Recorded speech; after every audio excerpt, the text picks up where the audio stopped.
introductions to make, but I know that the Commission is very excited to have this portion of our work session centered on the Focus Act and the new and enhanced role that the Commission is going to play in the administration of higher education in our state. It's really an exciting time to be here.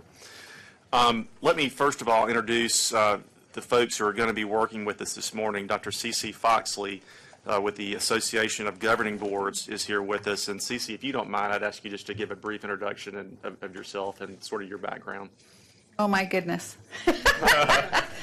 What haven't I done, right? All right. I'm associated with AGB because I was a former commissioner, which would be an executive director, of the State Board of Regents for the Utah system of higher ed. It's a governing board, so it's very different than a coordinating board.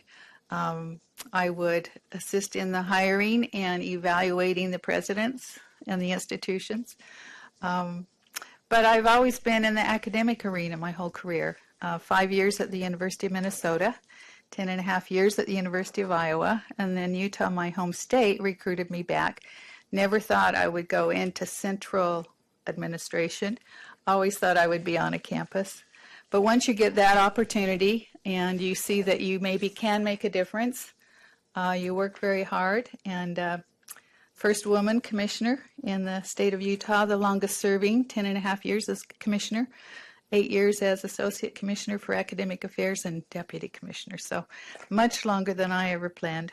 Love doing consulting with AGB. It's a great organization, and I know Dennis Jones is not going to be happy that I mention this, but I've known him for long years, and I said if anybody needs to know any statistical information comparing states, NCHEMS, and with Dennis's leadership, they've got all the answers. And I was so pleased to know that he's been working with THEC along the way, and he said he was not going to say anything today, but so it's been an opportunity, and I thank you very much and look forward to our discussions. Thank you very much. Next, we have Emily Dickens, who's the Vice President for Public Policy and the Executive Director of the Center for Public Trusteeship and Governance at the AGB. And Emily, I don't know if you want to just say a few words about your background. Good morning, and thank you again for having us. It's an honor to be here. I just told someone Tennessee, I've been here 10 months at AGB, and Tennessee was the first project that landed on my desk. And everyone's just been so gracious and just so willing to work with us, and I really appreciate that. I formerly worked with the University of North Carolina System Office, and prior to that on one of the campuses. And one of those campuses was an HBCU. So I'm really excited about today. I think we want to help you in any way we can to make this process as easy as possible. Thank you. Thank you, Emily. Thanks so much. We have a new addition to the THEC staff. We'll make maybe a more formal introduction this afternoon, but I do want to recognize Dr. Lauren Collier, who is our Director of Institution and Board Affairs at THEC. Dr. Collier comes to us from Volunteer State Community College, and we're glad you're here. And finally, our newest commissioner is Dr. Nancy Dishner, who was appointed by Lieutenant Governor Ron Ramsey recently. And again, we'll do a more formal introduction, but I do want to recognize Dr. Dishner for being here. Thank you very much. Dennis Jones, of course, we thank you for being here. Dr. Angelo Volpe, thank you, sir, also for being here as always. And then I'm going to turn it over to Russ now to do an overview of the Focus Act, but I would be remiss if I did not recognize, and I know that we all as a commission want to thank Russ for the outstanding job he has done as interim executive director, the steady leadership, the calm hand, the institutional knowledge is just outstanding. And Russ, you've done a fantastic job. And on behalf of the commission, we're grateful for your service.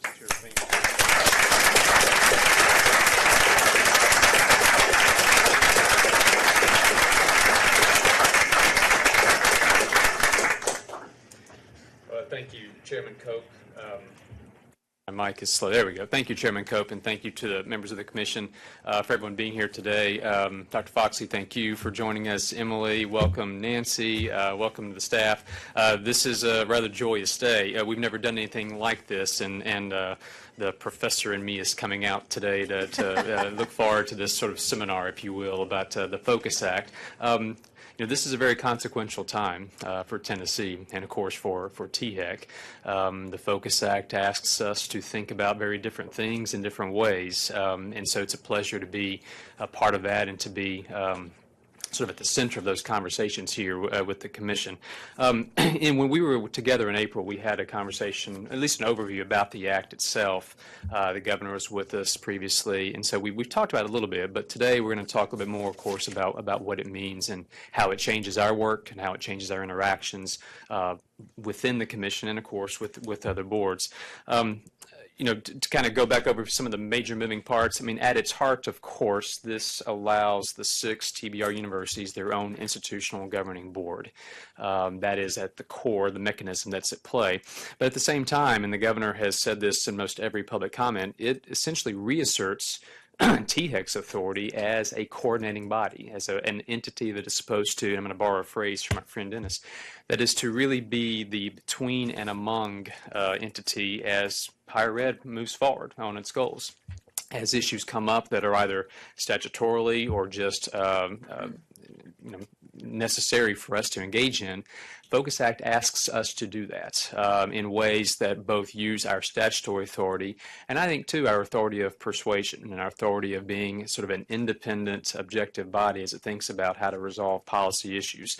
It does add some new statutory authority to us, of course, the binding tuition recommendations that this board will make later on this year adds to the complement of finance policy authority THEC currently has, of course, on the funding formula, capital projects, financial aid, and so we will play a very complete role in shaping the finance direction of the state and institutions. And again, that coordinating function, and we have long, since our founding in 1967, really taken that on as a key task, coordinating between institutions, between the governing boards. We always say in somewhat of a pithy way, but we are to represent the interests of higher education to government, represent government's interests back to higher education, and probably most importantly, represent students' interests to both. And I think that is really incumbent upon us to do so in the coming months and the coming years. And as well, finding a balance. Every structure of higher education has both strengths and weaknesses. Without proper balance between higher ed, between government, between branches, things don't really work. And having trust, having credibility with THEC, I think, is really crucial for us. And so that's, I think, part of what we will be endeavoring to do in the coming months and the years ahead. A little bit on the staff level side before I turn it over to Cece to get us going here, just to kind of update you on what we're doing.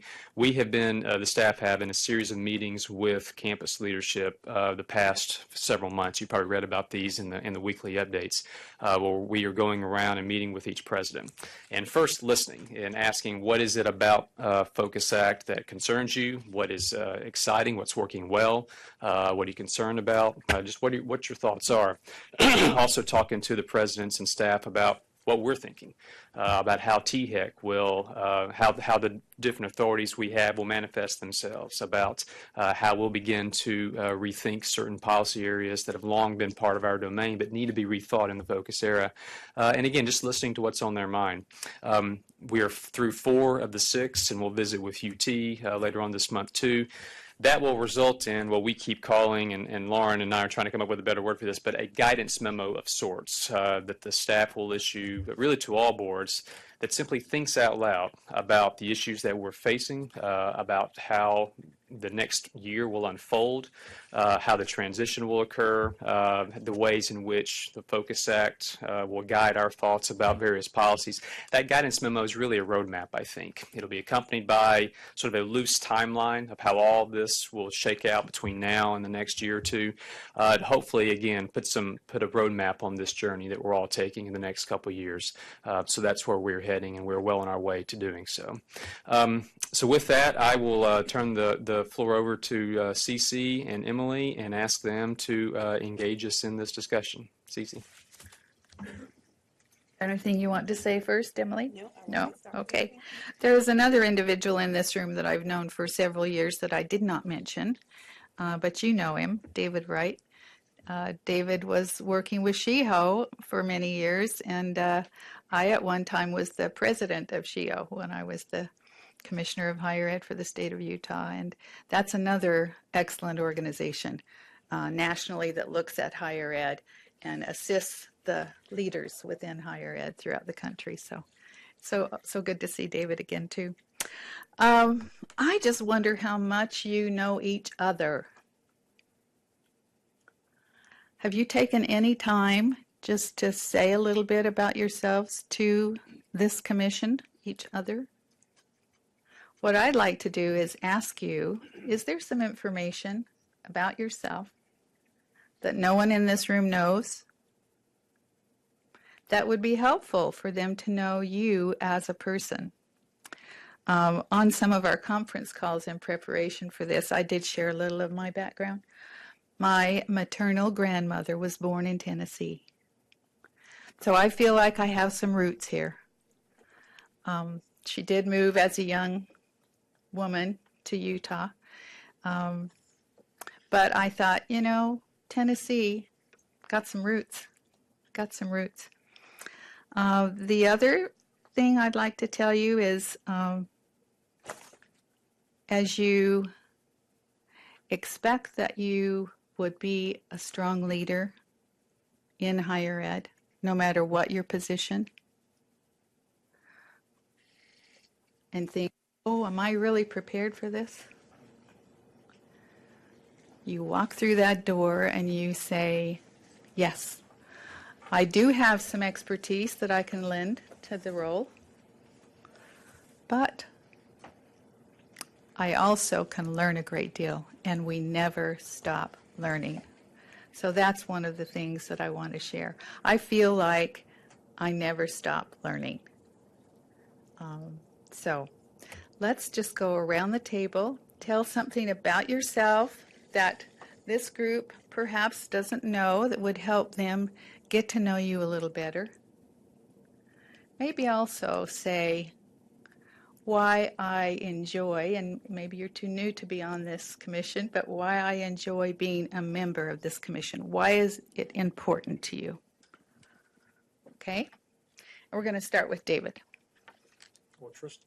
Oh, Tristan. Yes. Well, he has the wrong name Right. chart because he's taking the place of, That's Tristan. the thing that you don't know about me. Yeah, I was going to say, I thought his name was Tristan when I met him, but I looked over there and said, David. Yeah, so I guess it's the thing that you don't know about me is that I really like to cook. So and have done most of my life. We should have had him prepare lunch for us. There's lunch. Day's getting better every day. And in many ways, maybe it's a sort of a kind of the way that I try to approach a lot of problem solving and trying to find ways to take maybe seemingly disparate ingredients and put them together in ways that make something that is better than the individual pieces. So I very much believe in this sort of this idea of gestalts that if done right, you can take good ingredients and put them together to make something which is significantly better than each of the individual parts. And I think that's a lot about what we're talking about today. This change is to create a new framework in higher education, recognizing that we want the individual institutions to function in both ways. That we want them to be good, strong, and vibrant individual ingredients with their own flavor, but we also want them to come together in a way that unifies across a much larger thing, which is able to achieve things that they are not able to achieve individually. So I like to cook. Very good. I'm H.C. Wharton. I've been around long enough. I guess everybody knows everything about me. Reiterate that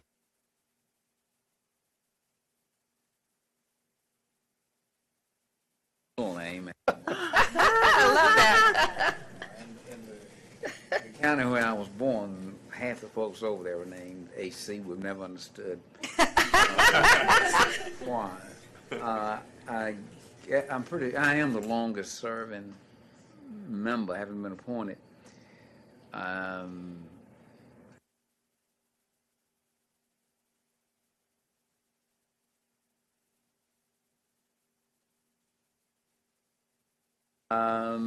went to Tennessee State, just down the street here, a piece. I think that's really heartening.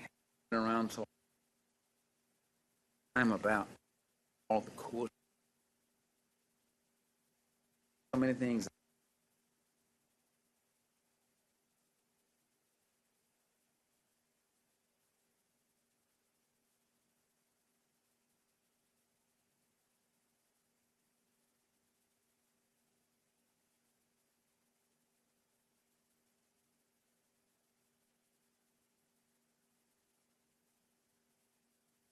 Does not exist.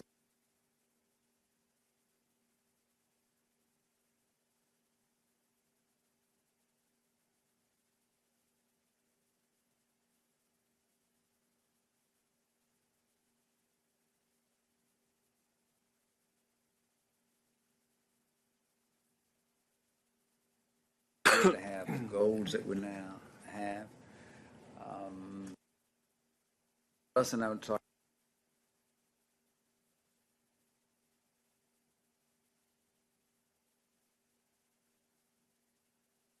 a lot of things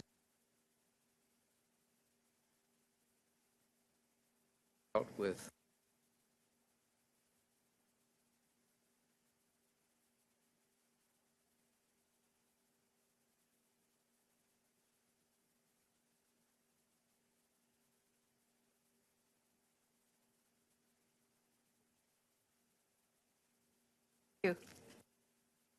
Well, most of you know me as being a media publisher. I've been publisher and managed media for probably 40 years or more, various newspapers across the country, and most recently, well, not recently, it's 30 years now, in Kingsport, Tennessee, and Johnson City, Tennessee. What you may not know is that the first 9 years of my professional life after I was graduated, I spent working for Indiana University in a rather low-level, I will say, administrative role, where I was constantly amazed by the rules and regulations and things that were sent to us, and we called the administration hall a black hole because all the information seemed to go there and no light ever emanated from it. So I think that helped inspire me to become engaged in education in a different way and try to understand where these things come from. What are the rational basis for lots of things that we do? So education has been, particularly higher education, a part of my interest for a long, long time, and it's a great, unique opportunity to serve in this role, and I hope to help in any way I can. I'm Bill Lee, and my seventh great-grandfather actually came to Tennessee in 1796, so I have some roots here too. Oh. Wow. Deeper And roots than mine. Deep roots. I run a business, so my involvement in higher education has been relatively new, but I'll tell a little story that expresses kind of why I care what happens here. I started mentoring a kid from the inner city about 5 years ago that I met through the YMCA, and his story is dire, and originally, and the short version is that he's 5 years later he has had dramatic trajectory change in his life. Part of that has been kind of an intervention by myself and others, but an intervention that paid attention to his education and moved him from one place to another and set him on a course that is probably going to land him in college. Sorry about that. How do you like that for bad timing for your son to call you from? So he's going to probably go to college. He's talking about what four-year university he might attend, and 5 years ago, he probably wouldn't have made it through high school. My children all were privileged, and private school and college was for certain, and I didn't really imagine much about why the decisions that we make in this state around education could so powerfully impact. But what I've realized is falling in love with a kid who would never have made it to high school, and now recognizing that there's thousands of those children all across the state. My passion has grown for not only what we do in K through 12, but what we do in post-secondary, and so I'm kind of privileged to be part of it. Very much. That reminds me about your master plan and Drive to 55 and how important education is, not only to the individual, but to the economy of a state. And I like to say they're inextricably linked. If we don't have well-educated, well-trained workforce, we don't have a successful economy. And to reach out to someone whose background never would have focused, using that word, on education and make that happen is amazing. Thanks for sharing that with us. I'm Nathan James. I'm here representing the Tennessee State Board of Education. Know many of you from my time working with the State Senate, my second time working with the State Senate, where I was the research analyst for the Senate Education Committee, and worked on, obviously, a great deal of the reforms in K-12 and higher ed that took place from 2008 through 2013 or so. After that point in time, I went down to Louisiana and I served as Governor Bobby Jindal's education, higher ed, and workforce policy advisor. So every step of the way on that. And also that wanted to make sure that it's clear that your State Board of Education has a passion for engaging with the higher ed community. That perhaps we haven't been as on fire on that in the past as we are now, but we actually saw it and got the law changed so that we could have our meetings outside of Nashville, and every meeting that we've had outside of Nashville has been on an institution of higher ed campus. So every single time, that's our level of engagement. Something you may or may not know about me, I was an adjunct faculty at Vol State, taught political science up there with Grady Eads, and also, I guess, another crazy unknown fact is that I owned an ice cream shop for 2 years. So. Well, ice cream's my favorite food. Thank you. Dennis. I'm Dennis Jones. I don't have roots in Tennessee, but I have roots that go as far back as can be gone in Nebraska. I grew up in a town of 500, and in fact, I grew up in a county that is yet to see its first stoplight. So it's pretty much the definition of rural America. But I found myself going to school at upstate New York to college, and so I've been suffering culture shock ever since. You know, I've been in this business of higher education management and policy. I just counted it up for 55 years now. You know, I spent 8 years at Rensselaer Polytechnic Institute in their administration, but mostly I was engaged in state and even national policy, even then on issues of the higher, you know, implementation of the Higher Education Facilities Act, which put a ton of money into states to build facilities to accommodate the baby boomers in those years. And I've been at NCHEMS, or its predecessor organization, since 1969. So, you know, that's a fair haul. But in that period, I've worked in every one of the 50 states and a few foreign countries. And I've seen organizational structure change in an awful lot of those. And I've come to understand that you can make any structure work. The important piece is to get the basics right. You know, keep the focus, particularly of state agencies, on what they can and must do, and what they can and should not do, or can't and should not do, and sorting out the role of institutions versus the role of systems or coordinating boards is really a crucial element in making the whole thing work. And so today is really an important conversation for all of you.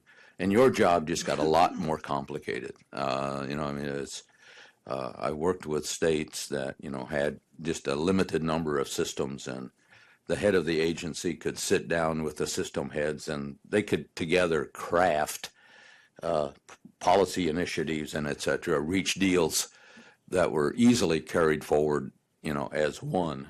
That's going to be much harder to do when you're dealing not two people, but 8. Interests are much harder to wrap a nice bow around, a ribbon around, and tie a bow on. So, Dennis? I'm David Lillard, Tennessee State Treasurer, and even though I'm a state fiscal officer, one of the things you may not know about me is I have a keen interest in higher education and all post-secondary education, because for Tennessee, that's the number one imperative in my view, to be able to raise the per capita income of Tennesseans, is that level of post-secondary education. If we had improvements in that, substantial improvements, which we're on the track to doing in many, many ways, and this commission's work is a key and integral part of that, then we would be able to recruit any industry, any business, any economic enterprise to Tennessee. That's what we lack more than anything else. And some of the things you may not know is in the Treasury Department, we've emphasized this ourselves in our own programs. We refounded 4 years ago the Tennessee College Savings Program, which had lapsed some years before. That's called the Tennessee Stars College Savings Plan. It went from 0 assets to approximately $67 million in assets we have in it today in 4 years, a little bit less than 4 years.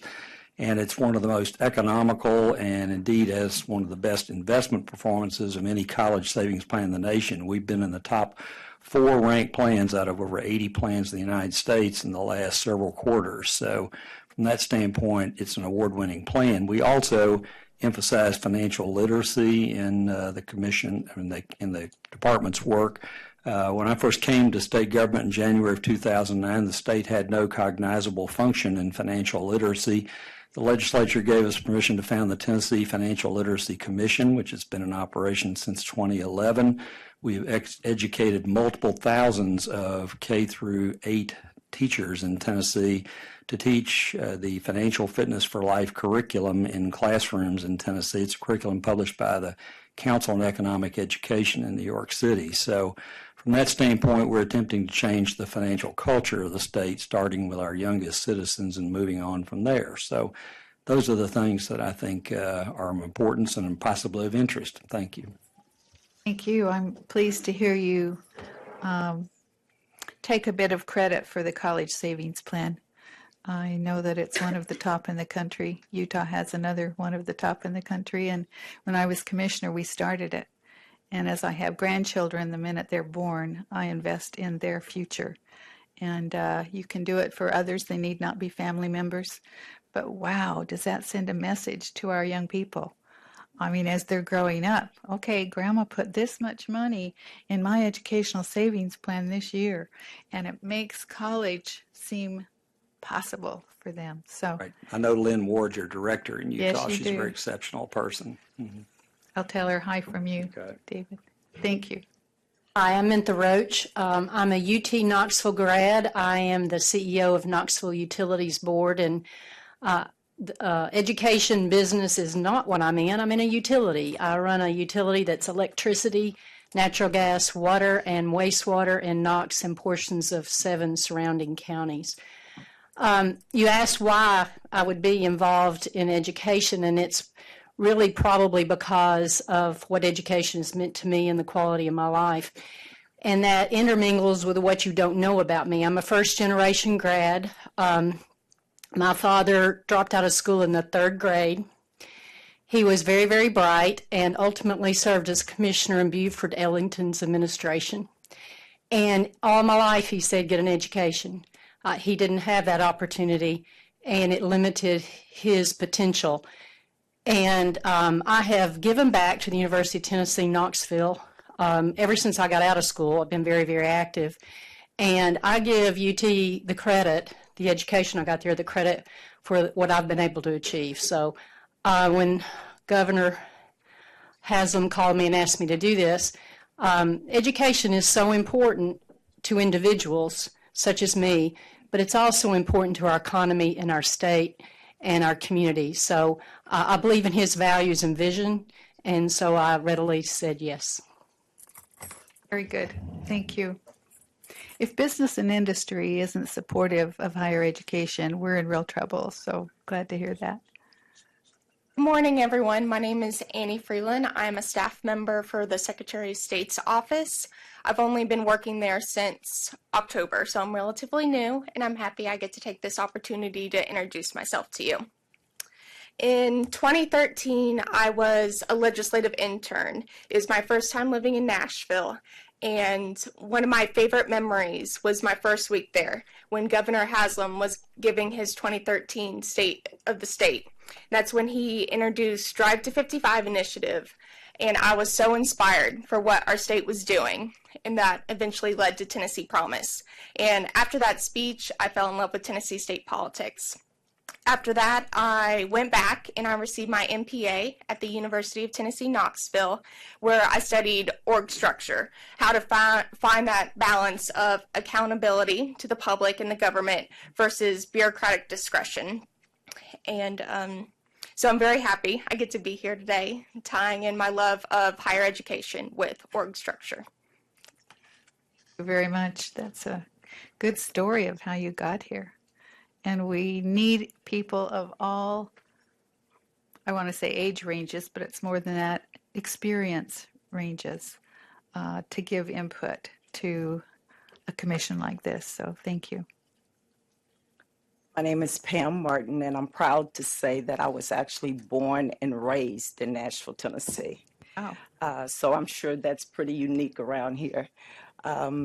My husband was in the military, and so we traveled around for 20 plus years, and I insisted we come back to Nashville because I just wanted to be involved in the community. One of the organizations that I am a part of, we actually work with Tennessee State University and mentor 10 to 15 freshmen all the way through graduation. And so I've seen some of the struggles that they deal with financially, and just trying to work with them and trying to understand the system. That's what makes me excited about being here, that I can be on this side of it, but also work with people that have to understand that this is the way it is and accept it. And also working with some of the presidents of the university, understanding their struggles, their daily struggles, and being able to talk with them and say, it's okay, the state of Tennessee does have your best interests. Thank you. That's very important. My name is Evan Cope, and higher education administration has just sort of always been a topic of conversation in my family. My grandfather was president of MTSU during the 1960s, and if I understand correctly, was involved in the formation of THEC back in 1967. What some folks may not know is that my great-grandfather was president of UT Knoxville. I think it was called East Tennessee University at the time, from 1858 until it closed in 1860 at the beginning of the Civil War. So I say that just to say that growing up, we always were talking about higher education. And as a child, when we would take road trips, we would stop and visit the college wherever we happened to be at the time and kind of tour the campus, which was really neat. In your blood. Yeah, sort of. Yeah, I think so. But and one fact that folks may not know, too, is that, and I'll just share this because it's informed a lot of what I do with my life. As a child, I had a really severe speech impediment. I had a very bad stutter. And I didn't ultimately grew out of it, obviously. But up until about 7th or 8th grade, for anybody who's ever experienced that or been around people who have that, it's a very isolating feeling. And so, I always had this sort of resentment as to why I had to deal with this, and it was a problem. But the more that life goes on and progresses, I realize that it's made me really sensitive to other people and struggles that people have that you don't know or acknowledge. And so that's just something personal about myself that other folks may not know. Thanks for sharing that. Russ Deaton, native of Jackson, Tennessee, and not quite sure when the Deatons moved from North Carolina to Tennessee, but my grandfather would tell us that there was a William Matthew Deaton in every generation going back pre-Revolutionary War. They're just not quite sure when and how we all got here, but so that's where I grew up, Jackson, product of public schools there, and been here at THEC for a long time. You know, Tristan used the cooking analogy. I'll use a baseball one. As Angelo knows, I would describe myself as a quite keen observer of baseball and its beauty. And there's this, this old saying that, every baseball team will lose a third of their games, they'll win a third of their games. It's that middle third that separates, well, the Yankees and the Cardinals from usually teams like the Cubs and those kind of teams. Though not this year, of course. And it's those small differences that make a difference in whether you win or lose those middle 54 games. And baseball is a game where one hit every week extra is a difference in a 250 batter and a 300 batter, one hit a week. And so I reflect on that because, it's baseball proves that axiom that small differences over time become large differences. And as Tennessee sort of looks at where it is in its educational trajectory and where it needs to go, we've got a long way to go. And it's those small differences that we will make every day between now and 2025 and further that get us where we need to be. It's that cumulative total of small differences in the way we sort of play the game that will matter. And so that baseball lesson, I think, is relevant to at least how I approach our jobs here. So Did you play baseball? I did quite well, actually. So Little League. You would say that. Did you start with Little League and then did you go in, to high school and then to college and play baseball? No, I was a 5'11" catcher when I was 12, so I was really good, and everyone outgrew me, so I stopped when I was about 16. But that's the thing too. Being a catcher, you observe everything. You observe, it's the psychology of working the pitcher, positioning the fielders. I mean, that role, you get to see the game develop before you and can begin to sort of put pressure points on trying to make the game flow the way you think it should. That was always a formative experience for me. So I love that. My father started the Little League baseball program in my hometown of Centerville, Utah. But I grew up watching him play kind of semi-professional baseball, and I'm thinking, okay, Dad, how can you do this? And then when my brothers, of course, grew up playing baseball, and they played in kind of semi-leagues, my dad was sitting in the bleachers, and he was like 65, 66, something like that, and they were one member short. So, you don't want to lose because you don't have a full team. He called my dad out of the bleachers. Dad, come on. He played shortstop and third base. And I thought, how can he do that at this age? And he didn't even have the right shoes on, but whatever. So I like the analogy of any team and winning and losing and what it means, because you are a team. And you are going to build a stronger team throughout the state of Tennessee. And it's not going to be easy. There'll be some wins and some losses, but those games that are not yet played, and a lot of them are, a part of the Focus Act and how it's changed the role of this organization, is amazing. So I like that analogy. Thank you. Our newest member. Yes, and so I'm in a good position because anything I tell you is going to be new, right? So I was sitting here thinking maybe I should just make up something because it could be really fun. But my life has been interesting enough without making it up. But I do want to thank you for doing what you're doing. This is a wonderful opportunity for a new member to get. I'm Nancy Dishner, and I think that the thing you probably need to know about me is that I am very much a product of higher education in Tennessee and the difference it can make in a life. I entered East Tennessee State University as a young mom with the only reason I became an educated person was because that university was sitting where it was, because there was no other possibility whatsoever that I could have gone to college except it was there. So that's where life started. And while I was working my way through college as a substitute teacher, going to college on Tuesdays and Thursdays, taking 18 hours straight through, and substitute teaching on Monday, Wednesday, Friday, I had the privilege of teaching every grade, kindergarten through 12th grade, during that time, and over the 3 years that I spent doing my, and then became a kindergarten teacher. Kindergarten, first, second grade, and working with 5-year-olds is where I think I learned the most important lessons that have guided the rest of my life. But went from that natural program university made so much difference in life. And I served there as a tenured professor and administrator for 26 years. And so higher education is very much my passion and in my blood. I retired from Tennessee after 31 years and went to work at the Niswonger Foundation in Tennessee. And thanks to the incredible philanthropy at Niswonger, we every day our mission create opportunities for individual and community growth through education.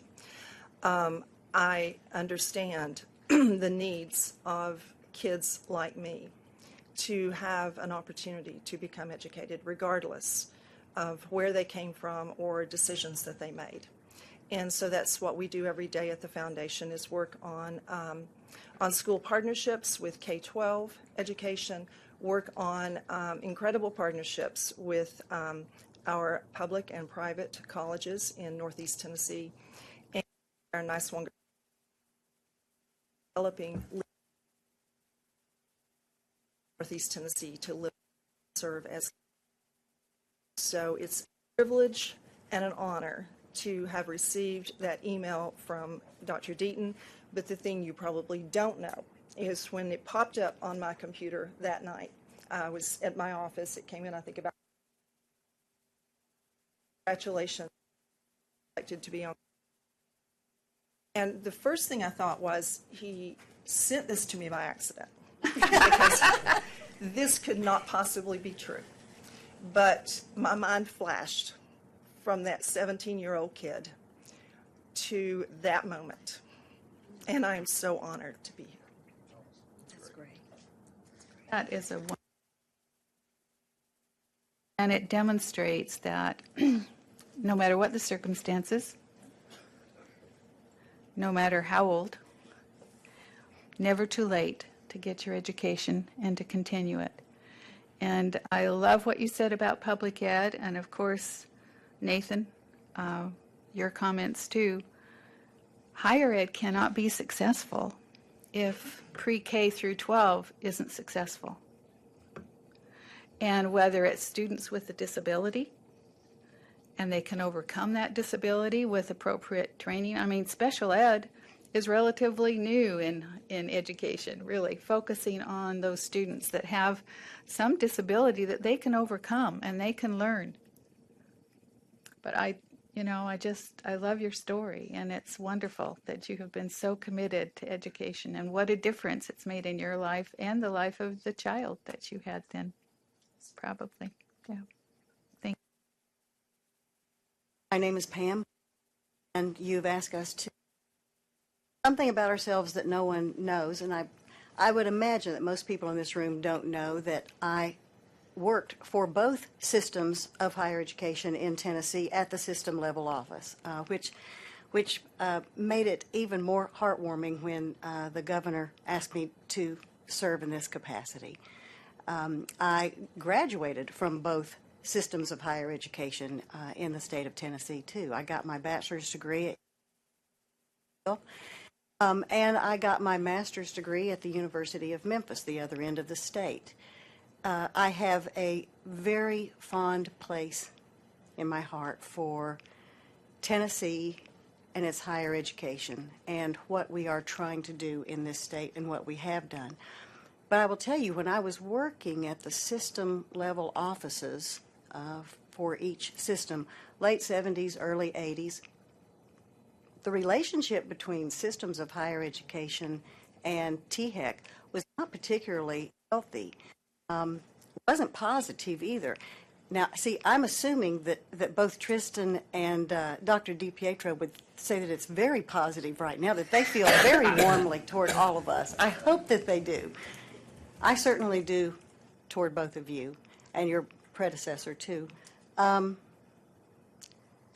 It's very healthy. I think in Tennessee right now we have a perfect storm of positiveness. We have a very strong commission who, until today, I didn't realize how entrenched we are in higher education in this state. Many degrees from Tennessee schools sitting around this table, these tables.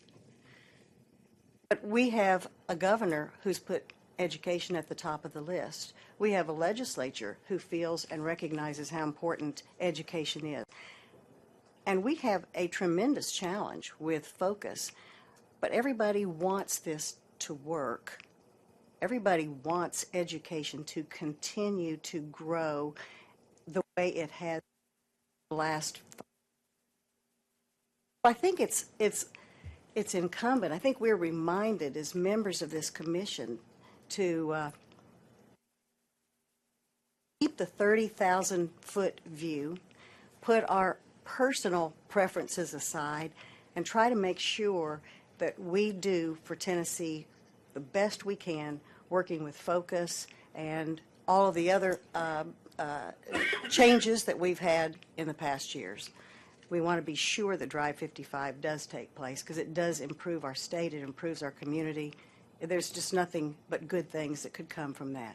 But I think we have a lot of work to do, and I think the way we do this work the first 12 months dictates how it works from there forward. We don't want to establish a reckless precedent. So anyway, I love higher education in this state. I'm so happy to be here, and we need to roll our sleeves up and get down to work. Very interesting that you've worked in two systems. And how it was then, and some changes. You know, I saw some heads nodding. It's improved. It's improved. And with this commission, it can take a huge leap forward. It really can. So thank you for sharing.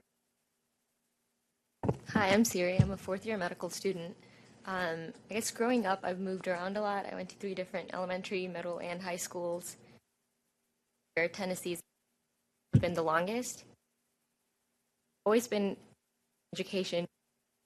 Grandfather, like his work had a lot to do with it. He was in administration and governance regarding that area for a long time.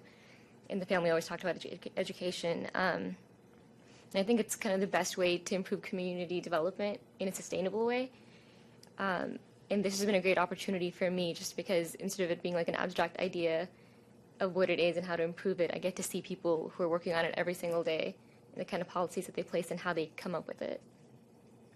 Of how you can give input to that policy development because you're reaping the benefits. Tell us what your specialty is within medicine. I haven't decided yet. Okay. I apply pretty soon. All right, but you're kind I'm of weighing. I'm trying to decide between internal medicine and then cardiology or radiology. All very important. Yeah, pretty. that's exciting future for you. And always feel free to give input because you're reaping the benefits of higher education in the state of Tennessee. You're right in the middle of it. Give your input is very important. Thank you. Would you like to say anything more, Emily? You did introduce yourself just a little bit initially, but you may want to add something. I'm a first-generation college graduate. Value of higher have the opportunities.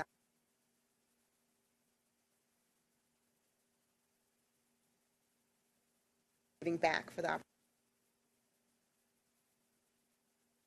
One thing I didn't tell you about another connection I have with Tennessee, and I didn't tell you purposefully, wanted to go around here first.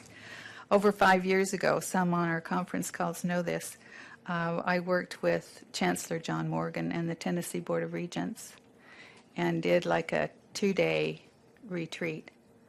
And I have read his response to the new legislation and his decision to resign.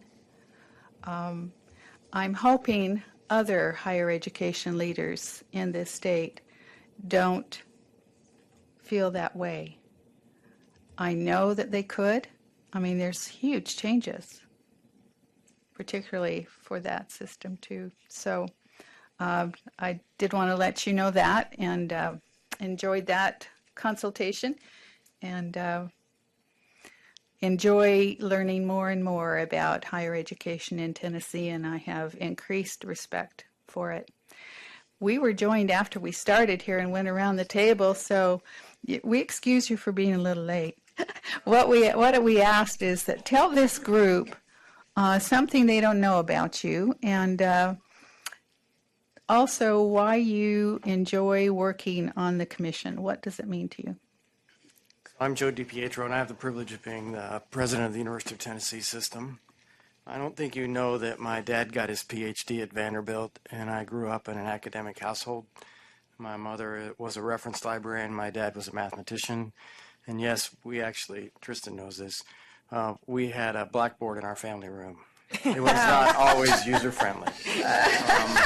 Oh, wow. So, you know, and most people think that because I come from Illinois and I have an Italian surname that I'm from Chicago, but it's the furthest thing from the truth. I grew up in a small rural county in east central Illinois with a university about the same size as UT Martin, and that's where my dad and mother worked.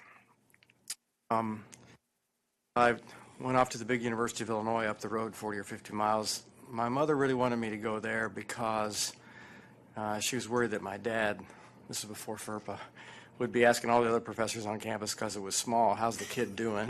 And she felt that part of college was, you know, growing up and being away from home. Plus, it's a great institution. And I eventually became a veterinarian, and I used at Illinois, and I use my veterinary skills all the time in this job. I really do. And, you know, actually my clinical profession for about 15 years, I was essentially an OBGYN for a horse. So I spent a lot of time at the south end of a female horse headed north, to which I've said on occasion, this job's not much different. It's just a different kind of horse's derriere coming through the door. The reality is we have passion for higher education collectively in our family now, I guess, for a couple generations. My dad and mother were both first-generation Italian Americans. All my family came from one province in Italy, Abruzzi. And, you know, they were first to college. There really wasn't a choice for us. I mean, we were going to college, and we all ended up, I have 3 siblings going to the University of Illinois. I think about what that experience did for me, and ultimately there is no way I would have had the kind of life or the kind of career without that training. And it was really most hard for my dad and my mother to get through college, and they always talked about that. So I think access in Tennessee to higher education is really important to us at UT and to me personally, because I feel like, you know, we owe society a debt we can really never repay because of what it's done for our family. All my siblings said of advanced credentials, and my dad's twilight of his life, we were reminiscing, and I said to him, you know, how did you end up having a computer engineer? I was a chancellor at that time. A PhD in food science, and an oral biologist who's a dentist, and how did you get all 4 of these kids to do that? Because we have 3 children and we haven't done that well. And he said, gee whiz, I don't know, Joe, we just wound you all up and headed you in the right direction. But, you know, higher education is a really important thing in our state. It's a lot of fun to work in this state. I've now been here 11 years. I also understand the culture here really well, because a whole lot of Illinois, most people don't realize that, is a lot like Tennessee. In fact, this is a geography lesson for y'all.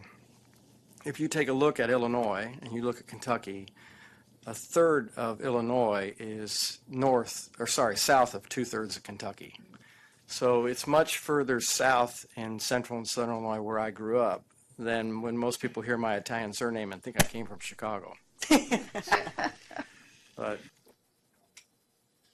those are the surprises. The only other thing I tell you is I played the tuba in high school. Well, that's good. So if any of us have a pet, an animal that we want you to look at, you can help us. You know, you better get a disclaimer from my wife. You know, the dogs in our house, she shows dogs, and if they get sick, she's like, you know, you've messed around with Jack for 2 days. He's no better. Get me a real vet. And what could you know? You worked only on large animals. So you like Jack or Joe? Which do you like, like to Joe. go? You like Joe. And the Vanderbilt connection, do you realize you've got that with Russ? Yeah. I have an Illinois connection, stepson who lives in the Chicago area, works for the Chicago Board of Trade. And no, he lives outside the city. He's happy to be outside the city, takes the train in to work. It is. But the University of Illinois, my deceased husband got his PhD there, and all three of his children got their first degrees at the University of Illinois, and it's a fine institution, so yeah. Well, I'm glad that you see this as helpful. I mean, it really, I think, will help you get to know each other better. You'll have questions for each other, and you'll give answers to each other. But to know each other personally, I think, is the first important thing for effective state coordinating boards and individuals on the board to work together, to work well together, and to feel free to be very candid with each other. So I've made a kind of a laundry list, and I combine characteristics of coordinating boards and the individual members on those boards. I've combined them. I know they're separated on your agenda, but I've combined them. First, you need to attend meetings. Now, I know some boards that have kind of a part of the board whose members attend sometimes. We all have busy schedules, but you schedule your meetings way in advance, and hopefully everyone can rearrange their schedules to be here, because if you can't be here, you can't be involved. So, attending the meetings, be prepared. I remember when I was commissioner, I had certain regents that I could rely on because they read the agenda materials before coming. They knew what the conversation needed to be. And I had others who would bring their documents in their book, and I could tell it hadn't been opened. They really hadn't prepared themselves. So very crucial that you attend. I hear from all of your hearts the reason why you're happy to be here and to be a member. So be here and be prepared. That's just so important. You've talked about inclusion, not leaving anyone out, not leaving any institutions out within the state. With the Focus Act, inclusion is even more important. And I was so pleased when Russ told me that they've been going around having meetings with presidents of institutions and their key staff to talk about the Focus Act and what it means for them. You know, there's some mixed reviews. I mean, some people are thinking, oh, our authority, our power is being taken away or minimized or diminished. But as you create this culture of inclusion of all institutions in the state of Tennessee and make them feel like they're included, and that's not easy. I mean, look how many institutions. I printed off your chart. I mean, in Utah we had 8. That was a governing board. So, I mean, they had to be there, you know, and the commissioner was the chair of the Council of Presidents. And sometimes they didn't want to work together. But I said, for the good of the state, you do things for the good of your institution, and you do things for the good of the state. And that means you understand the other institutions and their contribution to that important endeavor. Upholding basic fiduciary principles. We'll talk more about how that has increased for THEC. I mean, that's major. In fact, I was talking with Russ, are you going to have enough staff members to do all of this? That this is not going to be easy, and hopefully additional staff will help it become more workable.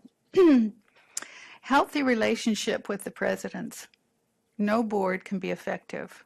No board, no commission can be effective without a healthy relationship with the leaders of the institutions with whom you work. And the presidents are keys.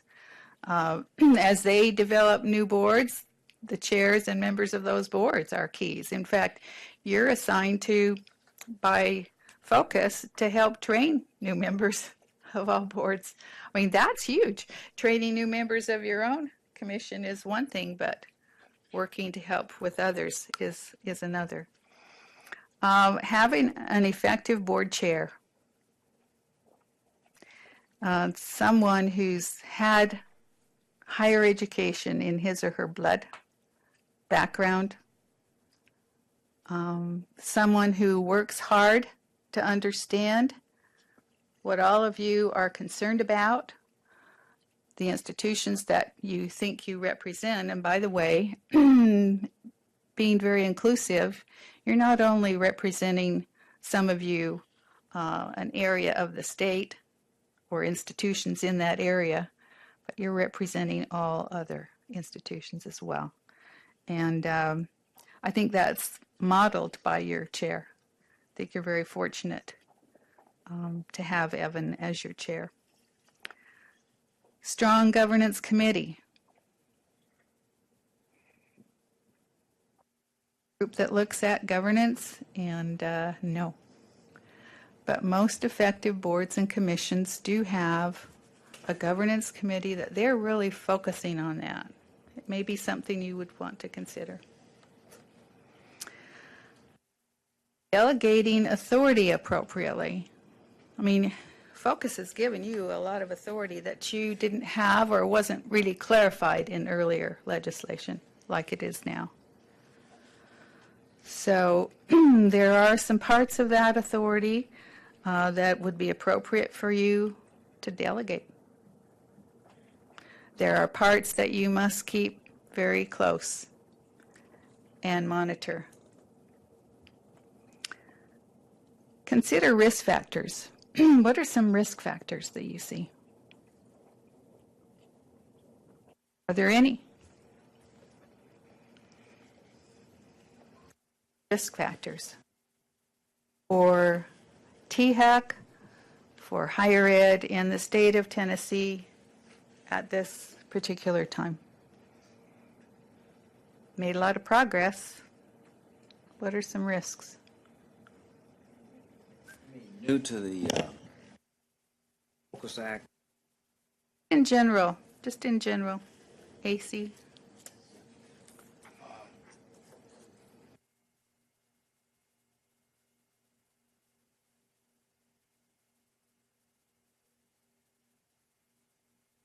System.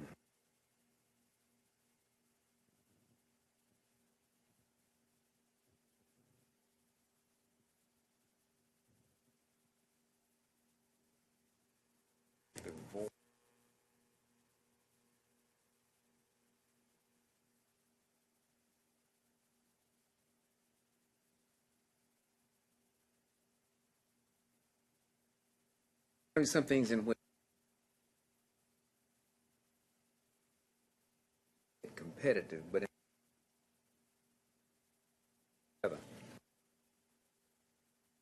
there are different.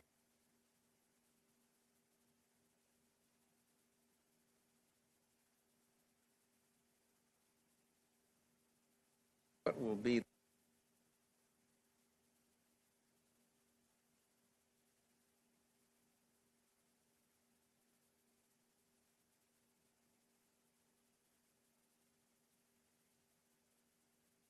Good question. Anyone want to respond to that? Or add anything? May I jump in on that one? Please. And Mayor, this is one that's vexed us a little, and actually it's come up in the Focus Act Steering Committee a little bit. And again, I guess I'm posing this because I want y'all to react to it. I think there are certain issues where the commission needs to be that voice, where we are compelled either by necessity or even in some cases by statute to be that voice on the long-range planning, on the finance policy. Again, issues that relate to resolving disputes, if you will, between sectors or campuses, say on transfer. There may be others, though, where we are not that voice because we are not the governing authority, and we may not either need to be or want to be looked to be that voice because it's a particular governance or a campus level issue. So I think that there's two answers to this. Sometimes we will be, and sometimes we perhaps ought not to be because of our coordinating function. But I'm curious how others react to that and to what they think.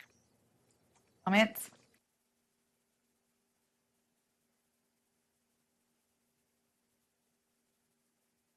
That is a key issue. Go ahead. I mean, Pam. I think we should just jump in and be very candid. I mean, there's no question the 6 universities that will no longer be under the Board of Regents and will therefore be under THEC will want to go in 6 different directions and have their own separate priorities, as they should. And the difficulty, and of course this goes back to the information that you sent us, Russ, that I did read. It's taken me weeks, and I'm so glad you sent it out early. I read all of that, but we need to attend to the dissimilarities in those universities, and we need to let them go with what is distinctly theirs and not squelch their creativity. But at the same time, we have a role to look at what is best for the state and for the students and the economy and the community of the state of Tennessee. Those are going to be conflicting most of the time, I feel. And it changes our role at THEC drastically. And we can't sit here today and really itemize what probably all of those difficult situations are going to be or those sticky decisions. But I guarantee you Dr. Henley can, because he's been doing this with these universities for a few years now. And what I think would be a really good exercise is for us to sit down with Board of Regents staff and board members and get a tutorial on how to assume this role. Because I don't want to mess it up. I want to do it right the very first time. And we talked about baseball and we talked about trajectories. I mean, I'm thinking golf, but you know, you mess that putt up by a quarter of an inch here at the beginning and you will miss the cup. So I want to do the small things that we're going to encounter every day correctly now. Guidance. I just Sure, make it go ahead. a bit more concrete to show that this is not just something in the abstract. Take hypothetical, if you will. Congress makes a pool of funds available to institutions of higher learning for the states. But a prerequisite is that that state has to develop a plan that includes certain articulation agreements between your 4-year institutions and your 2-year institutions. The way this hypothetical legislation is worded, Tennessee Tech likes it. U of M does not like it. But the state of Tennessee has to speak with one voice if we want to qualify for this pool of funds. The question comes up, does Tennessee support this legislation, or does Tennessee not support this legislation? Cookeville, Tennessee Tech says, boy, it's the greatest thing. U of M says, the worst thing we've ever seen. What is the convenient, what character? Say, look for a deadline on that.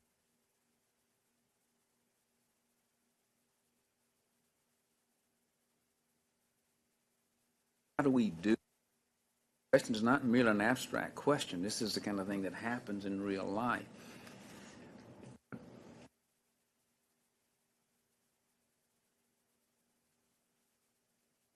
One thing, and I want to sort of piggyback, Mayor, on your point, because I think it's well taken. One thing that I envision, and I don't think it's explicit in the statute, but what I think is implicit in what we're doing here is that as this process evolves and as we implement focus, I think as a commission we need to be thinking about, are there ways as we experience what life is going to be like on the other side of this step we're taking, ways to tweak the law going forward that we realize, just Mayor, for your example, if we realize a year from now, you know what, we need to have a mechanism statutorily to do this, then we as a commission need to be thinking constantly, are there ways we can improve this law to affect what you just brought up? That's precisely, that was my point. I worded it that way to make that point. It wouldn't take much, because if you look at the very first section of the law in which it refers to the functions of the Board of Regents, basically that's kind of a default mechanism. We need a default mechanism throughout the legislation. So if a situation arises in which the lack of agreement or consensus among the institutions is detrimental to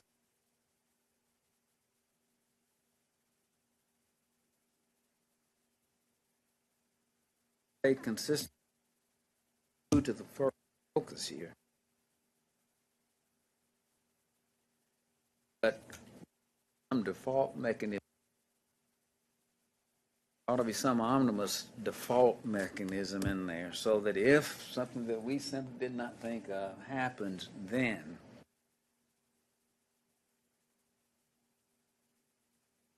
I think we have to sit here and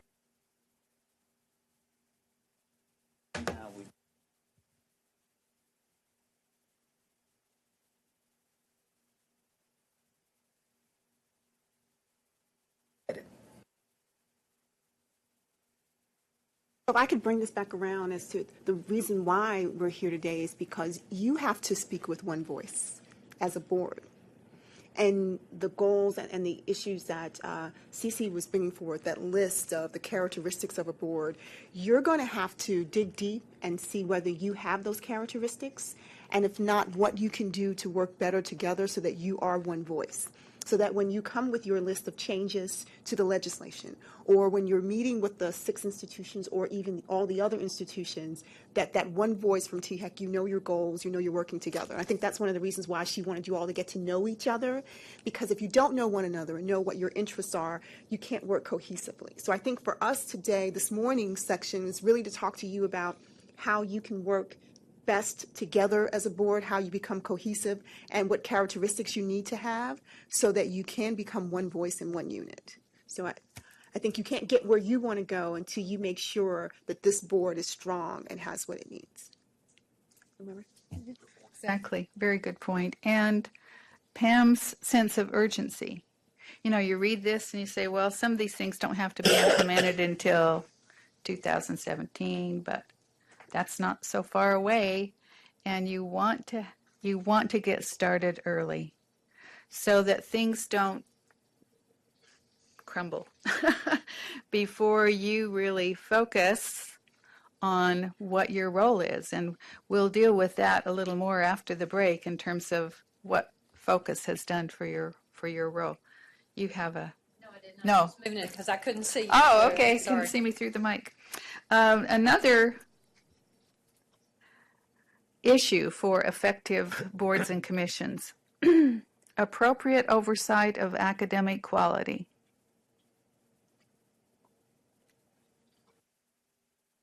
How do you determine quality, and what's your role in the appropriate oversight? I mean, you've got some responsibilities that are pretty clearly outlined. You've got some people with excellent academic backgrounds sitting right here on THEC. But you need to make sure that, because what are our institutions really all about?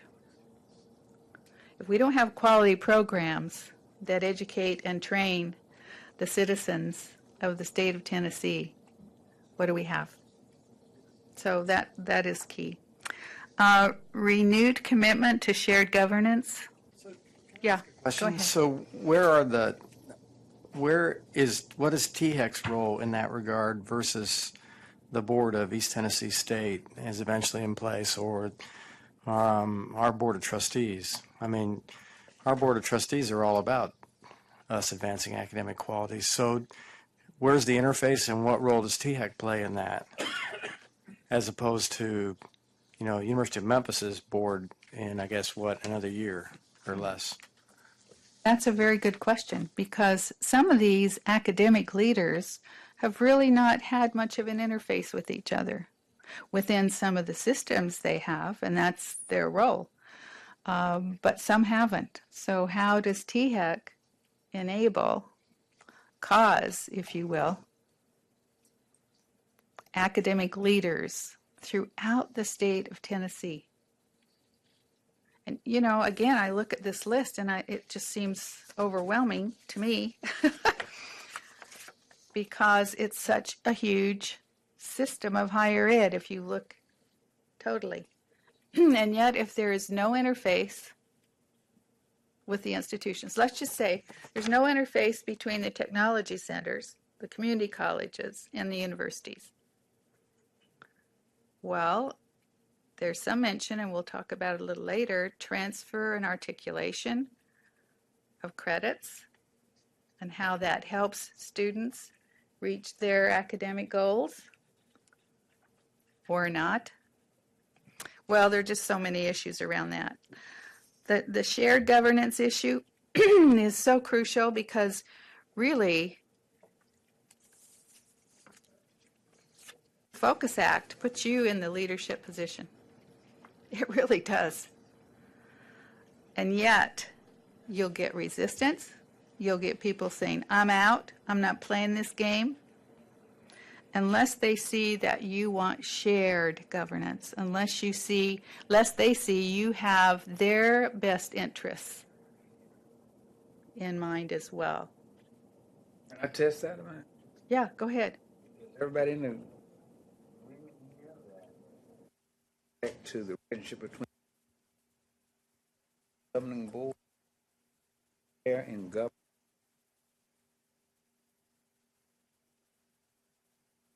Let's define shared governance, because Yeah, are we I'm talking ready. about shared governance in from this perspective of faculty within an institution and their interaction? Or are we talking about shared governance in a way that the mayor's talking about? Two different things. It's very different. It's very I've different. been out of the years I've been here, there's so many times that folks will call and say,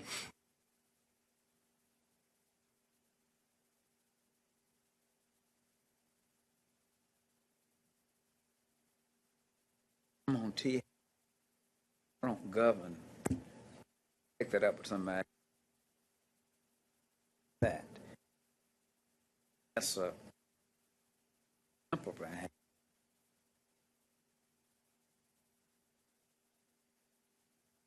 Governance sometimes to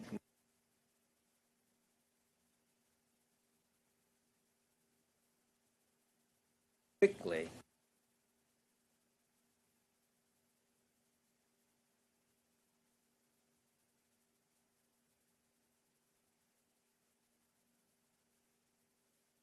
happening or share. I would urge the commission to be mindful of that distinction that the mayor draws, and I think it's a trap for us to feel drawn to weighing in on true governance issues, which we never have, nor I don't think the intent of focus wants us to. However, that shared accountability, I think, is crucial, and us wielding the tools the statute gives this commission speak to that. And the allure of getting drawn into governance fights, I think, is not a fruitful path for us to go down, especially in the focus era. And I think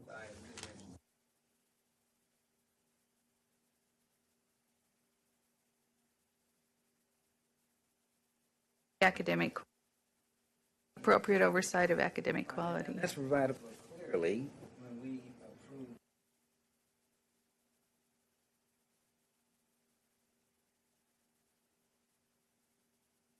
put this.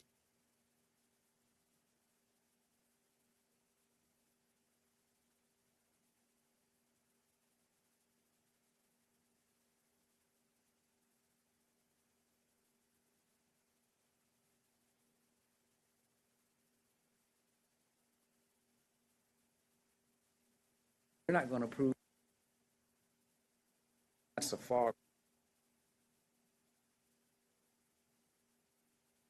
But let me read just a couple statements as I received this kind of summary of from the staff on the Focus Act that shows your influence, if not your governance.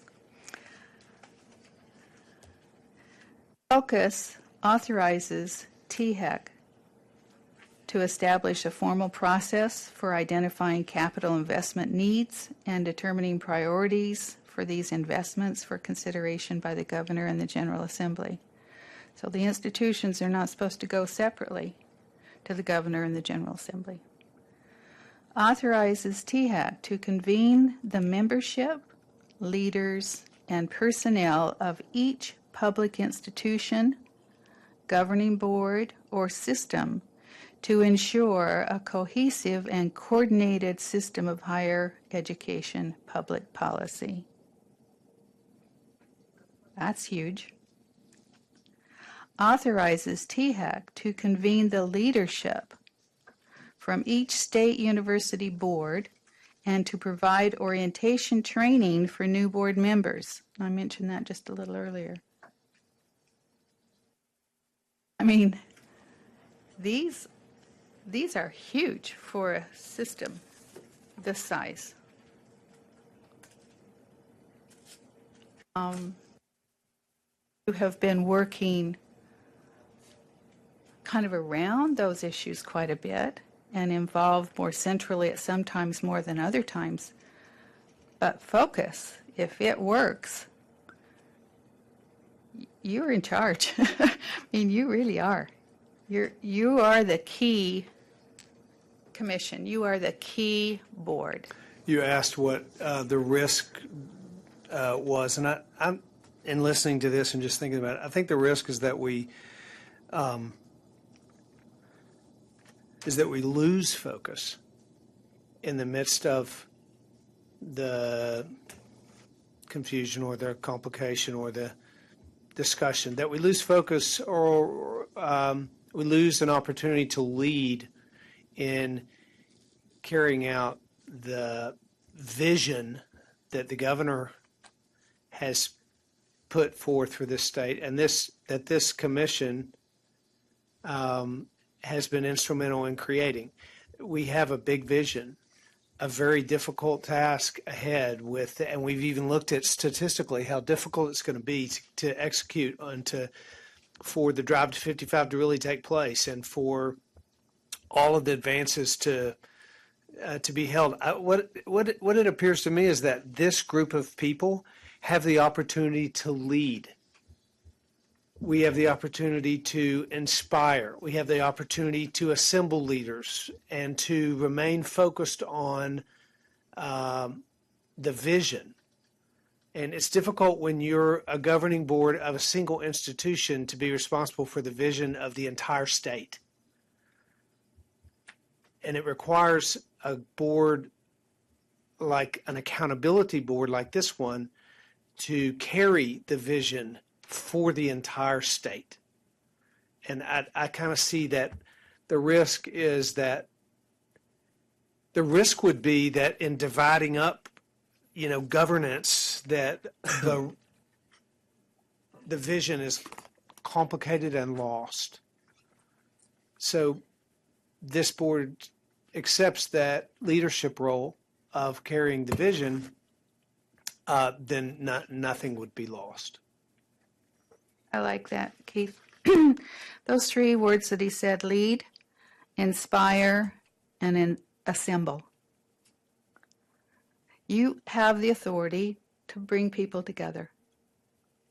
You have the leadership capacity to inspire and lead. It's not easy, but you can't wait forever to do it, or other things will emerge. And,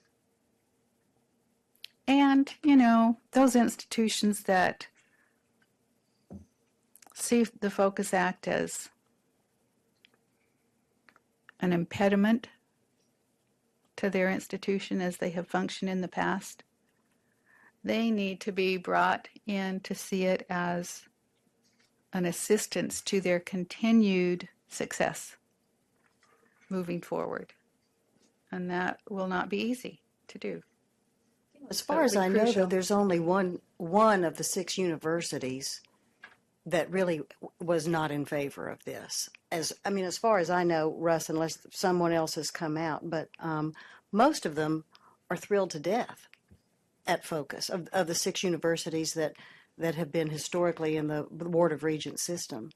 You know, I think we need to remind ourselves we're not inventing something new. We're just moving something from one agency, the Board of Regents, to THEC. That something being 6 large state universities. The template for how to oversee those universities has already been created, and it's a very good template. And that's why I keep referring to Tristan and the Board of Regents staff.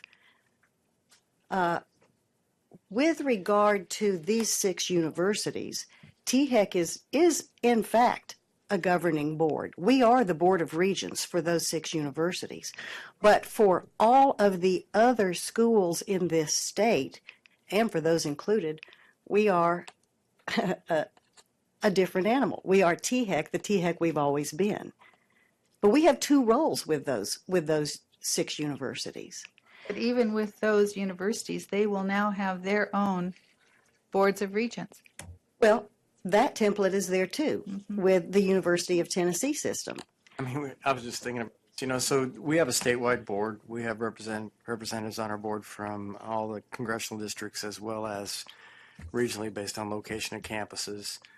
We have a presence in every county. We have 10 research education centers. We've got a group of campuses, I guess 4 or 5 strong.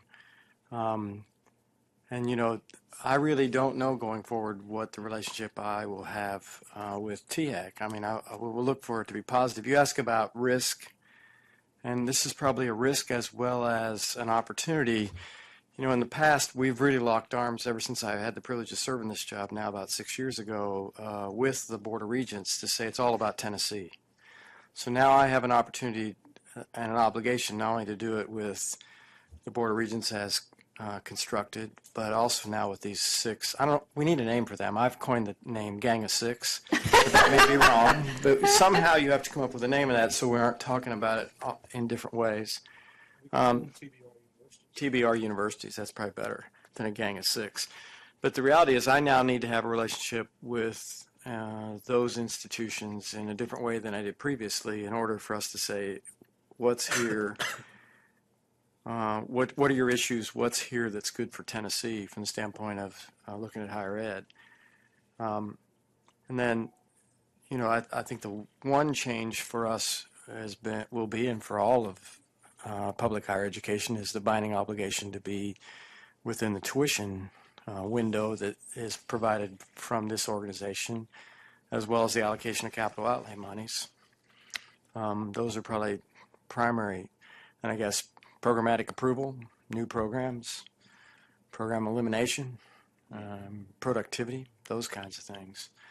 But you have this governing board at these campus levels, and if it works like our governing board, which Russ has served on, it's very engaged in governing our institutions collectively. And,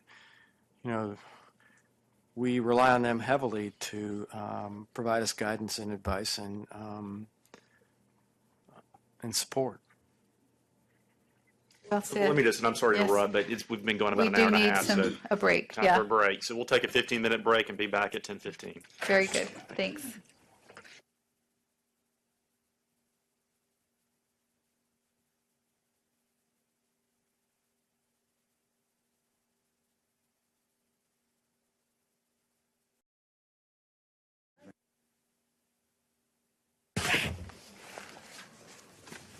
Foxley. Our chair is calling us to order, and I would like us to start with Dennis Jones. I'm picking on Dennis again. With Dennis, because he's had so much experience in every state in this country in higher ed, to kind of make a few comments on our last part of discussion, and I think that'll help us go forward. And then Katie, where are you sitting, Katie?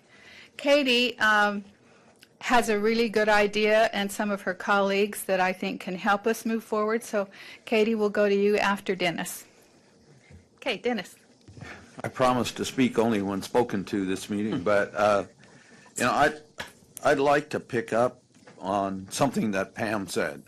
In her comment where she said that the Focus Act really left a void in such that THEC was going to play the role for the 6 institutions that TBR had been playing.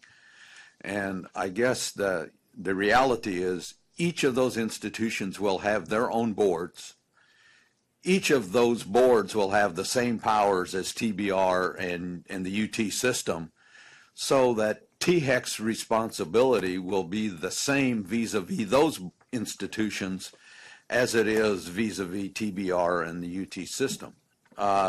Its role is not different, but how THEC now operates is going to have to be very different. It's one thing when you come, and you take a look at today's agenda, for example, for THEC, it has the 2 system heads reports, okay, as part of your agenda. Do you do that with 8? Is everything multiplied by 4 in how you do business? And I think that just the mechanics of how you do business is, yeah. And there's just all of those things now mean that, because technically each of those institutions has the same legal standing as the 2 system heads. And so how you work with them becomes something that is really important to figure out, and in fact to get the precedent set early about how one does this, because doing it wrong could make life very complicated for a very long time. So if I can just pick up on what Dennis is saying, that means that you'll have to consider your structure. And we mentioned earlier that, did you have a governance committee? You may have to, in addition to considering all the other things you're considering, consider whether your structure, now that you have 8 institutions that will be reporting out, should have a committee that works directly with them or some other thing. And it may not. I know in the past you've had, you tried to do committees and it may not have worked then. But just as you're looking at all the possibilities of how you work with the new responsibilities you have, looking at your structure is also something you should consider. I see Pam is thinking about that. Katie, this is a good time for you to jump in. Thank you. For those of you who do not know who I am, I'm Katie High. I'm the academic officer for the University of Tennessee, and I've spent, for the last 35 years, I've worked both with THEC staff and TBR staff, and we have spent a considerable amount of time thinking about going forward. And for the benefit of the commission, let me give you a little synopsis of how we worked up until Focus. If the state needed something to get done in the area of academics, for example, fix, transfer, and articulation for all public and private institutions in the state, there were 3 phone calls that were made, okay? It was Claude Presnell, it was Tristan Denley, and it was myself. And among the 3 of us, we got all of our institutions together in a room to solve a problem. It wasn't always pretty, but it was always done. So going forward, we figured out that if we want to keep the momentum going that we have in this state, for example, for transfer and articulation, and course numbering kinds of things, we're simply going to have to make 9 phone calls. And one idea was that if THEC was willing to be the convener of all of those institutions, and then if the public institutions had some sort of for our purposes, an academic consortium, that we could have a statewide consortium for academic issues, that would be a mechanism to resolve some of these issues, at least with academic programs, transfer, and articulation. THEC already makes sure that there's not unnecessary duplication of academic programs through the approval process. I don't think that will change. We're just going to have to work a little harder to get everybody on the same page, and if THEC can get them in the same room, I think that'll be a good start. And THEC, you're in favor of doing that, right? So. When Katie told me that out in the hall, I thought, that's the perfect example of one place to begin. Because, can you have 6 new institutions sitting at the table all the time? Probably not, but you're going to work that out. Nothing's more crucial than the core of the institutions that your academic leaders get together and work out.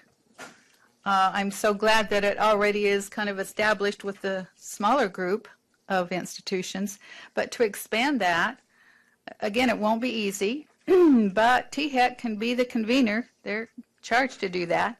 I think that is a wonderful place to start. And I hope that you see that too, Pam, because that's crucial. I mean, it's a very good beginning, yes. And I don't think anything said here should cause us to be afraid. The law equips THEC. Well, I don't have the actual code section yet because I don't think it's not in the law book yet, is it? But has it? It's not yet. It's on page 11 of the enrolled copy that y'all sent out. We have the authority to request, and they have to comply because it says they shall. You don't see that word that often, but we have the responsibility of calling both the Board of Regents and the governing boards of all of the universities together for one purpose, to ensure a cohesive and coordinated system of higher education. So at the appropriate time, I don't know how we're going to end up here today, but I think that's one thing. And we do have rulemaking authority. Laws like this are drafted and they leave a lot of things vague because we're the agency that has the expertise. You couldn't expect the legislature to spell out everything in detail. That's our responsibility. And probably the best way to do this, rather than seeking an amendment, would be through our rulemaking authority, and there's a proper way to do that. Excellent. Other comments on this issue before we go forward? Yes. Introduce yourself for those of us who don't know you. Claude Presnell with Tennessee Colleges and Universities. We've spent a number of years, as Katie indicated, trying to bring some streamlining, to this whole process on the academic piece, and we've enjoyed a lot of success for that. I mean, there have been policies passed that actually we've been able to implement really quick. I think reverse transfer is a really good demonstration of that. The transfer pathways obviously are incredibly successful. What's going to be interesting, though, I think, is that, from my viewpoint, dealing with independent institutions, non-governmental institutions, it's a voluntary involvement. And so we have, from our office and our viewpoint, we have to do a really good job of compelling campuses to consider the win-win and the mutual benefit aspects of it all. I think that's going to come into play maybe now a little bit more. In the past, Board of Regents, as a governing board, could be a little bit more, no, this is the way we're going to do it. And now you got the 6 universities that will be independently governed, that there needs to be maybe a little more compelling evidence as to the value added, in it. So it's going to be a little bit interesting dynamic as we move forward, but I do appreciate Katie's comments. I think they were right spot on. Thank you. Other comments in the room on this issue? several of you have appreciated getting the AGB documents, this one, and there have been some comments about, I know these both, these Rich Novak and the Ames McGinnis article, this one. And I would like you, if you have it with you, if you don't, I'm just going to read it, to turn to page 27 on the Ames McGinnis Rich Novak one, because characteristics of effective coordinating agencies and commissions. Strong boards. Focus on developing and gaining broad commitment to long-term goals for the state. Now you've done, some good things, some good work with that. You will continue. Link finance and accountability to state goals. I mean, you have a big role with finance, huge. Not just setting tuitions, but the capital projects, etc. Use data to inform policy development and public accountability. And as I said before, there's no one, not just in this room, but any room in higher ed in the country that can give you the data you need than NCHIMS. And you were a very wise commission to have Dennis Jones working along with you, as he has done and will continue to do, I assume. Emphasize mission differentiation. What we've been talking about, we're not trying to make all institutions alike. They have different roles, different missions, different directions, and you're not going to try and make them all the same. Insist on quality, objectivity, and fairness in analysis and consultative processes. That's a lot in one statement. Quality, objectivity, fairness in any of the analyses that you do and consultation process that you do. Exhibit consistency and integrity in values, focus, policy development, and communications. If THEC is looked upon as sending out information or having dialogue about information, and yet your integrity is questioned, where are you? I mean, that's true in any part of our life, in any role. The integrity, the honesty of THEC is crucial. Focus on core policy functions like planning, resource allocation, evaluation, and accountability. And you have some groups that you will have some more groups that will be doing that. We talked a little bit about there used to be, I guess, long ago, some committee structure with THEC, but there is not now. Well, let's look at the future. It can't all be done just by a few people. And a committee structure can help you involve the other institutions as well. Demonstrate willingness to take stands on matters of principle. I think each of you can be a little stubborn when you need to be. Principles are important. And you need to, if there's disagreement on key principles, you hash it out. You get in the room, you shut the door, and you work it out. That you're a nonpartisan in the processes and decision-making with both the legislative and executive branches. So we're not talking political parties here. We're not talking areas of the state that some of you represent, institutions that you think you represent more than others. Wipe all that away. You're representing all of higher education in the state of Tennessee. And you want to be nonpartisan as you do that. Make decisions fairly among all higher education sectors and providers. So of the McGinnis and Novak article, I think those, we're not going to go through the whole thing. Some of you have read it and can reread it, but those are very key.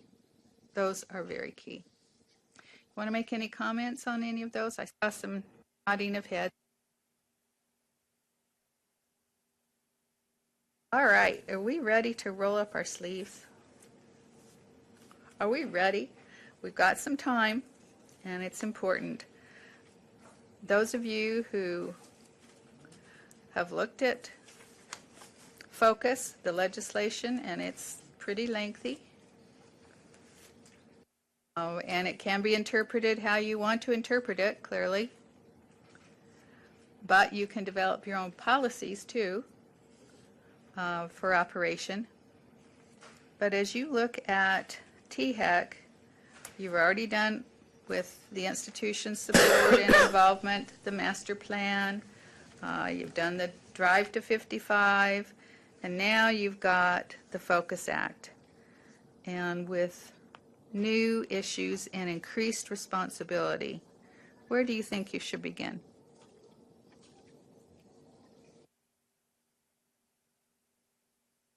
So next month you're going to have a new executive director. Some of you already know him. I understand that he had worked with THEC before. Good for you to be prepared to welcome him and help him understand your thinking on these issues as well. Have at it. Where do you think you'd like to start as you look at Focus? I mean, what areas of the Focus Act do you think are the most important, and why? What are THEC's greatest opportunities to make a positive difference for the future of Tennessee's higher education community? Those are the kinds of things that, as you read through the legislation and the requirements for THEC that are even more clearly spelled out than they were in the past, and the new changes. So let's get some input. Let's get the ball rolling. As Pam was saying, you don't want to start too late. Well, you're not going to do it all here today either. But we have a few minutes. We have about an hour, a little more. Rethink. To share with each other. To test some ideas. AC. I've talked too much. No. Well, let me do a little role playing here. I've discussed this with Russ already. I think the largest areas of dispute always are where are the dollars going, and let's just face it.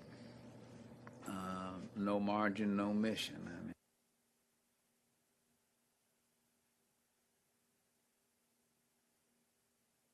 I ask Russ.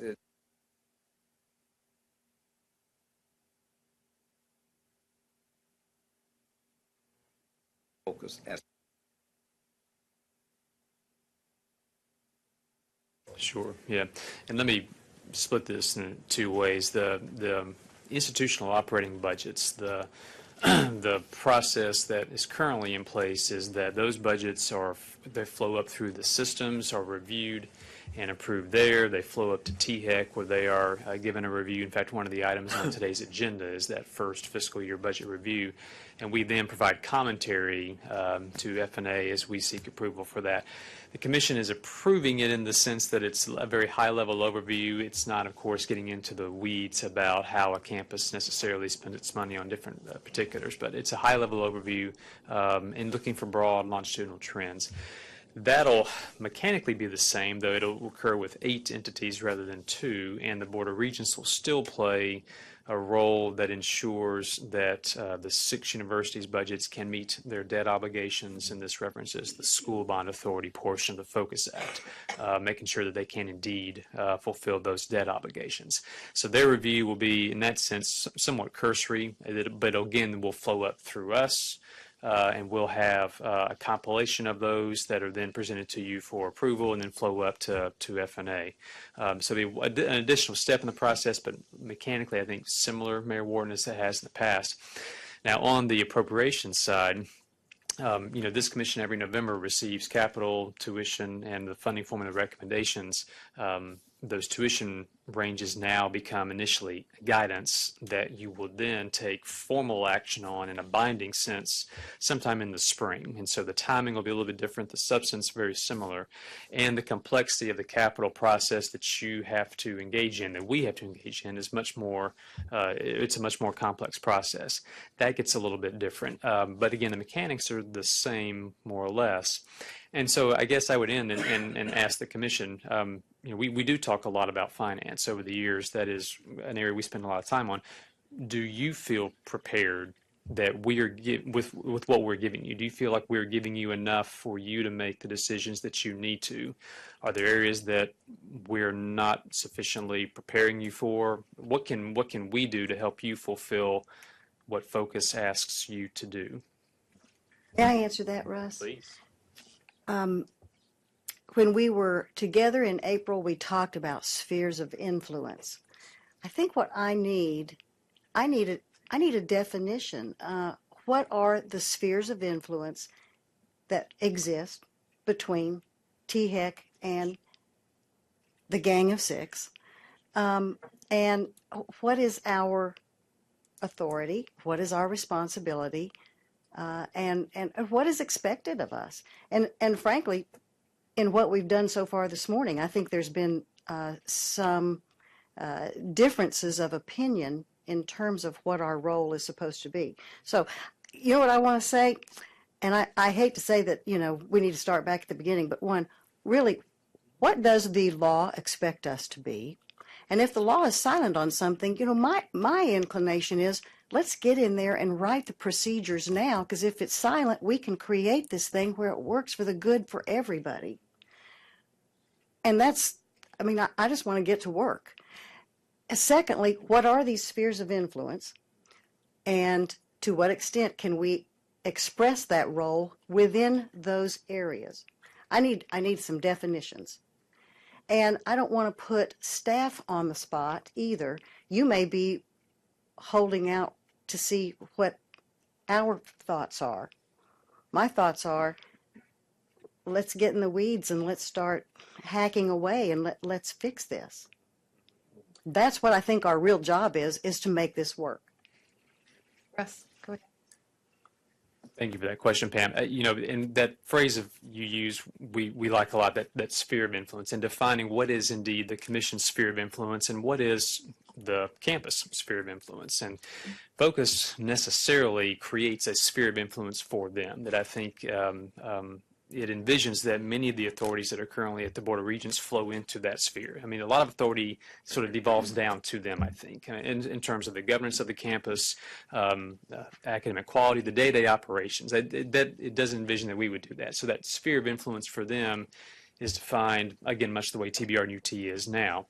I think it sort of sharpens what our authorities are and what our duties are. And some of these are somewhat obvious, but just to kind of go through them for clarity, I mean, the state's master plan, the Drive to 55 public agenda, all of the finance policy that we currently are engaged in, the funding formula, tuition, the capital process, financial aid, which is one that the THEC side of the house has, but is crucial, new academic programs, and deciding where there is unnecessary duplication, where we think a campus taking a risk on a program is both virtuous for itself and for the state at large.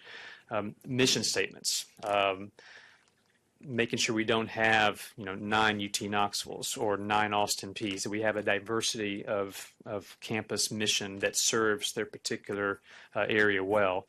And then I think that just the policy role that we have traditionally tried to play in terms of data analysis and then bringing back to both this commission, to the boards, to the legislature and the governor, policy ideas and analysis.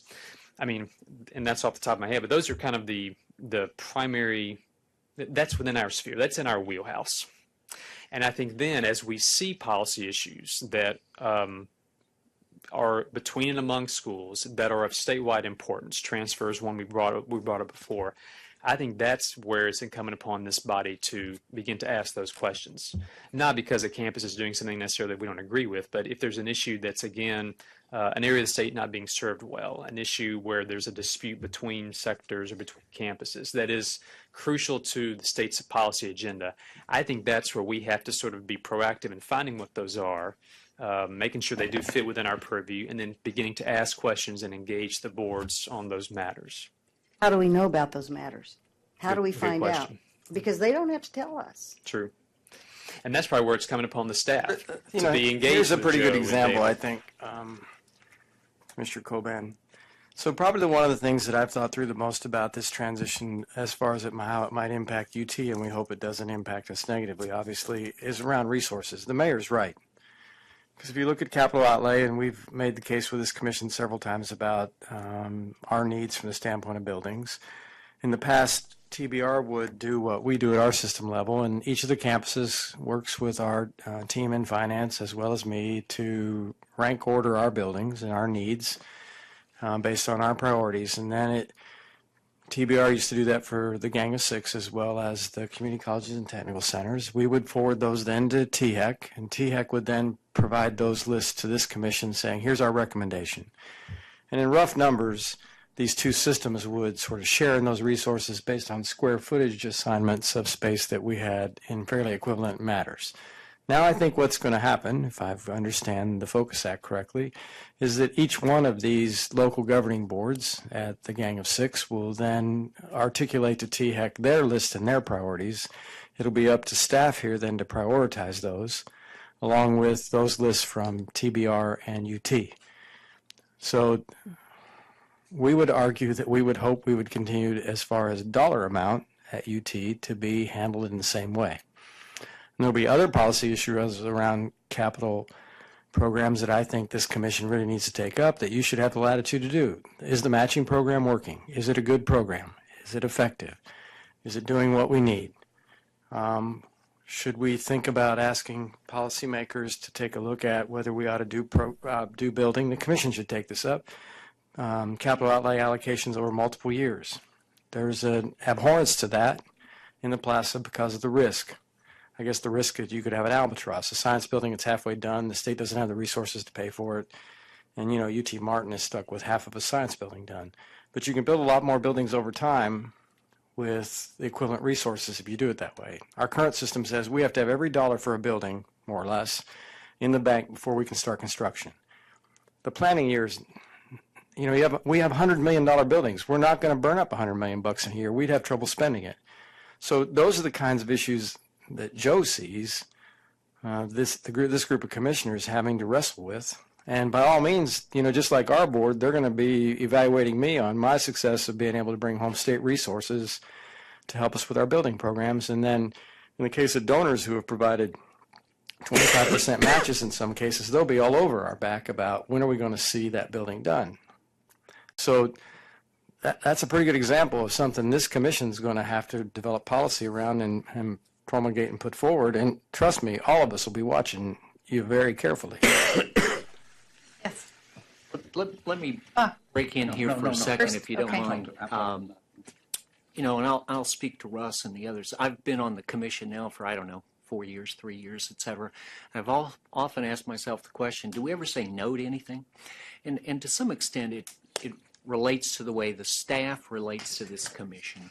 And the way historically the staff relates to this commission is to do tons of research, et cetera, and bring forward proposals, et cetera, et cetera. But we haven't, except in rare circumstances, engaged in substantive discussion about particular policy issues, et cetera, going forward. I know we have in part, but we really haven't. And I think the change here, if this commission is going to fulfill its function as outlined, is it's incumbent upon the staff to bring these issues earlier to our attention and include us in some of the discussion. It shouldn't be our role to say, yep, we agree with that, to everything that comes down the path. We should be helping formulate some of that using the resources of this commission and our shared experiences and our individual experiences in helping enrich this policy. So I do think that you start with change at the top. So the first thing we need to do is talk about us, okay? How is this commission going to operate going forward differently than it has operated in the past? And I really think that's a pathway that you, Mike, and others have to help us work through as you know the particular areas of issues that we're going to be addressing. I've often said that higher education is highly siloed. Actually, all education is highly siloed, and I think the risk becomes that it becomes even more siloed when you have 6 bodies or 7 bodies or 8 bodies making these kinds of determinations as opposed to 2. And so, you know, we're going to be more competitive. Institutions are going to become competitive in a way that we haven't seen that in the past, it seems to me. And so there's always a yin and yang with competition. I live in a very messy world of competition. I exist in that world. And there are very positive things and there are negative things that come out of a competitive environment. We need to write the rules so that we compete in a fair way. They're not the enemy, they're a competitor. And so we need to make sure that we're competing fairly and that we have rules that allow fair competition to exist. And then, I'm a big fan of competition. A lot of good things come out of competition, but there are losers in competition, and one of the risks I see is that we need to let the natural mistakes, they have to bear the consequences of bad decisions, and we can't be backstopping bad decision making at institutional level. We can't cover for those. They have to bear the consequences of decisions that are made within those institutions, and I think we need to, I've seen a real attempt, and I understand it, to sort of buffer campuses that may not have made particularly bright decisions on certain things. I think we have to really take a look at whether we should continue to do that sort of thing or whether we should let decisions bear their own consequences going forward. We can't save, you know, no institution has a eternal right to exist. And no city does, nobody does. So if they start making horrid decisions that were within public policy, to some extent, we need to let those things happen. At least that's my view. Comments on that? Can I follow Go briefly? ahead. 2 things illustrate Keith's point, and one of them's on your agenda today. The Drive to 55 Capacity Building Fund, which you approved in November, was funded, came to fruition. You have a pretty consequential choice to make today about an element of that scoring system, which will eventually result in you receiving recommendations in November about how that scoring you decide today will be applied to projects. So that's a key one. And then on the policies on capital in particular, part of that guidance memo I mentioned earlier, part of that will be the staff essentially rewriting capital policies and even rethinking academic policies and bringing forth to you, probably in January, a revised set of capital policies about how this body ought to, in the future, mesh 8 lists and what criteria are important. And throughout that process, that'll be something that we're going to seek commission input, of course, in that process. So those are 2 very consequential decisions, one today and one coming in a few months, that I think illustrate, Keith, what you're saying. Russ, have you already added a president from a Board of Regents State University to the Funding Formula Review Committee? We have last summer, in fact, that's an item today, or this few months ago, we added all 6 are represented on both the working group and the formal statutory group. So yes. Mm-hmm. Steps are being taken. Other comments, questions? What are some next steps to take? I mean, we've got a good hour. Let's do some pre-planning. Let's do some thinking. There have been some excellent comments and recommendations. There have been some things already started. What questions do you have for Russ or Evan or others, each other, about what's next? Had a discussion with Mike also about structure going. Yes. There are things in plan here privy to. Well, it's not anything you wouldn't be necessarily privy to. I have talked to Mike, and I can tell you that one of the type items on his agenda in terms of coming in is to look at board structure and how our meetings are structured and how the board interacts with staff. And your points are well taken, and that's, I think, been a concern probably of every commissioner that served in recent times in terms of that. So I know that's one thing Mike and I are going to look at very closely starting August 1st. So, yeah. Yes, sir, Mayor. Let me ask you this, and maybe this is something we ought to do before Mike gets on board. In your frank and candid opinion, well, somebody, this is the place to get it out. Yeah, and that's a great question. I'll defer to Russ on that. I don't know. We are not inadequately staffed today to do the job you need us to do. Having said that, there's an unknown factor here that we've been alluding to. When we are going through this next year and re-engaging in ways that are new for us and the complexity of our task is heightened, we may need more horsepower. That's a possibility. The Focus Act did give us 3 positions, which we have added. They're filled now, and so we have shored up areas where we need, but it's possible we need more, and then we'll have to kind of wait and see, I think, how that plays out. Think about this is so critical.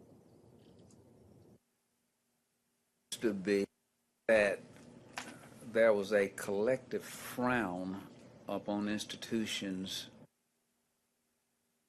which failed to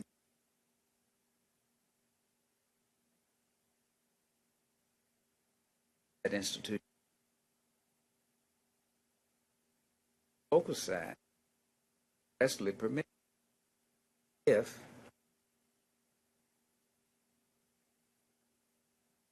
I want to make sure that we have to support the legislature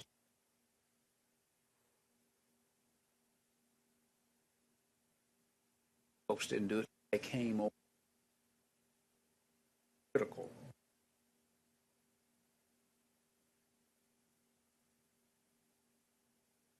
Down.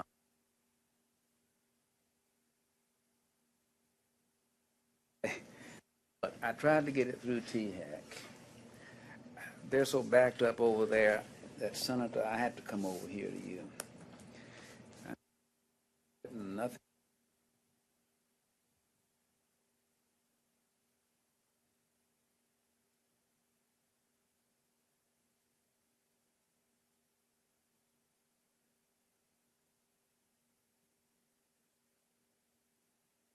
Develop the land.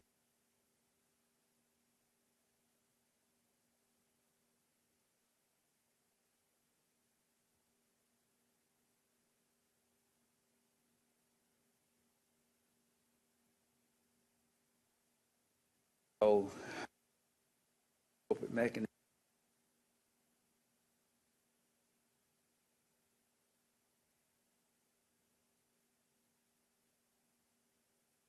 To work for. He shouldn't have to come in here.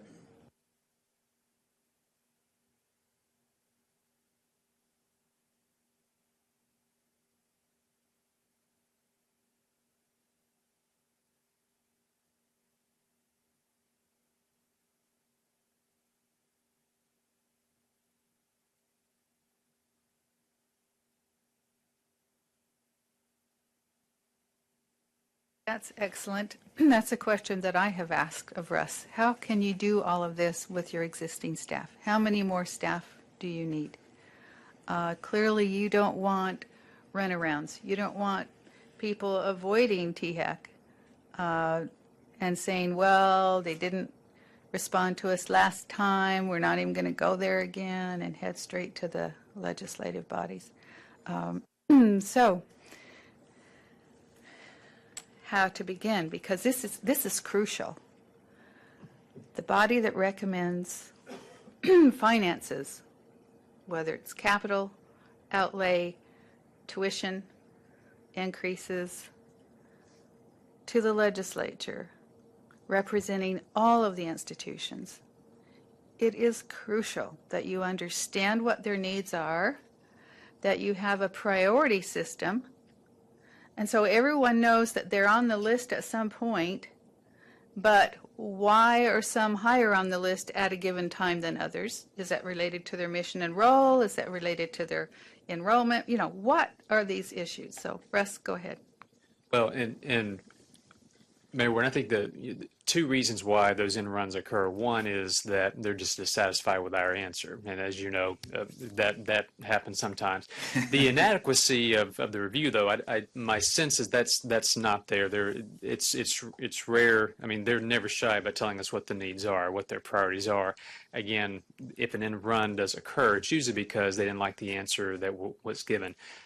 Part of what we'll have to do for this body is to develop a very coherent set of procedures for resolving 8 capital outlay lists. That is exponentially more difficult than is 2, and we will have the capacity to do that, and we will have a methodology for doing so. The end runs that occur, again, when there's dissatisfaction is one thing, but inadequacy of the review, I have no fear that we can solve that problem for sure. I just, with Board of Regents,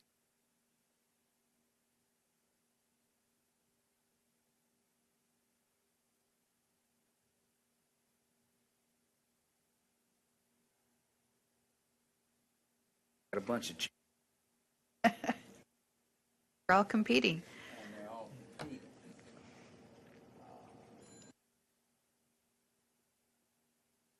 Look at this.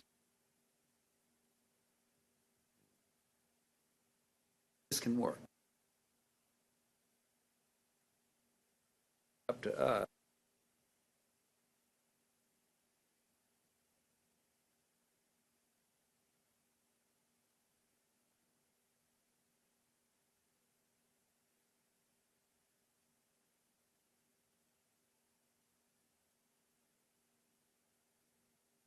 Excellent thing.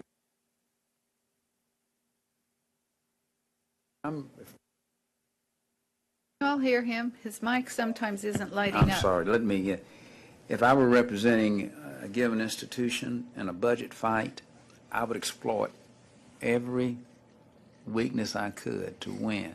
That's what it's all about. And these university presidents want to win. That's their responsibility, to win.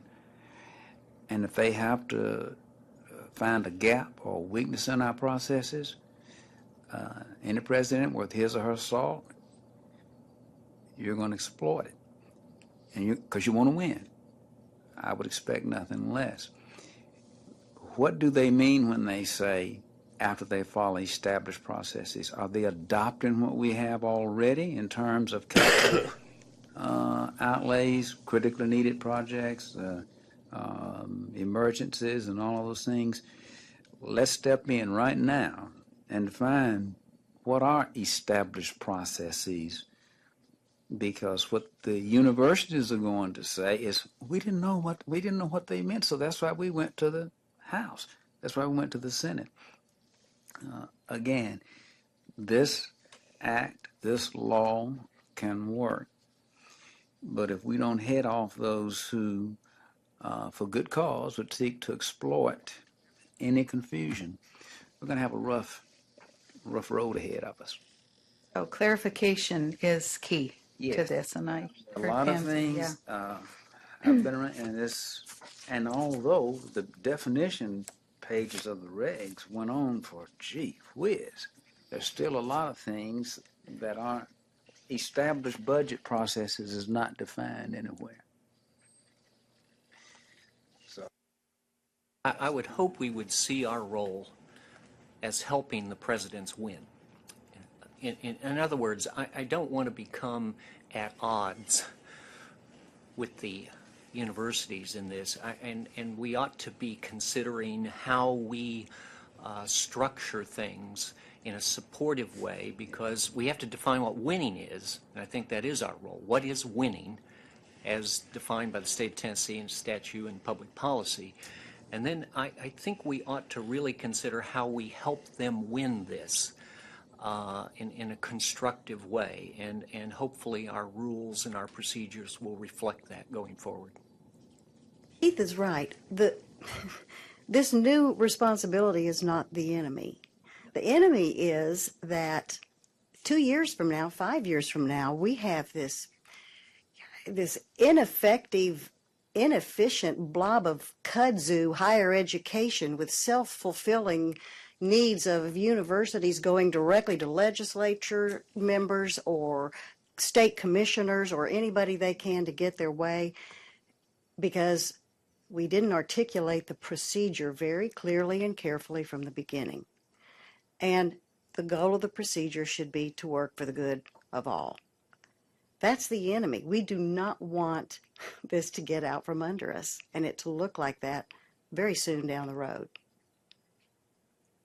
That's a particular challenge too. Telling you from the perspective of having been with the Senate Education Committee for years, when you had two systems and you still had institutions going around your own boards who would come to us and ask for special appropriations that they hadn't even spoken with the governor's office about, even though he's chair of both of those boards.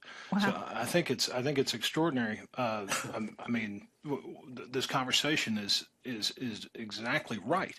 You've got to have the best set of processes you can have so that they can be defended, so that your decisions can be defended. If I can put on my hat of being a former system employee who did government relations in a system, North Carolina has very clear policies about who gets to go to the legislature. And we've got 16 institutions. And we've got a couple of big ones, Carolina, NC State, who have lots of alum in the legislature. But each of the campuses had a liaison who actually reported up as a dotted line to a government relations person at the system office.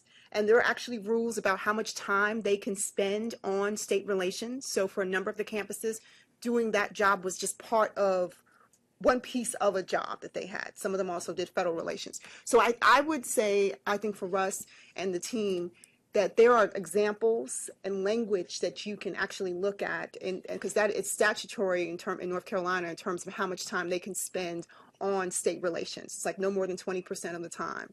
And I think that's important because then that gives you some control, but it still allows them access, but it's heavily monitored. And there are discussions, there are meetings earlier in the year before we go to the legislature. We agree on a policy statement. We agree on what items in the budget we're supporting.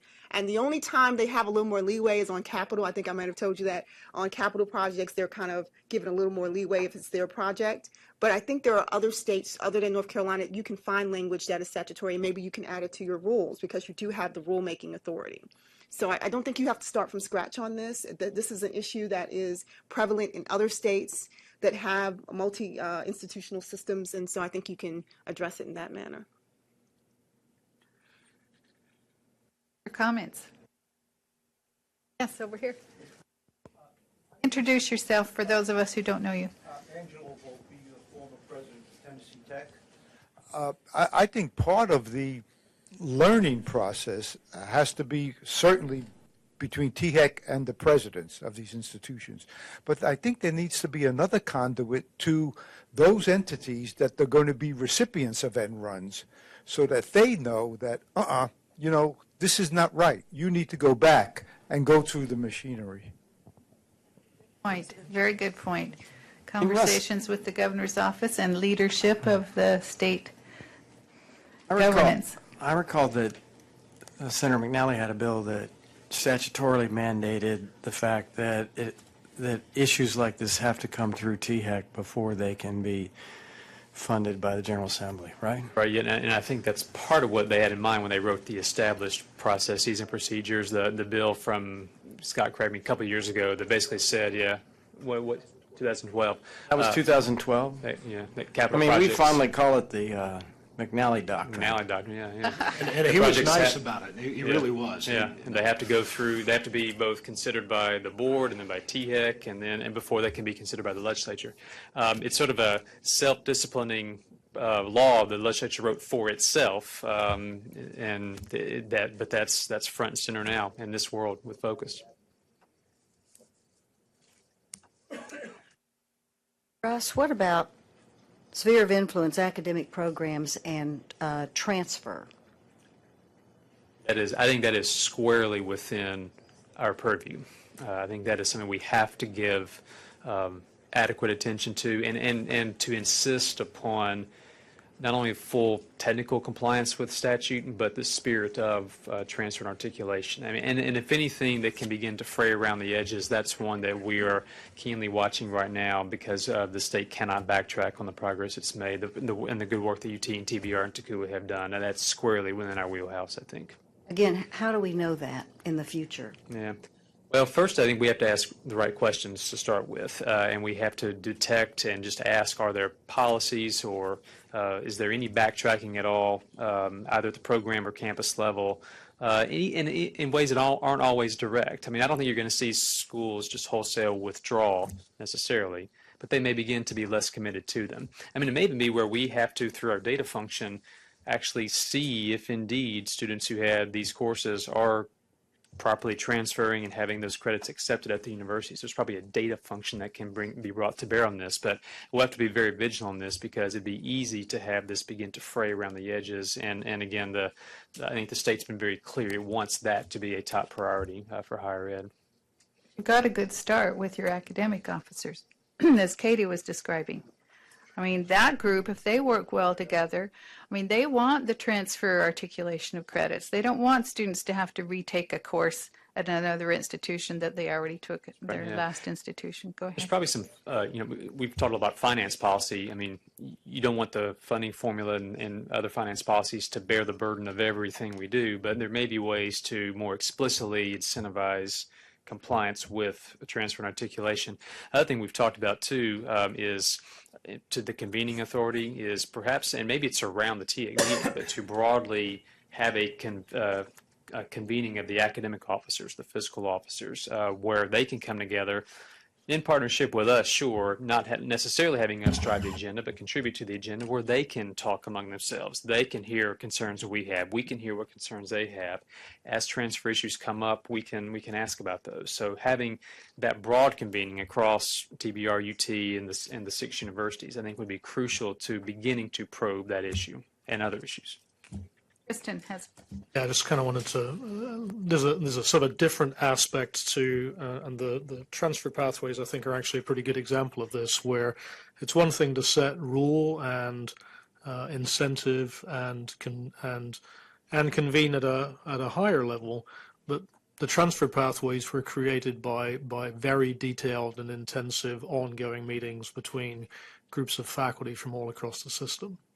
And so that is something which the mechanism there will surely change, because at least up until now there has been a governance role which, for instance, the Tennessee Board of Regents has been able to bring about to try to get agreement in the room amongst disparate faculty who had perhaps very different kinds of understandings about the curricula which would be required for particular disciplines. That overarching governance role no one will have. What's your advice then, Tristan? My advice is that somebody needs to think very carefully about how to, on an ongoing basis, be able to have those kinds of convenings, and they're not. So yes, of course, academic officers need to get together and talk about those things, and those kinds of convenings will more than likely deal with the issues of a particular student not getting the transfer that they need. But that's not the mechanism that brought about what it is that we have right now, and it won't be the mechanism which will maintain and build from what we currently have.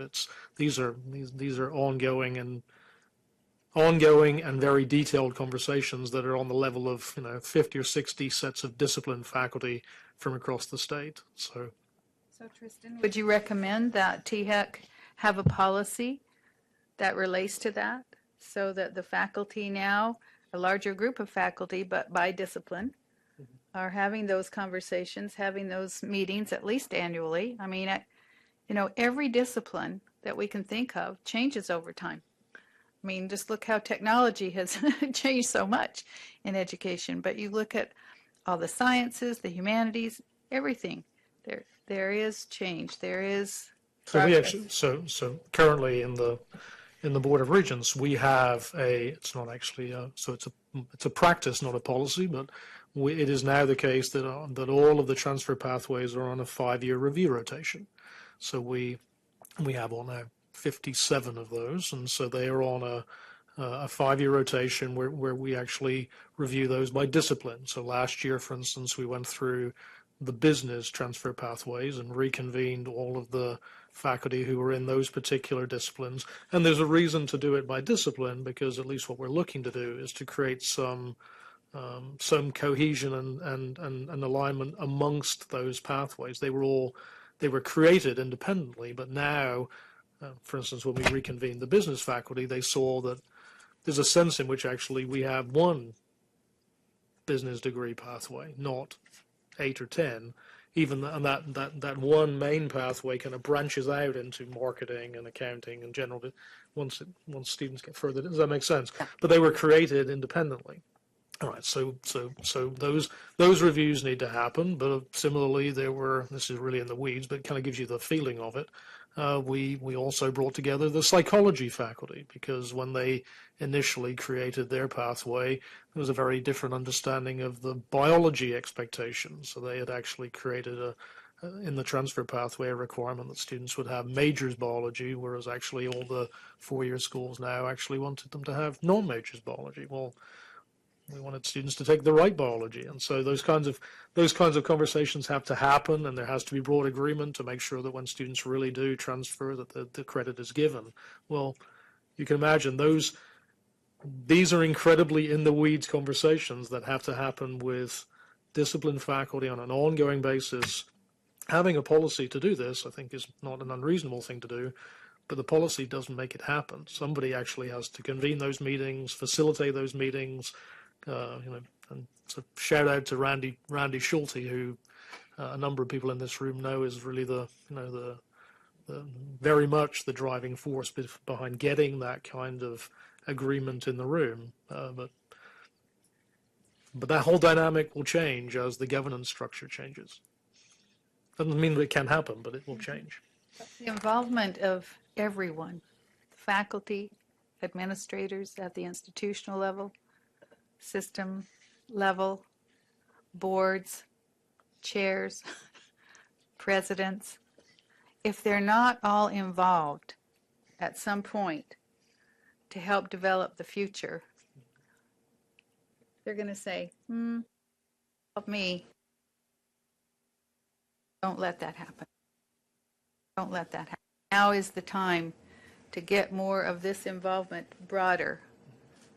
Not easy, but possible.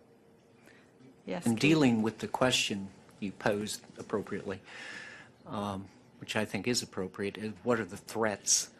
But I would hope we would spend an equal amount of time talking about the opportunities. We made a change in the state in this rule, presumably to increase the public good here, and that we have a vision of what winning looks like and why we did this and what are the opportunities that now present itself as a result of this change. And so I think it's appropriate to sit down and define what winning looks like, and also talk about what opportunities can we maximize under these circumstances, so that this becomes not of, oh gosh, we got to control this and control that, but how do we help maximize the winning opportunities that this new system creates for us? Now, it's going to be helpful to have the presidents, I hope, in that conversation, as well as board members who are yet unnamed.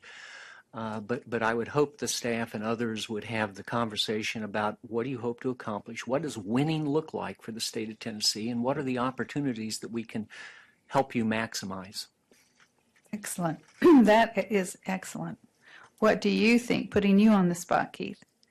What do you think is at least one winning opportunity? Well, I think engaging more of the public, particularly regional public, in the campus, in education, higher education, is clearly one of the intents of this law. In other words, previously it was go see the people in Nashville, et cetera, but if those people are members of our community regionally and we have an opportunity to engage more at the local level, I think too that it provides an opportunity for greater public support for higher education. And I'm talking about reaching into, God love them, county governments and city governments and others for assistance in funding and other opportunities that could occur, they occur in other states, with a change. I know in Sullivan County we were successful in getting a 2-cent tax added to the property tax to help fund scholarships in our county. And I think those opportunities can exist, but we need to really sit down and think about, come on now, here's a great chance to do some things. What are they? How are we going to make that work? I would piggyback on that. The board members, you're going to have 6 new boards. So you have a whole new group of people who can be voices for higher education in this state. They're your partners. As much as they want to be, they have a governance role, but they're also your partners in getting the message across about how important education is. But each of those campuses also had other boards. They had foundation boards, advisory boards that I don't think are going to be done away with. I think a couple of them are trying to figure out how you strengthen those boards. And I think now you have that body focusing solely on how we can raise outside resources for the institutions other than state money to help match state money and things of that nature. So I think you now have 2 real good sets at each campus of individuals, most of them locally. I don't know how they're going to be appointed, but I figure many will be from the local area, but many of them locally who know what the local needs are and can be more engaged and can also pick up the phone maybe and talk to you about what some of the direct needs they see locally. And then you're better informed when you're making those academics, because for all the research that Russ and the team will do, it's still good to hear how a new academic program will have a local impact as well. One of the barriers we faced when we went forward making the proposal to help locally fund some of this was the historic idea that the state handled higher education and the local bodies handle K through 12. And so the biggest opponents to us in trying to get some things accomplished were, in fact, local school boards, because they saw any local monies spent for higher education as coming directly out of their pockets. And those are things that we have to address, beat down, et cetera. If we're going to get, we can't look at this as this sphere is local and this sphere is state, and we can't, it is a seamless process. It is one process of education from K through 16, and we have to look at it that way across funding mechanisms and others. I think we have the opportunity now, potentially, to have advocates in the regional and local areas to help us do that. So that's one opportunity. You asked for one. You think there's an opportunity to go to the governor and the legislature and ask for more state funding for education? And I mean all, pre-K through 12 and higher ed. If there's not a strong partnership between the two, as we had said earlier, if students aren't well prepared to go to college, then the colleges and universities have to do remediation, which is costly. Do you think with the revenues in the state and the fiscal health of the state, with this change and needing to have many more meetings and dialogue and discussion on the future of the direction, that there could be additional revenue put towards education as a whole? I think your most effective way to accomplish that, quite frankly, is through the local boards and talking to the local legislators. By the time they get to Nashville and they're looking at big numbers, there's a big problem, and they're always looking at it differently. But if we take the opportunity to look at and engage local legislators, state representatives and senators, et cetera, at the local level about the local colleges, et cetera, and we have a fair funding process, I think, I don't know whether, the money is the money, and there's only a certain amount. We all know that. But prioritizing that and arguing that can be, these board members can be very effective, in my opinion, in helping us. We're just 12 people sitting around the table here, but they can be very effective in talking at the local level about these kinds of issues. So I see that as an opportunity as well. Can I say something? Sure. I liked what Keith just now said. We're just 12 people sitting around a table here. And I think that's really to the point I want to make. I've listened intently, and I haven't said a lot because this isn't my wheelhouse, as Russ has said.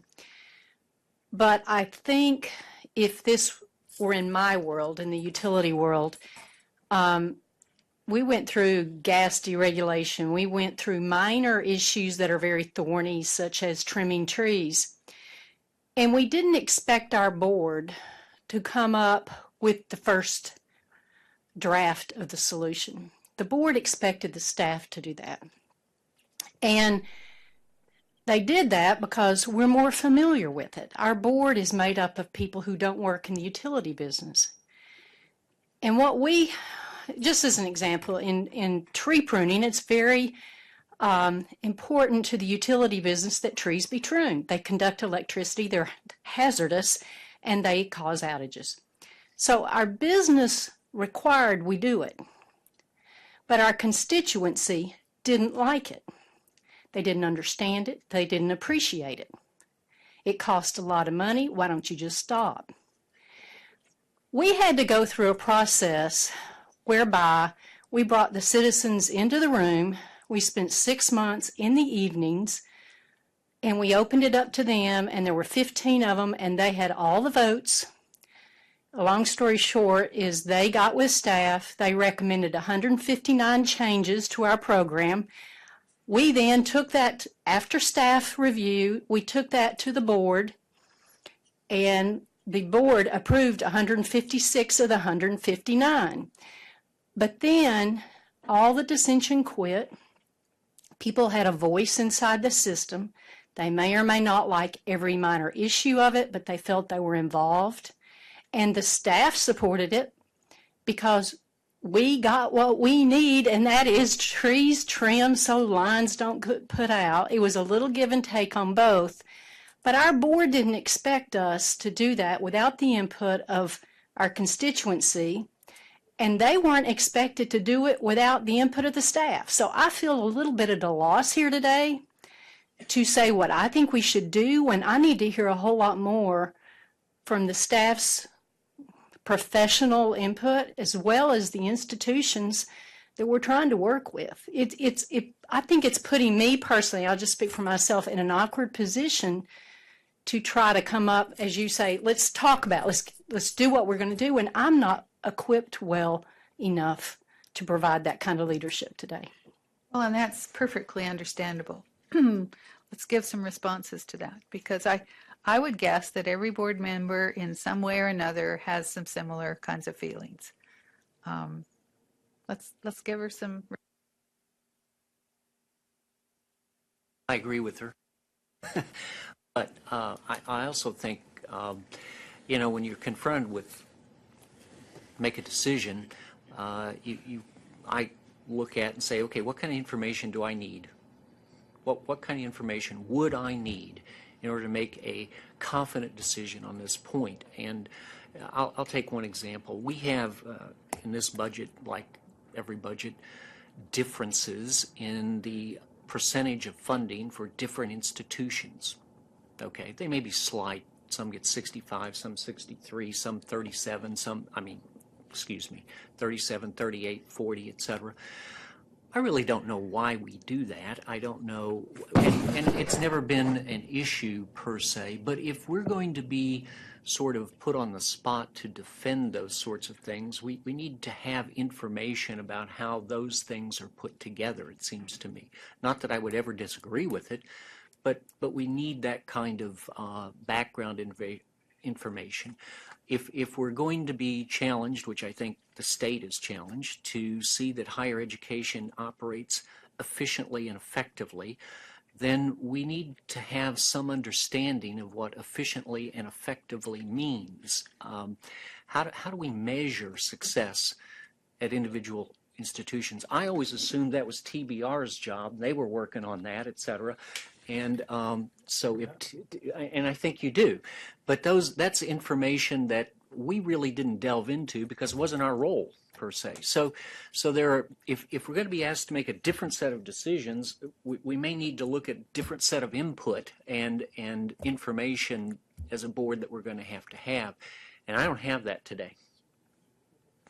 A point exactly. Yeah. I'm good at making decisions. I need to be informed before I make those decisions. So that's what I'm trying to say. Well said. Responses?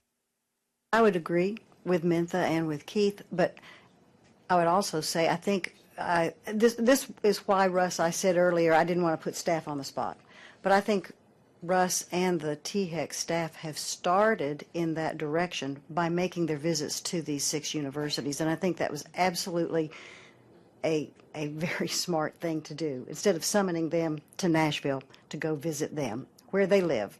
And that opens the dialogue. And then I think the next step is, to sit down with them and hash out some of this. I think you've started in the right path. And to keep the board informed. Yes. You are informed, yes. So it strikes me from Keith's example that in my head, the way it ought to probably work would be something like this. So this group, THEC, says, or the legislature says to THEC, we would really like higher education to be more effective and efficient, or we would really like higher education in Tennessee, public higher education, to move toward a drive to 65, whatever it is. Then I think in turn, this body would then recommend to the Gang of Six plus these 2 system enterprises that you need to get engaged in that process with your board, or better yet, you would direct our board vice chairman or the board vice chairman at the Gang of Six, that's the direction you believe public higher education should go in Tennessee, and then we would have to get engaged in trying to drive each component of our system as well as the Gang of Six and TBR in that direction. Because remember, this local board is going to govern that campus.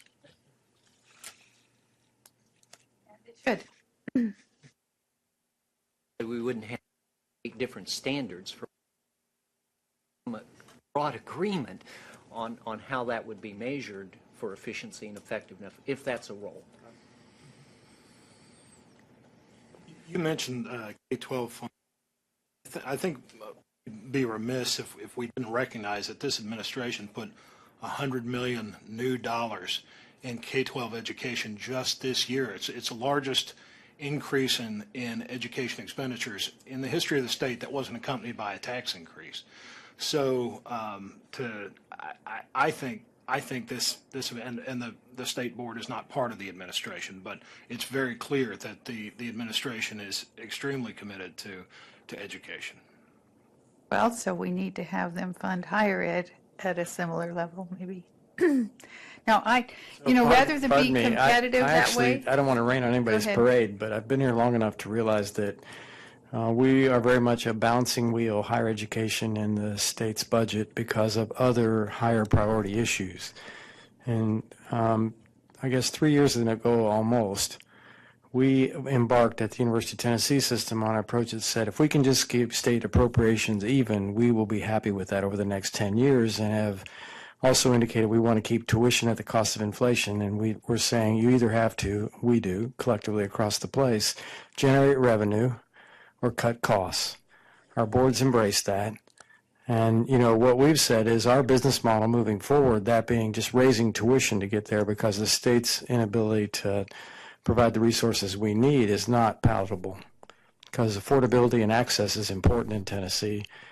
So while I'd love to see the state find additional resources for us, the reality, particularly from scholars around the state budget enterprise, including Bill Fox from UTK, is that the reality of that is not very good, even in the finest economic situations the state's seen in decades, probably.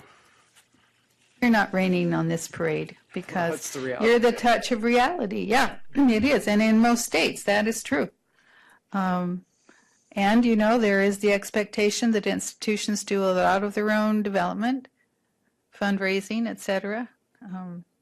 All of us kind of help with that with our own alma maters, community members, et cetera. But the partnership with public ed is crucial, I think, as well. So, other comments at this point? Is it time to stretch your legs? Well, I'll just say this. This is a great opportunity to do this on your capital and planning budgets.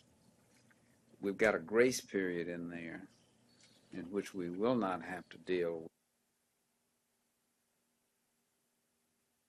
Grace period.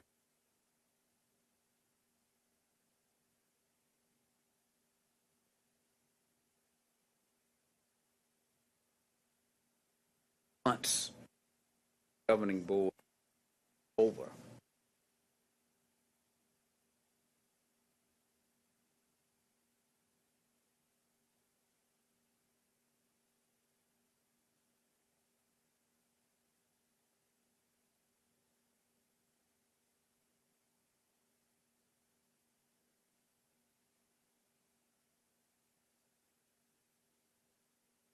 I 120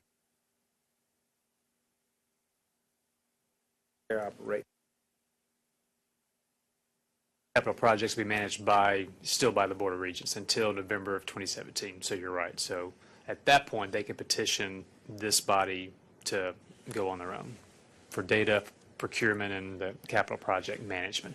But you're right, Mayor. I mean, this November, when this body convenes, the capital recommendations that we will bring you to deliberate on are still coming from UT and TBR. So we do have, and we've already been engaging with both facilities managers on the campuses and others about the capital process and what they should expect as Focus hands that duty to them, and then what they should expect from us about that process. Well, there is thinking ahead. Oh, sure. And preparing. Maybe more information shared with the commission, Russ, would be helpful, just so that they know how this full year that you have to work together is going to be spent. Definitely so. And that guidance memo I referenced earlier, part of that is you're also the target audience, because here is how we have, what we've heard from those campus visits as we've thought through the complexities of capital and new programs and data, how we intend to engage, a timeline for how all this works out between now and November 17. So that's well on its way. And we've also, as we update y'all in the weekly updates, these things are kind of spotty. Maybe us compiling sort of everything that has been going on so far would also be helpful. Just kind of state of activities that we've done, conversations we've had, maybe that would be helpful as well. We can do. More information that is shared with the commission, and the more informed they are, the better they will be in giving you advice. I mean, that's one of their roles. So, but they can't give good advice without good information. So, thank you. We've actually reached the point in our agenda where we're at the wrap-up stage, and I recognize we could talk about this for a long time, and I know we will continue to have these conversations, and this is definitely a great starting point. So, Russ, I don't know if you have any parting comments for our work session. None other than, first, let me thank Cece and Emily for conducting this today. It's been very helpful, I know, for us. Thank you to the commission for the feedback and for the conversation. This is, joking earlier, there's no blueprint for how to do this, and so as we journey on, we're going to need this. And I would concur, Mr. Chairman, us doing this again and having more in-depth conversations as a body about how this next few years play out would be very helpful. The staff need this, and I thank you for your engagement today. Let me just repeat one thing I said earlier. What are THEC's greatest opportunities? Gets to Keith's comment, greatest opportunities to make a positive difference for the future of Tennessee's higher education community. And another thought I've had is, what advice do you give Mike as he comes into this role? And how do you prepare for Mike to be the new executive director? So those are some things, but I know that Dennis Jones had a couple of comments he wanted to make at the end of our discussion as well. Having listened to this, let me just put a couple of other things on the table. One, to remind you that, in many ways, the commission is the keeper of the public agenda. I mean, that your job is, in fact, to carry out the policies that get you to the goals that you've established in your master plan. And D55 is the big piece of this, but I encourage you not to forget the other parts in the master plan. But your job always to say, these are what we set as our goals. The next step is, how do we know if we're making progress?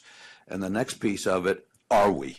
So I mean, that's all part of the informing of the commission on a regular basis is around that set of topics.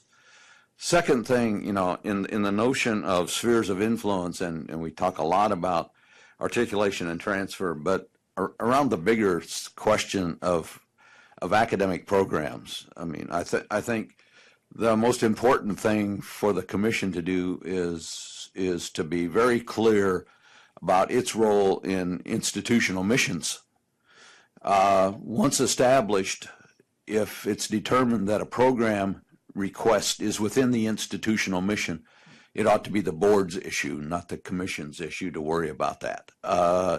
That your job on the academic side is really about, is this a change of mission? And around that, there is the whole question about, there are probably some areas where the commission needs to be proactive, not reactive in that regard. There may be some programs in some parts of the state that need to be put in place in the context of Drive to 55, in context of service to the state, that institutions and systems aren't necessarily coming forward with. And they need to at least open the conversation about how do you provide service where service currently is not being provided.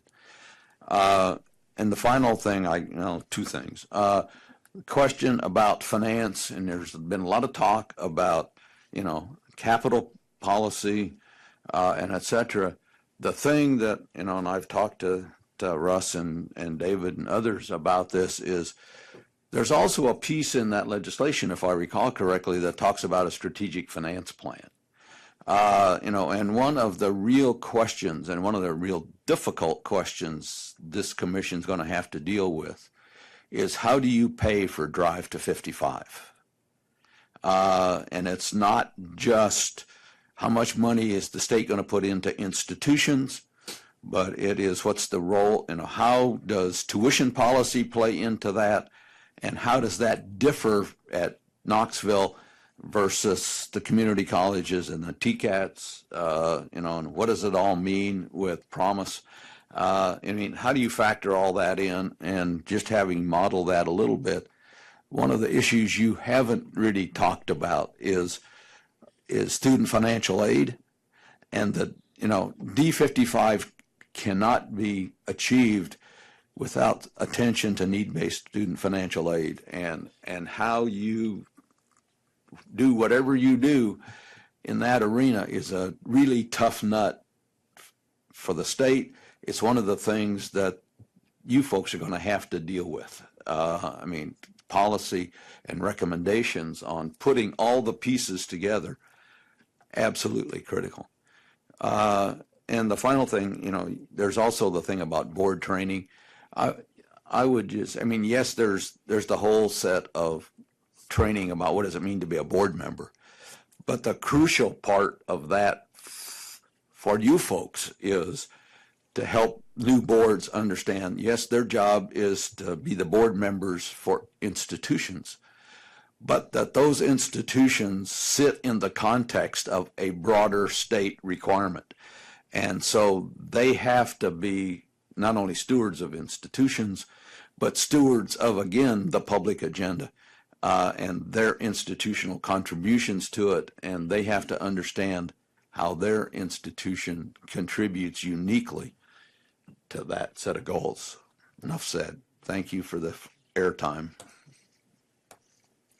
Other comments?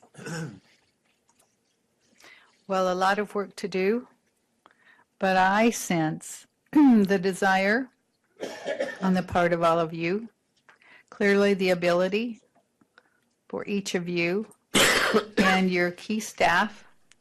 And I'm pleased that Russ told me he's staying on. He's not leaving as Mike comes in, and I think the two of them should be a good team. He'll be a deputy, and it's crucial that that partnership works, but that each of the institutions, regardless of how they identify with boards, commissions, THEC, everyone realizes their input is valuable. Everyone. And I just wish you the best. I think you've got the energy, you've got the knowledge, and you've got the desire. It's going to happen. Things are going to work well. You may make some proposed revisions for this latest legislation as you work through it. But you do have policy development opportunity too, where you can control how things are going to go and help give direction. So I wish you the very best. I do think you've got all the talent and ability that you need, and but it won't be done without hard work and good effort. But think of the opportunity for this state. Think of what you are doing for Tennessee as a whole, for higher education in this state, and the partnerships that you will be building. I just wish you the very best, and I can't wait to hear, in a year how it's going, and another year how it's going, and I expect there'll be excellent reports. So, thank you. Thank you very much. No, we appreciate very much the session. Obviously, the formal meeting will begin at 1 o'clock, and we have lunch in the adjoining room. Thank you very much.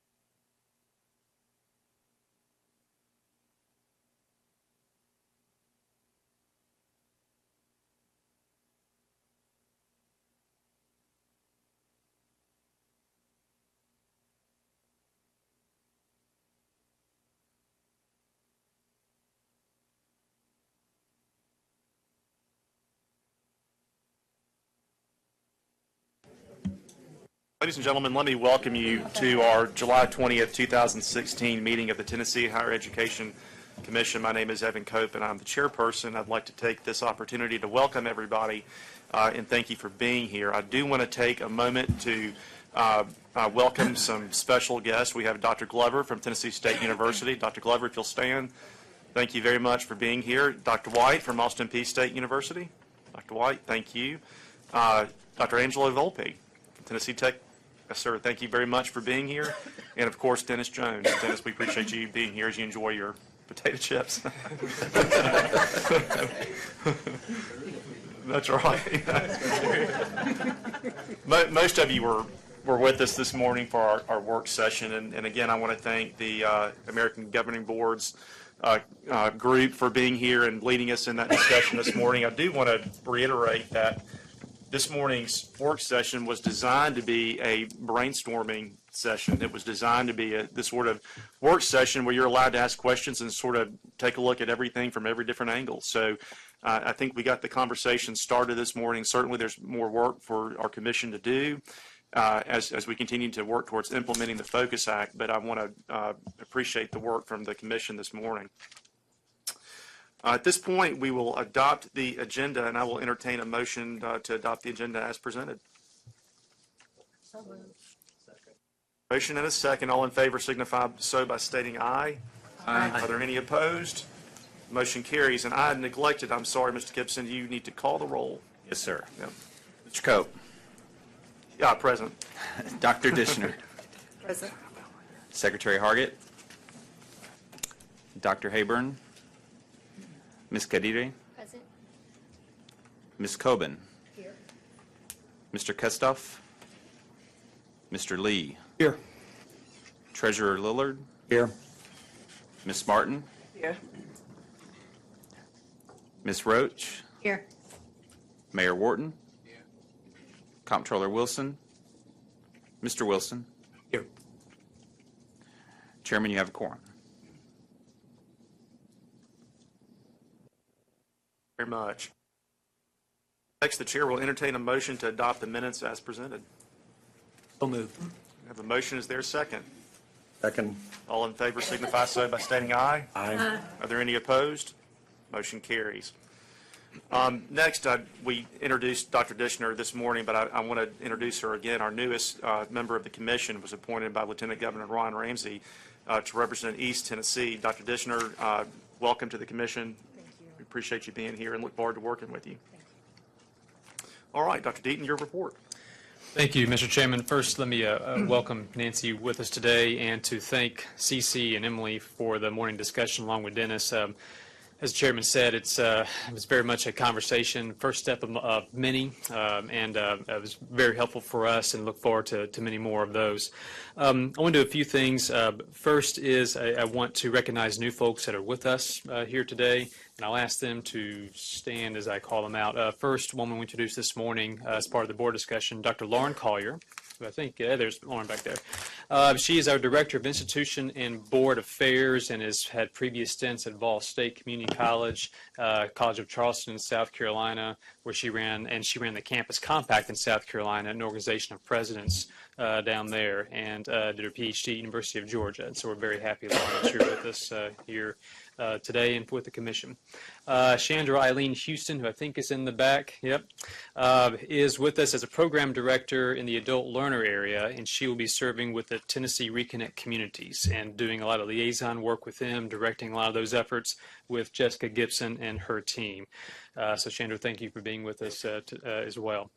And then Carl Menka, who is directly in front of me.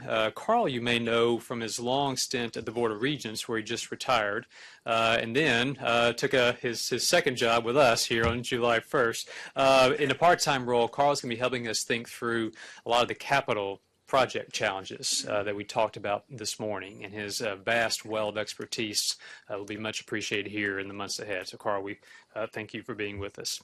Dr. Pam Knox, to my left, also perhaps familiar to you, our Associate Chief Academic Officer and spent many years at the Board of Regents, where she worked in the leadership role there for Tristan Denley, and is also on the TSU faculty, was for many years as well. So Pam, welcome, and glad you're with us today.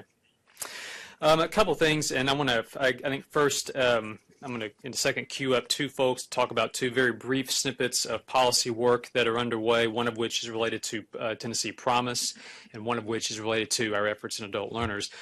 First, let me mention a reminder. Tomorrow, there'll be a recognition ceremony for the McWhorter Scholars. You all should have gotten an invite to that. We hope you can attend if you have the time. These are, this year's class is larger than normal, but these are the best and brightest Tennesseans our high schools, public and private, have to offer. It's a strictly merit scholarship. We hand out usually 50 of those. Additional funding this year allow for 115 or so to be awarded. And these are students with 35, 36 ACTs, 4.0s, presidents of this, that, and the other. I mean, it's a remarkable group of young men and women. And so at the residence tomorrow, we'll have a recognition ceremony for them, and I encourage you to attend if you're so able. So let me, at this point, ask Jessica Gibson to join us to give you a brief update on the Tennessee Reconnect Communities, which we've been working on for quite a bit of time now. Jessica, let me turn the floor over to you. Thank you. Good afternoon, Chairman Cope, Dr. Deaton, and members of the Commission. I'm going to give you a very brief update today on the Tennessee Reconnect Communities. And if you'll recall, we really began working on this about this time last year. We are working with the Graduate Network to scale statewide model of high-touch advising and support services for adults. These are adults who are either currently enrolled or would like to come back and finish a credential at a Tennessee college or university. Excuse me, we have support from Lumina Foundation and state funding in order to make this happen. So currently we have 8 Tennessee Reconnect communities, and these are primarily multi-county regions that have identified themselves as a community. We launched 3 in March in Middle Tennessee, Upper Cumberland, and Southwest Tennessee. Now, in the 4 months that they've been up and running, they're serving 863 adults. We feel like this is a success, and we, of course, anticipate that this will continue to grow. In November, the next 5 TRCs, Tennessee Reconnect Communities, will launch their services. We will have a training for the new directors at the beginning of August. We'll have a training for the next cohort of Tennessee Reconnect Community Advisors in September, and of course with an anticipated launch of November 2016. Excuse me. The communities that will be launching in November are in Northwest Tennessee. We have 2 in Northeast Tennessee. Excuse me, 1 in South Central, and then we will have Graduate Memphis, which has been operating for a couple of years, will become an adopter of the Tennessee Reconnect Community Model and will become part of the Tennessee Reconnect Community Network. They'll have an interesting role too, because they'll be sharing some of their learning and information with the rest of the Tennessee Reconnect Community Network. This is just another map and listing of the counties. The ones in gray currently have have access to the TRC services. Those in blue will have access beginning in November.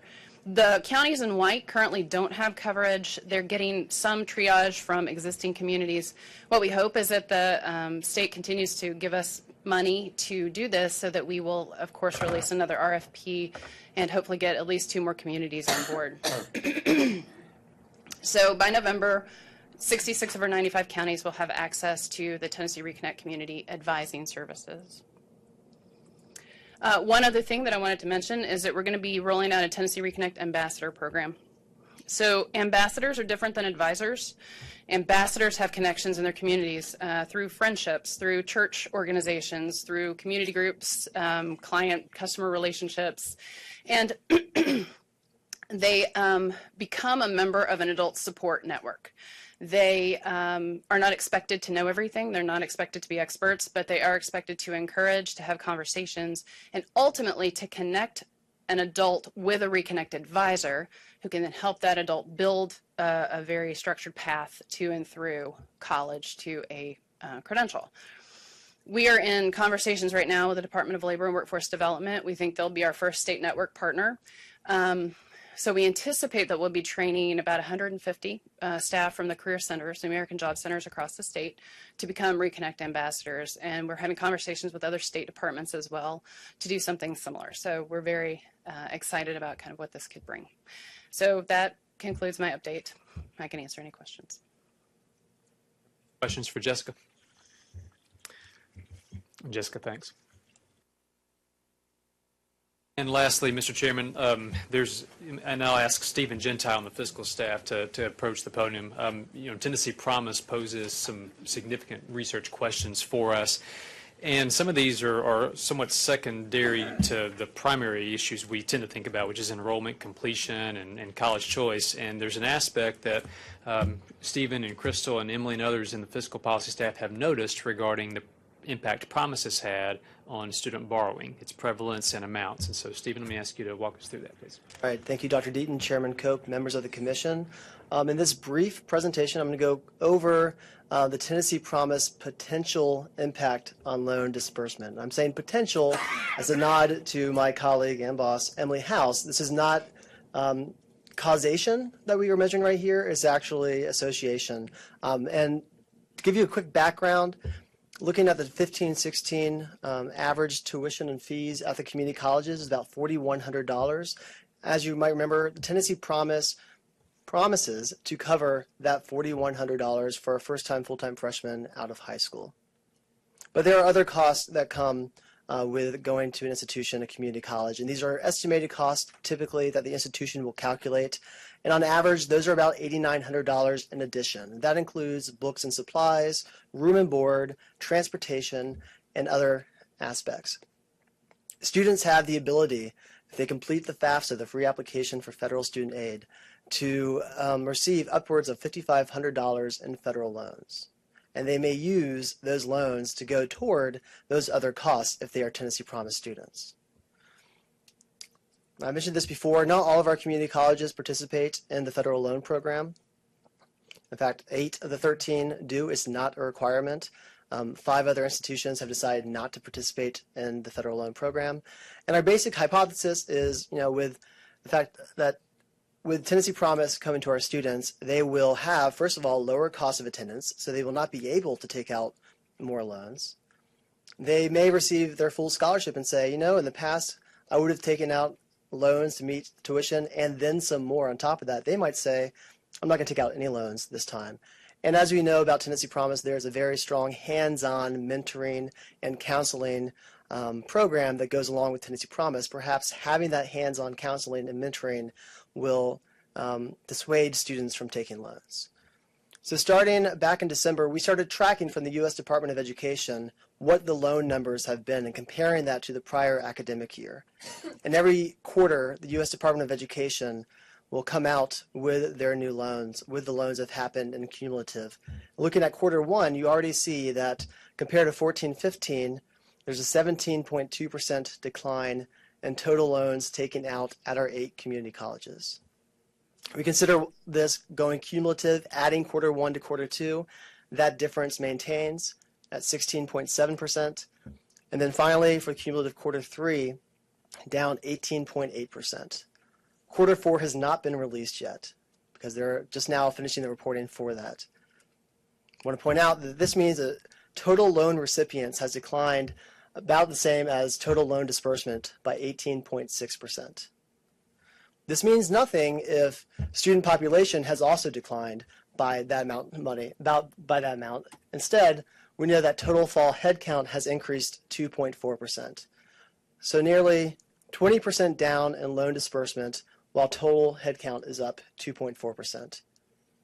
Emily House mentioned at the April meeting that first-time full-time freshmen is up at community colleges by about 25%, linking that to Tennessee Promise. So total fall headcount is up 2.4%, but Tennessee Promise up about 25% for first-time full-time freshmen can play a significant role in dropping our loan disbursement. Further comparison, if you look at loan recipients to headcount, about 46% of our student headcount taking out loans a year ago, 36% this year. And finally, the loan burden, and I'm defining this as total loan disbursement per head count, has declined from $1,400 down to $1,100. We did this throughout the year. We had some guidance from THEC and Jane Pennington at THEC. Concurrently, the Director of Financial Aid at Nashville State, Josh Moran, was doing similar analysis looking at the last 4 years. He shared that information with us. And this is what he shared with us. You see the total fall headcount changing over the years at Nashville State. It's that green line. The red and blue being total loan disbursements and total recipients going down. And these are annual changes. So loan disbursement this year at Nashville State has declined 26%. Over the years, total loan disbursement has gone from 24 million to 26 million, 23 million, and now 17 million. What I want to point out here is that though Tennessee Promise is in its first year, in actuality at Nashville State, they're in their second year because Tennessee Achieves was in effect 2 years ago. And we see decline in loans that correspond with that first year of Tennessee Achieves. Again, I'm not saying that this caused the decline, but it's pretty impressive. In the bottom right, Josh also shared with us that overall student body took out about 22% of them took out loans, compared to Tennessee Promise students, 7% took out student loans. We thanked Mr. Moran and asked him, hey, can you tell us how you pulled those numbers? We were going to ask other directors of financial aid to do the same. So they did that, and on very short notice, by the way, and thankfully they responded quickly. Columbia State, that tick up this year in 4% in student fall headcount, down 20% in total loan disbursement. Volunteer State, a tick up 5%, down 13% in total loans. Dyersburg, they've had a decline in enrollment over the last 4 years, which is now leveled up with Tennessee Promise. So they've had a decline in loan disbursements, and that has continued. But when enrollment stayed steady this year at 0%, loan disbursements still declined 15%. And finally, Pellissippi State, they've had Knox Achieves in that area for a while. So the Director of Financial Aid there, Mr. Smelser, was quick to say, I can't attribute all of this decline to Tennessee Promise because we are very hands-on in our loan counseling, and they've won some awards for that. So I mentioned that because this is not done in a vacuum. Tennessee Promise is not the only thing happening at institutions to combat loans. That said, loans at Pellissippi State have declined from $19.4 million down to $7 million this year. So key takeaways, there seems to be an association between the implementation of Tennessee Promise, no causation, and lowering borrowing rates. We will continue this work. This is just preliminary right now. We'll be looking at universities to see how they've responded to loans with Tennessee Promise, because there are students going to universities who received similar mentoring and counseling due to Tennessee Promise. But we will consider this going forward and keep revisiting this. But right now, this seems quite substantial in what Tennessee Promise may have done to loan disbursements. Yes, Chairman It's Coe. really, really exciting to see. Do you have any reason, and anecdotally, I realize quarter four is not out yet, but do you have any reason to think that it won't be consistent with what we? Well, so Mr. Moran did his analysis about a month and a half ago. So his just included quarter three, but I was receiving in the last week from other institutions more updated information showing the similar aspect. I did do a projection looking at historic data. Let me go back some slides here. Don't get dizzy. All right. So in quarter three, $80.3 million went out compared to $65.2 million this year. In quarter four in 14-15, it was about $86 million. So it's the summer, it's really going toward the summer. And using those projections, I estimate that about $69 million in total using quarter four will go out this year. So a significant decline. Other questions for Stephen? You know, the conventional wisdom on the loan issue in American higher ed is usually a few degrees off. I mean, you see these $1.2 trillion numbers, which are significant, but the research says that 30–40% of that is graduate students, and that poses a different policy challenge than it does undergrads. And then even among that, the averages kind of obscure the reality here. But the biggest issue, I think, for us, and this gets back to the long-range financial plan that Focus asks us to do, is it's the debt but no degree population. It's those students who are borrowing and don't finish their first year, don't finish their first semester even, don't have a degree, therefore can't have a job that services that debt. That's a significant problem. And in fact, some studies in Iowa and others have pointed out that the majority, not a preponderance, but the majority of defaults are students who really only borrowed one semester or 1 year, but just never advanced further.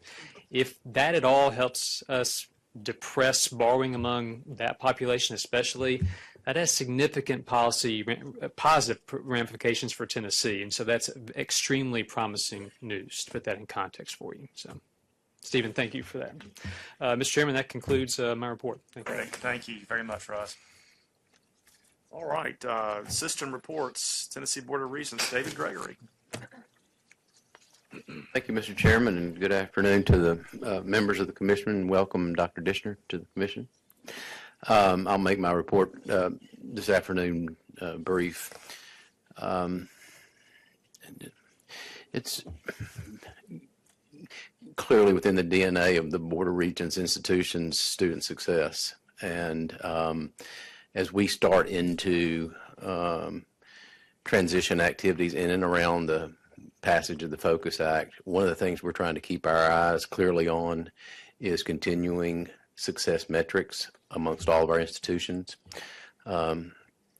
It's, I think, clear to me that we're going to be successful as a state if we can reach out to a swath of students that we have not traditionally been able to be successful with in higher education, and not only attract them, but be able to keep them. And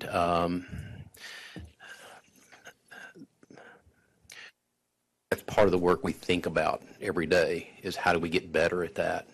And some of the success that we have seen with our co-requisite remediation models lead us to believe that we are having some success with that population. The Tennessee Promise brings into our community colleges and TCATs a group of students that also gives us that opportunity to reach out and to have them be successful, a group of students that in some respects we may not have had previously. Our attention right now is on transition with the Focus Act, and I'd like the commission to feel comfortable that we are doing that with all due diligence. The institutions, the 6 universities are focused on making sure that their accreditation process is cleared through THEC. They went together a couple of months ago. The Focus Act will require a substantive change in governance structure. So together, all 6 universities went, met with Bill Whelan in Atlanta, took their THEC coordinating teams with them, had a good discussion. They have a pro forma packet that will be due in September. They'll be in front of the commission in December. And so they have their eyes focused on getting the prospectuses together and making a successful petition to SACS. So the boards will actually stand up. The individual boards will stand up probably sometime in the March and April timeframe of 2017. Part of the other activity that's going on the university campuses now is looking at the policy and procedure structure. The statute provides that our sort of doctrine of policies and procedures will lay on those universities until they stand up their own, but they're preparing to do that rather quickly. They'll know this fall who the governor proposes to nominate for the institutional boards. The legislature has the opportunity to confirm those members, and then in spring of 2017, those boards will stand up and have their own authority. So that transition process, I believe, Mr. Chairman, members of the commission, is going smoothly.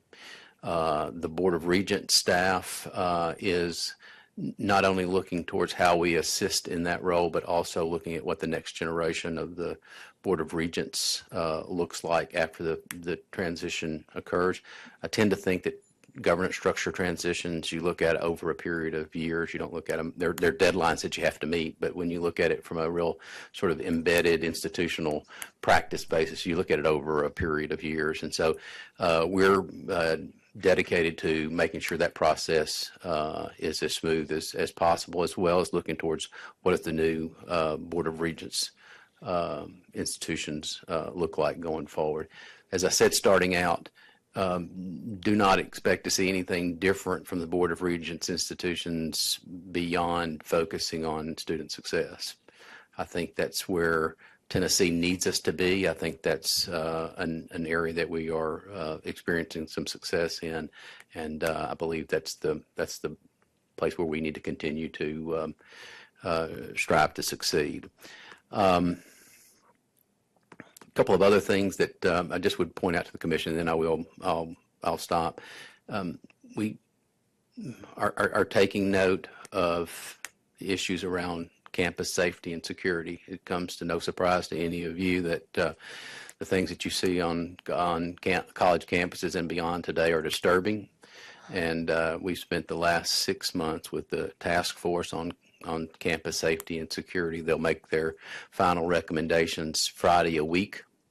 And then those recommendations will come in front of the regents at their September meeting. We have, for the first time this fall, we'll have faculty and staff members with the ability to carry weapons on our campuses. So we're taking note of how to do that.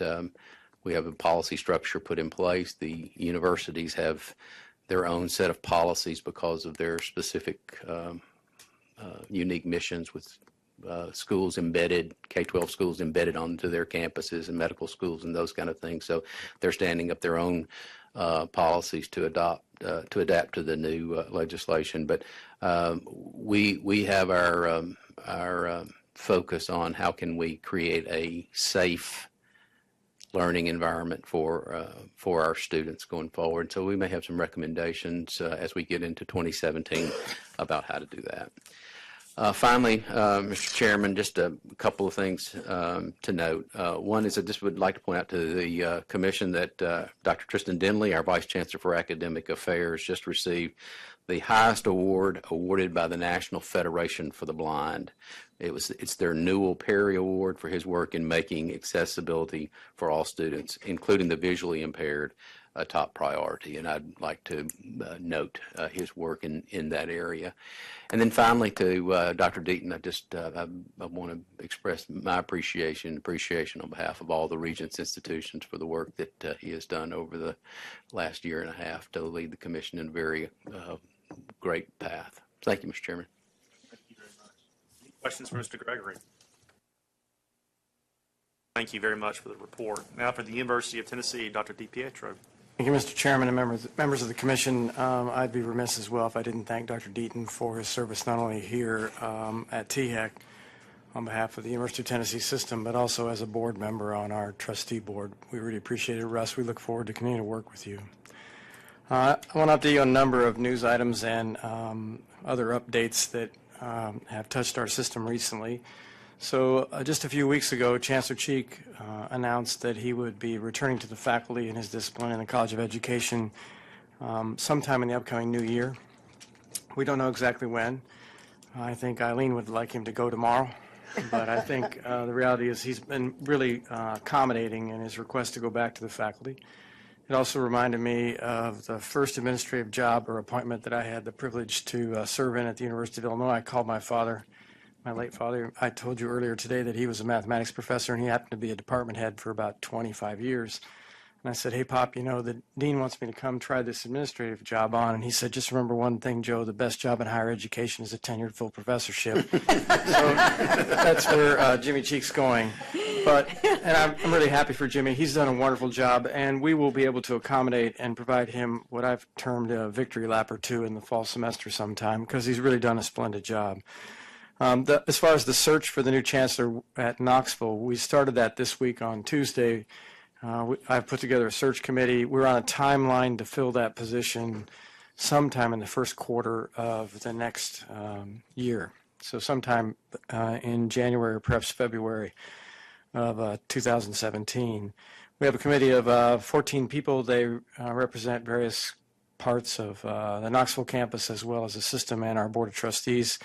And we've engaged a search firm, Parker search firm out of Atlanta, to help us with that. They know a lot about Knoxville. They know a lot about our system. And I think they'll do a great job for us. Obviously, we've suffered a big loss at the University of Tennessee, Knoxville in the passing of Coach Summit. If you had a chance or the opportunity to watch the celebration of life that was held on July 14th, it was an amazing event. And I know Mintha was there. I saw her there. Maybe some of the rest of you either watched it on TV or I didn't. It was a big crowd. Didn't see you there in person. But the reality was it was a mixture of tears. It was a mixture of laughter and levity. Great stories. Just a great, wonderful human being, a classic leader. And all will miss her. And we will continue to hold her in our prayers and her family. But it was a very special evening. On July 5th, we announced a settlement to our Title IX suit that you've probably read about in the local papers.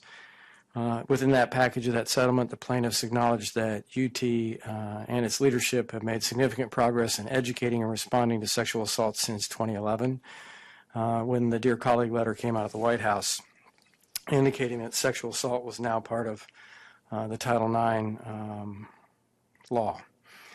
We felt it was a positive resolution to a very difficult and challenging problem on many university campuses. And in working with our Board of Trustees, as well as our legal team, what I was fundamentally trying to do was do what was best for the institution as well as for the people, both victims and the accused involved. And we'll continue our aggressive efforts to be even better at Title IX issues. I would like you to know that we have not stood still at all. In fact, we've put a lot of programs in place since that Dear Colleague letter in 2011.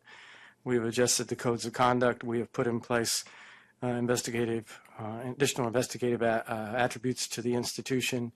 And we've put in place responders to victims, as well as taken a look at other ways to address sexual misconduct issues across the entire system. But we don't want to be just good at this. We want to be absolutely top drawer. So I have no choice, but I've made the recommendation to name an independent commission. We'll probably put that commission together in the next 2 to 3 weeks, who will take a look at and review and enhance all of our policies to prevent, investigate, resolve, and to otherwise address sexual misconduct on all of our campuses. So it'll be from Memphis to Martin to Chattanooga to Knoxville, as well as the Institute of Agriculture and the Institute of Public Service, because we can't afford to not do that. I've said many times, one sexual assault is too many. The reality is that we have 28,000 people in our system on our campuses, or students who are between the ages of 18 and 22, and the reality is this will probably happen just because of the circumstances. So in addition to that, Chancellor Cheek within the last month announced an additional set of resources aimed at additional personnel at Knoxville to deal more effectively and more quickly with these issues, both on the educational front, within the Intercollegiate Athletics Department, as well as across the entire community. And we're very committed to it, and the current chancellor is as well. And we want to be, as I said over and over again, the very best at dealing with this moving forward.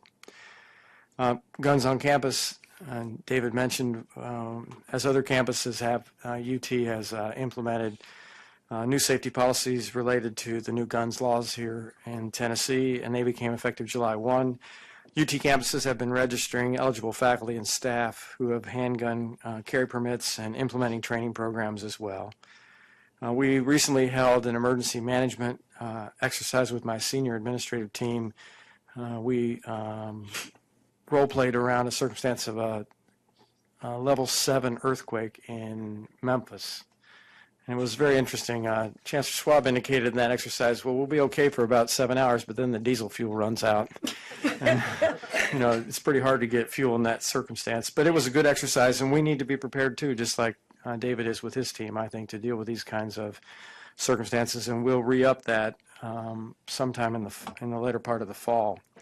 At the June board meeting, I'm pleased to tell you that we approved the lowest tuition increase at the undergraduate level of 2.2% that we've had since 1984. So we've held to our word that we would maintain our tuition increases at the cost of inflation, that we were going to deal with our business model from the standpoint of our sustainability, not on the back of the students, but what we can do to increase revenue or cut costs in order to deal with that. I also announced at that board meeting that I was appointing former dean of the College of Health Professions at Memphis, Noma Anderson, as a special advisor to my office regarding system-wide diversity and inclusion. She happens to chair our Diversity Advisory Council.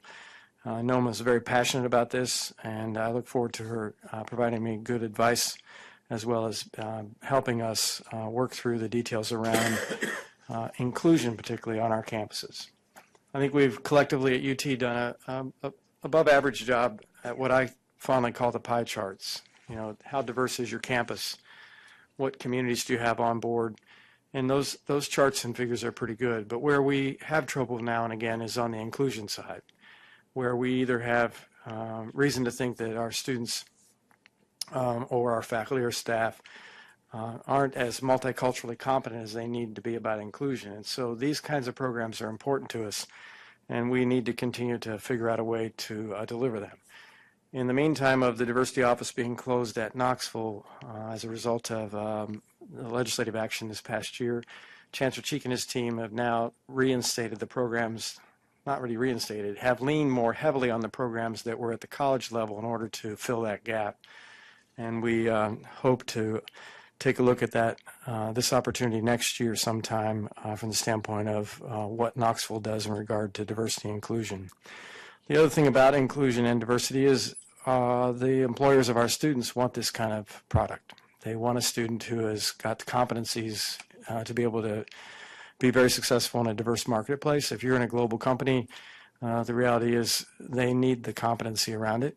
We also know that inclusion and on our campuses also ties to the completion agenda. You're more apt to complete on time if you feel like you're part of the community. If you feel you're an outsider and not included because of the community that you identify with, then you are apt to not complete on time. You may not complete at all. So the reality is it's important.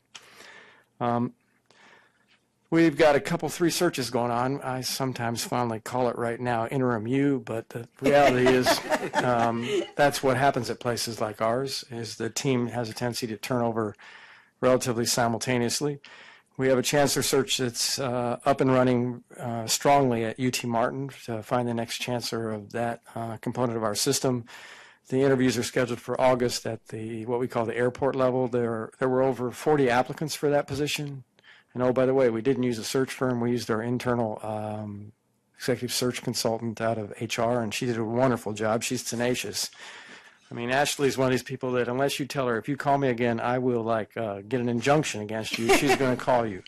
And she worked very hard, and she got some 40 applicants in the race, and the search committee will be interviewing 12 in the first round at the hotel phase or airport phase in August. We've launched the chief financial officer search, the position that Ron Maples currently is an interim role, and Butch Peccolo was previously the permanent incumbent. We've received 40 applicants for that. We will probably be interviewing 10 to a dozen semifinalists in early August for that position. And I am now considering what to do with the chief operating officer position or the executive vice president position at the system level sometime this fall to initiate it in one way or another, address that need. In accordance with recent legislation passed last year, our board has approved creation of 2 new standing committees within our board structure, an athletics committee and university life committee. They also approved 5 new subcommittees as a result of that piece of legislation, a student conduct rights and responsibilities committee under the academic affairs and student success committee of the board already, the community and alumni relations subcommittee under the Advancement and Public Affairs Committee, and the Efficiency and Cost Savings and Tuition and Fees and Financial Aid under Finance and Administration Committee. Those are subcommittees as well. And a Non-Academic Programs Committee under the newly created University Life Committee. So we had to write a lot of new board policy as a result of that, and we put an undue burden on Catherine Meisel's office, but as Catherine always does, she soldiered right on and got it done. The board also approved as a result of the legislation, a new public comment period at each of the future board meetings. We will hold a public comment period at the beginning of those board meetings routinely. Structured, I think, a lot. We tried to structure them a lot like Mintha's organization does at KUB. Cherokee Farm, there's an update there. On May 20th, the Cherokee Farm Innovation Campus announced that company Civil and Environmental Consultants is the first private tenant in that research park, which is on the bend of the river right off of Alcoa Highway. In fact, it was the old dairy farm. I have the notoriety of being the guy who moved the cows, which really wasn't very popular in the Institute of Agriculture, but to break ground on that first private building in a partnership with a great engineering firm that will work closely in the research arena with Knoxville's Engineering College, as well as provide students the opportunity to gain real-world experience, is a powerfully good partnership. And plans involve construction of a 45,000 square foot building on that farm site provided through a developer. And CEC, the engineering firm, will occupy 22,000 square feet in the new building, and Governor Haslam was on hand for that groundbreaking. We've been, again, fortunate Knoxville research-wise. The White House's latest national network for manufacturing innovation, the Smart Manufacturing Innovation Institute, Knoxville's been acknowledged as part of that team. It packs an $800 million federal and non-federal resources and will include 200 partners from industry, federal research labs, academia, and state and local government across the 30 states that are part of that team. We're happy to be part of that. It's a lot like that IACME grant. You remember there was a board meeting where Dr. Amy came and talked about that. This is another one of those kinds of opportunities for us, and we're very happy about that. ORNL, as announced, we co-manage the lab that they will locate community office headquarters in Chattanooga that will tie the Chattanooga community to ORNL resources from the standpoint of research and development that Chattanoogans and businesses in Chattanooga might be interested in. The lab will partner with the UTC Sim Center as well. So we obviously like outreach, and that will increase our outreach immensely in the Chattanooga area, particularly with the lab. Lastly, UT Martin gained approval at our last board meeting of a SOAR and 4 tuition model, which will which was approved during that board meeting, and allow full-time undergraduates to pay for 15 credit hours a semester to incentivize their completion in 4 years. I believe incentivization and carrots work, and it's a good program, and it should accommodate students financially as well from the standpoint of slight increased costs, but more apt to complete on time. If you have to spend a fifth year on campus, if you think about the lost revenue from your possible employment, as well as another year's worth of room and board, the tuition piece is a relatively modest piece. So we think it's a good program. Lastly, Interim Chancellor Bob Smith at Martin has them on track relative to the SACS accreditation issue to be very, very likely to clear that circumstance at the December meeting of SACS. So with that, I would conclude my report and be happy to answer any questions you might have, Mr. Chairman. Thanks very much. Questions? Thank you for the report. All right, we now move to the section of our agenda that deals with action items. And the first item on our agenda for this portion is the election of officers. Dr. Deaton. Thank you, Mr. Chairman. You see in tab 1A the slate of officers, Mr. Evan Cope, Mr. Keith Wilson, Mr. David Kustoff, and Mayor Wharton to serve in continuity this next year, especially in this era of focus. We put forth their service for you as your officers. So that's the recommendation from the staff, Mr. Chairman. Thank you, Dr. Deaton. The chair will entertain a motion now. So moved. Have a motion to approve that slate of officers. Is there a second? Second. All in favor signify so by saying aye. Aye. Aye. Are there any opposed? Motion carries. All right, next, item 1B, post-secondary education authorization. Julie Woodruff, please. Oh, I'm sorry. Okay. Yep. Yep, my fault. I had it backwards. Thank you, Chairman Cope, Dr. Deaton, members of the commission. I have 2 action items for your consideration today, and Julie has 1. My action items are concerning the new institutions and the new programs located in section B1 and B2 of your book. The Committee on Post-Secondary Educational Institutions has recommended that those institutions be given temporary authorization and those programs be approved. That is the first action item. Hey, with that, chair will entertain a motion for adoption of those new institutions. So moved. Have a motion. Is there a second? Second. All in favor signify so by stating aye. Aye. Are there any opposed? Motion carries. And for my second action item, it's located in section B3 and is the recommendation that Ms. Vicki Birch, Mr. Galen Hall, Mr. Steve South, and Dr. Early Steele be reappointed to the Committee on Post-Secondary Educational Institutions for a 3-year term. Chair will entertain a motion to adopt the recommendation. So moved. There's a motion. Is there a second? Second. All in favor signify so by saying aye. Aye. Are there any opposed? Motion carries. Thank you. Thank you. Yes, ma'am. Good afternoon, Chairman, Dr. Deaton, Commissioners. For your consideration under item 1B4 are proposed rule revisions. In your materials for this item, you received the written recommendation of staff, which included background information as well as 2 versions of the rules. You received a version that has all changes accepted as well as in red line format.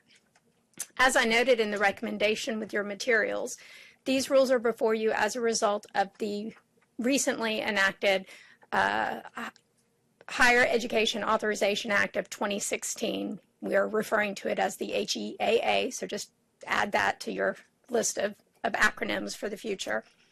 The proposed revisions include amendments to an existing rule chapter as well as the addition of a new rule chapter. The amendments are for Rule Chapter 1540-01-02 and are intended to improve the consistency, organization, clarity, and notice to our institutions. The addition of a new rule chapter is intended to ensure the effective implementation of the optional expedited authorization process created by the HEAA. When drafting the revisions, we took into consideration a couple things. We heard from institutions at meetings held on May 5th and 6th. We also looked at just generally the efficiency, the adequacy, and the overall effectiveness of our division. The exact language of the rules you adopt today will be used both when creating the emergency rule filing form and the notice of rulemaking hearing, with one exception. The exception is very basic. For the emergency rules, we will add some language to say that those will go into effect October 3rd. This is the first business day following the effective date of the substantive provisions of the AGAA.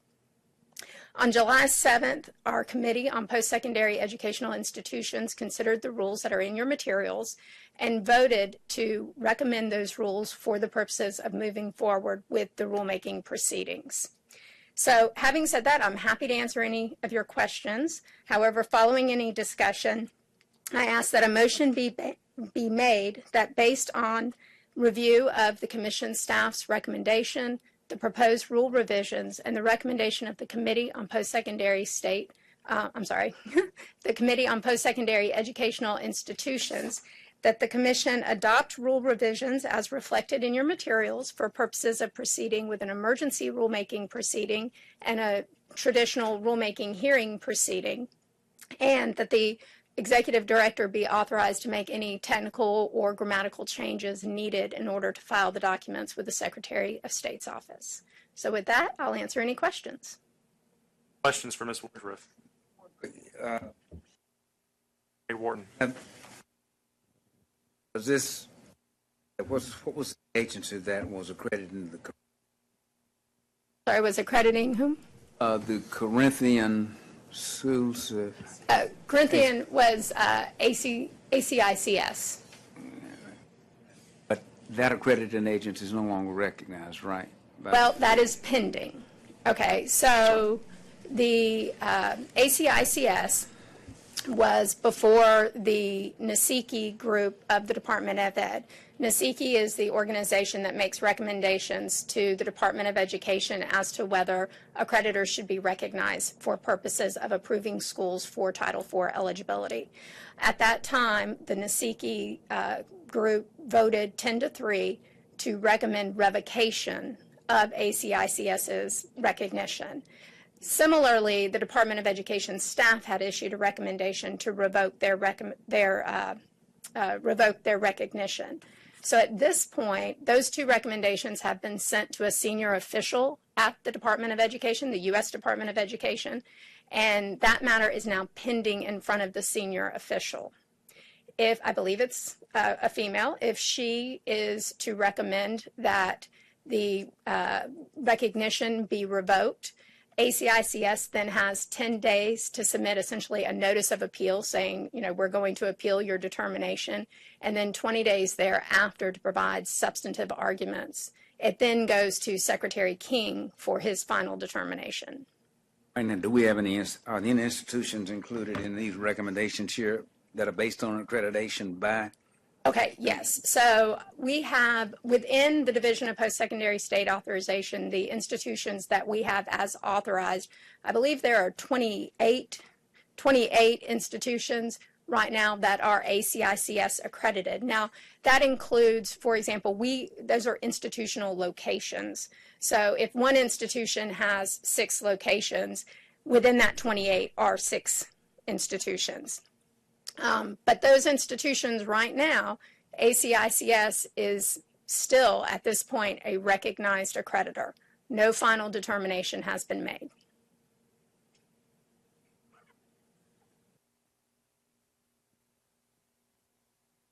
Yeah, well, that troubles me a bit because we know their history. They can string this thing out with an appeal. And in the meantime, we're still putting our students at risk. They have the right to appeal. I just simply ask that you monitor them closely. They're authorized. Are they actually doing business in Tennessee right now? Yes, sir. You know how many students they have enrolled in those locations? I calculated that figure, but I do not remember it off the top of my head. So I'll be happy to provide that to you. I'll ask that during the interim between now and the next meeting, keep the commissioners posted, you do have authority to move on an emergency basis, do you not? With respect If necessary, yes. Mm-hmm. Well, explain that so it give me a little more comfort. So if they do. Well, and this is somewhat precarious with the new legislation, but if there is indeed an issue that I need to act in the interim between meetings for the public interest, for students' interest, that can be done. It is under extraordinary circumstances. If something like this were to occur, if ACICS's accreditation status were to get, I guess revoked is the right verb, Julie, that then, under the new law, puts them perhaps under not the optional expedite authorization, the fast track, but under the other track. And I assume they would pursue that, and in which case our rules are clearly going to kick in and things kind of would flow normal. So I do have that authority, but it is, this will probably play out in such a way where they have a path to forward even without me taking any interim action. There have been too, and you may say this, Julie, Department of Ed has conference calls, gosh, rather frequently about this issue that we participate on. In fact, I think we're one of the top-ranked questioners on that call. Julie and Stephanie are. I'm a little wordy. Yeah, we're watching this closely because it does impact a lot of our students and a lot of our schools, and especially in light of the new legislation. And in fact, I'll be walking out of here as soon as we finish up because we have a conference call with folks at ACICS. Along with the organization of other state agencies that essentially do what this division does. So we're really looking forward to what they have to say. Mr. Gregory, did you have a... I'm not sure if this is for Julie or just whoever might take it on. So what the new legislation does is it creates a new regulatory structure and what I would call a fast track means to stand up some programs. I'm thinking about this from the public sector versus for-profit sector. Is there a different set of standards or time? You know, part of what we're trying to do as well is stand up programs fast, particularly in this sort of workforce development arena, to be responsive. Is there a quicker path for profit entities to stand up these programs than the public entities based upon this new statute? And if so, kind of how does that compare? Well, I'll certainly speak to the institutions we authorize. So if an institution elects the optional expedited authorization and they submit the appropriate application and receive the commission's approval, they would no longer have to submit program applications to us for review. They would simply have to go through whatever process it is that their accreditor requires. Those there would be, we're still working through the details of how this would look, but they would essentially submit program updates or notifications to us once a year as part of their annual application to let us know what is going on. But it would not be something, so like right now, just today, you approved a number of programs. For institutions who have optional expedited authorization, those programs will not be coming to you in the future. So it'll just be what do they have to do for their accreditor.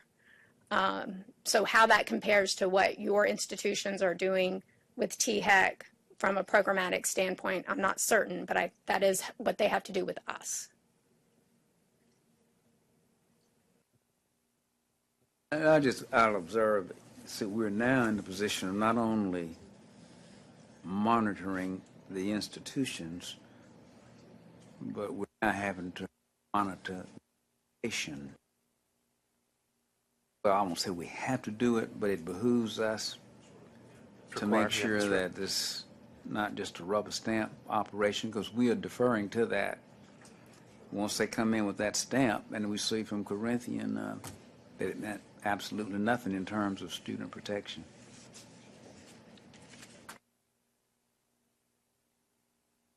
I'll just say one other thing with respect to requestioner. They have a right, when they're revoked or other action against them, they have a right to a hearing. I don't want to delay the rules, but there ought to be some requirement that once they request a hearing, that they come prepared to move and don't have a lawyer coming in time after time and saying, I'm not ready. Keep in mind, we've got students. See, they got money. But when you're putting students at risk, and it doesn't say, it simply states they can request a hearing and they have a right to a lawyer. But it ought to be that when you get ready to appeal, that you're ready to move. So. Correct me if I'm wrong here, the final rules, because this action would be both the emergency and the proposed permanent rules. The final rules, we could incorporate that, could we not, Julie, I guess, in revisions before the final rules come before this body? Something, or we can make adjustments if we yes, have to, right? we will. Okay, so the way the rules are proceeding is down two courses. Emergency rules, simply because we need to get something into effect before this goes into until the act goes into effect. So that's the emergency process. The rulemaking hearing process is a lot longer. We will have an actual rulemaking hearing where anybody affected who might be affected by these rules will have an opportunity and come speak. It will be transcribed. And you all will have the opportunity to hear all of those. I'll be preparing a nice summary, hopefully, of all of that information for you. And we can make revisions to those rules. Now, how extensive those revisions are will depend on the comments we receive, as well as any questions that might be asked during the rulemaking hearing. When it comes to the process that might be due an institution if revocation is attempted, it will depend a lot on the Uniform Administrative Procedures Act and any rights to, for example, a hearing in front of an administrative law judge or in front of the commission in full. So those things will have to work their way out as well. But the ability to have an attorney may not be something that's within our control. Other question? Yes, sir. I know it's important that we get the wording of this motion correct. The chair will entertain a motion if someone's prepared to make it. Mr. Chairman, I'm prepared to make that motion. We'll hear from you, Mr. Wilson. If I can read this appropriately. Yes, sir. Based on a review of the Commission staff recommendation and the recommendation of the Committee on Post-Secondary Educational Institutions, I move that the Commission, 1, adopt the rule revisions as presented for the purposes of moving forward with an emergency rulemaking proceeding and rulemaking hearing proceeding, and 2, authorize the Executive Director to make any technical changes needed prior to submitting the rulemaking forms to the Secretary of State. Very good. Heard the motion. Is there a second? Okay, we will need to have a roll call vote on this, Mr. Gibson. You'll call the roll, please, sir. Yes, sir. Chairman Cope. Aye. Dr. Dishner. Aye. Ms. Kadire. Aye. Ms. Coben. Aye. Mr. Lee. Treasurer Lillard. Aye. Ms. Martin. Aye.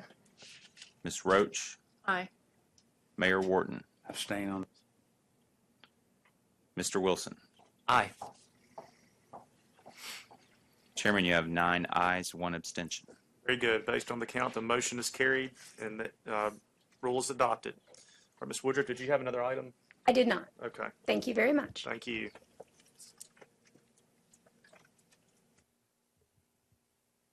Okay, Crystal Collins for proposed operating budgets.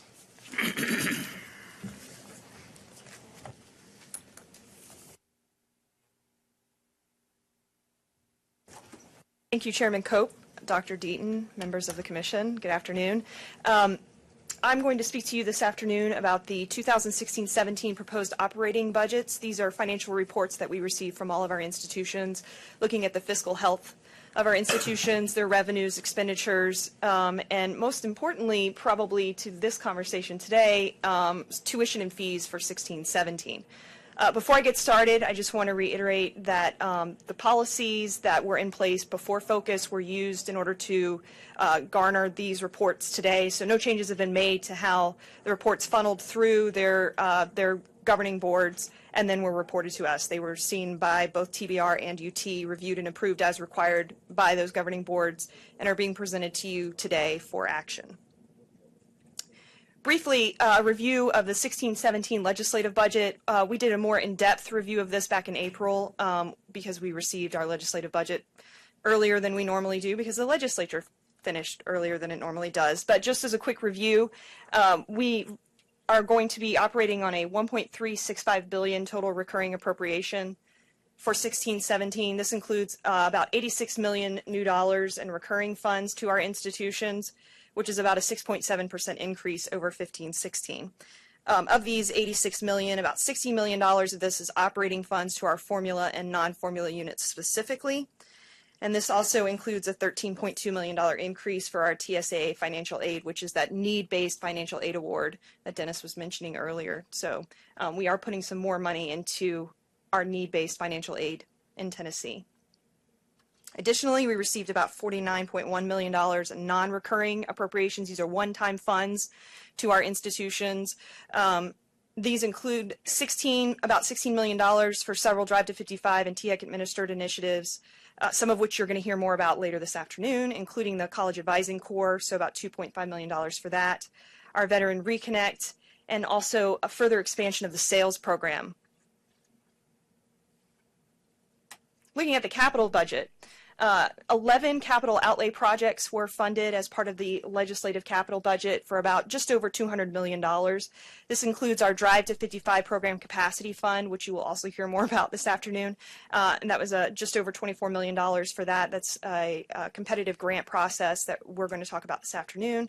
We also received money for 4 recommended institutional projects. So 4 of the projects that you recommended in November were funded, 2 at TBR.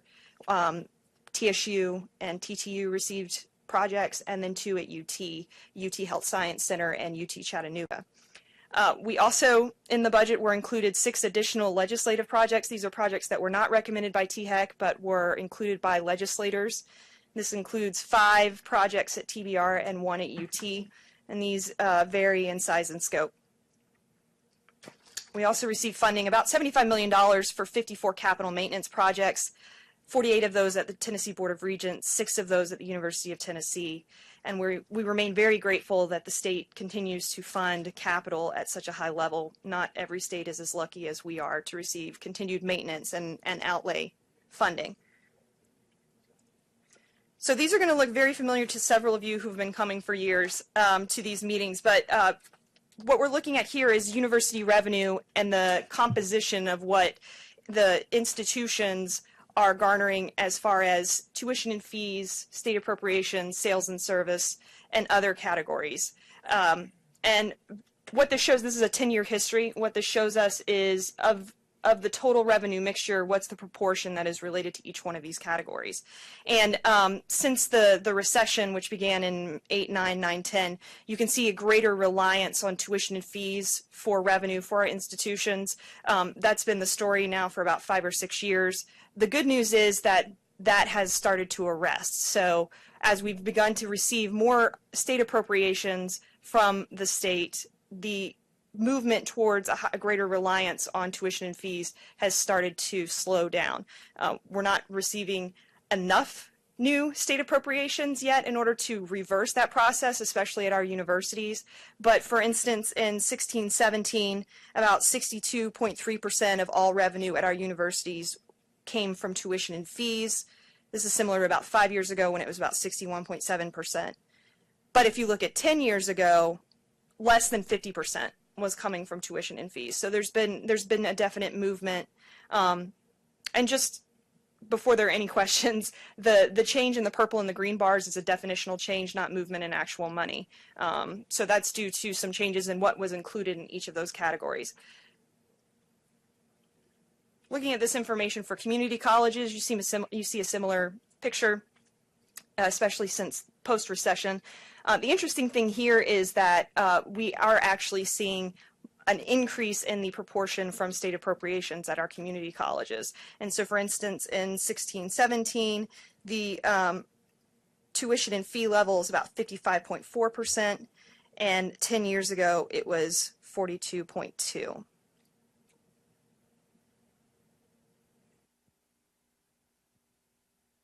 On the other side of any book, if any ledger, if you're looking at financial reports, is the expenditure side. So revenue is one half, and then expenditures is the other half. And what we're looking at here is university expenditures over the last 10 years. And of interest is, even with movement in how revenue is provided to these institutions are still choosing to spend the majority of their revenue, or expend the majority of their revenue, on the teaching function on campus. And so if you were to add the four bottom bars, the purple, green, red, and blue bar together, you can see over the last 10 years that we still remain over 50%, so the majority of all expenditures are on those four categories, so instruction, research, public service, and academic support. Also of interest, that student services piece has remained relatively stable over the last 10 years. It accounts for about 13% of all expenditures. But as the growth of the entire pie has increased, the amount of money in each of these categories has also increased. And then the other category includes things like institutional support, maintenance and operation, scholarships and fellowships. And that is continuing to grow, very slight rates as we progress over the last 10 years. But the actual mix of the categories in there are changing year to year more so than the growth is. For instance, this year there's a pretty significant increase in maintenance and operation, and it appears that might be because there was more revenue available, so the pie grew. So the mix of what they decided to spend that other money on went more towards maintenance and operation for institutions. Similarly, looking at community college expenditures, the only difference here is that there is no research at community colleges. And so if you were to add the purple, green, and blue bars together, again, we're well over 50% expended on the teaching function at our institutions. Total expenditures for 16-17 is $3.33 billion. So that's a very large enterprise. And it continues to grow. Of interest, with our $1.365 billion in total recurring, we are now finally above pre-recession levels for the first time since 2007-8 for our recurring appropriations. In 2007-8, we were at $1.3 billion, and we are now at, or I'm sorry, we were at $1.35 billion. We're now at $1.365 billion, so we just tipped that corner just a little. So, and that is down to this governor and the systems and THEC working over the last several years to make it known that education is what the state should be investing in. So we're very happy about the fact that we are now above pre-recession levels for the first time in about 9 years. What is the percentage of total change in appropriation? Yeah, 86 million is a 6.7% increase from last That's in year. Appropriations, but yes. What about total spend? So last year, I think in 15-16, the total revenue was $3.1 billion, and now we're at $3.3 billion. 86 million. Yes, against the total growth of, yeah. So again, though we are seeing increases in state appropriations, that amount is not keeping up with the growth of the overall pie of the enterprise. So tuition and fees for 16-17. You can find more detailed information on this on page 20 of your handout. I'm in 1C of your notebook. So we aggregated this just for the averages for our universities, community colleges, and Tennessee colleges of applied technology. And as Dr. DiPietro mentioned in his report, we are seeing the lowest increases year to year for our tuition and fees for all of our sectors since, for the universities, 85-86 for all of the universities, not just UT, for our community colleges since 90-91. In 90-91, there was not an increase at all. So that's the only year that we're compared to there. And then for our Tennessee colleges of applied technology, it's the lowest since we have records, which is to the mid-80s. Of particular interest here are the university tuition and fees, and the reason why is because our institutions are beginning to differentiate tuition at a greater rate here. So UT Knoxville was the first campus to do this, where it started to phase in the 15 and 4, which was also talked about. Dr. DiPietro mentioned the SOAR in 4, which is now being implemented at UT Martin. It was approved in June of 2016. And so what that does is that'll differentiate maintenance fees for students who have 60 or less, 60 or fewer credit hours. They're going to pay a higher rate than those who have 60 or more. And so that is an incentive for students to be full-time, so they finish in 4 years so that they can move into that category where they'll pay less money sooner. So hitting that 60 or more credit hours. Additionally, East Tennessee has instituted differentiated tuition for their mandatory fees. They're phasing in some additional fees for debt service and student activity for the renovation of the D.B. Culp Center. Those were voted on by students.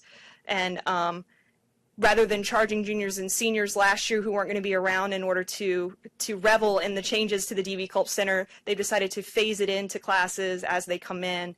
And so those students will be around when the actual renovation is completed. But again, our one-year change for our universities is very low. And this is looking at maintenance and mandatory. If you look at our maintenance fees only, all of them were within the THEC recommended range of 0 to 3%. Actually, most of them were, I believe all of them were well below 0 to 3%. Questions or concerns? If not, this item is recommended for your action. Good, thank you, Chris. All right, the chair will entertain a motion to adopt the recommendation as presented. Mr. Chairman, I make a motion that the Commission approve the FY 2016-17 July 1 proposed operating budgets, authorize the Executive Director to make appropriate technical adjustments if necessary, and transmit the operating budgets with the Commission's action and comments to the Department of Finance and Administration for their review and approval. Very good. There's a motion on the floor. Is there a second? Second. Thank you, Mr. Gibson. Would you call the roll, please?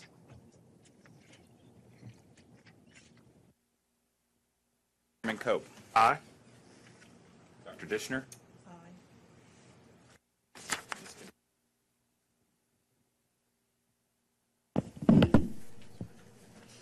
Ms. Coben. Aye. Stoff. Aye. Treasurer Lillard.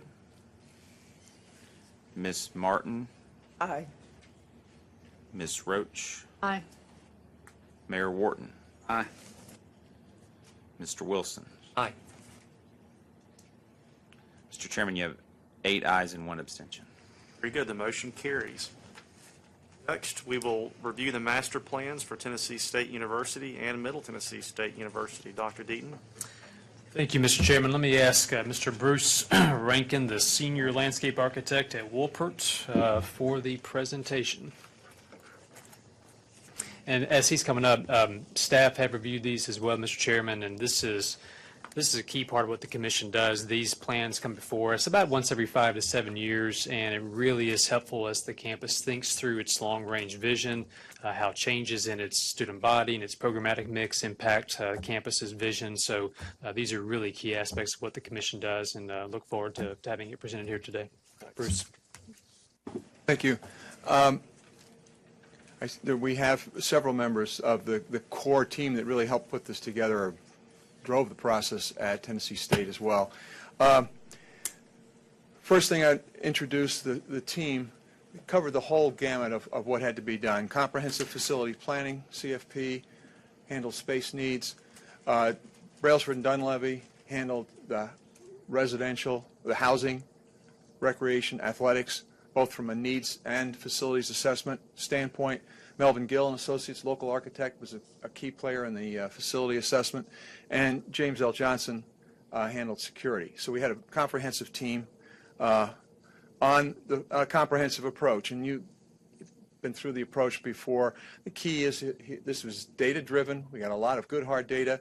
We got a lot of input from all levels of the university that really gave this a well-balanced result. And this plan is really evolutionary from the 2008 plan. There's a good plan there. We're building on that going forward. The plan attempts to, and I think does, strengthen the central campus arrival, reinforces the core. Some of the big things that came out of the plan was the need to make the university competitive for residential, for the housing, the athletics, recreation, student services. and as a result, there's a need to acquire some additional land. The first step was to assess the condition of the facilities, both the physical condition and the appropriateness, the adaptability of these facilities for current uses. They were rated from good to failing, and we developed quite a list, all prioritized, of the condition of the buildings and their ability to support TSU's programs. The space utilization, this is just one of many tables that were put together. It was based on hard data on how many students are in what classes now, how much space they need, based on THEC standards, national standards, TSU's culture. We then built a model to project what those needs would become when at a point anywhere from 10 to 15 years out when we hit the design population of 10,000 students.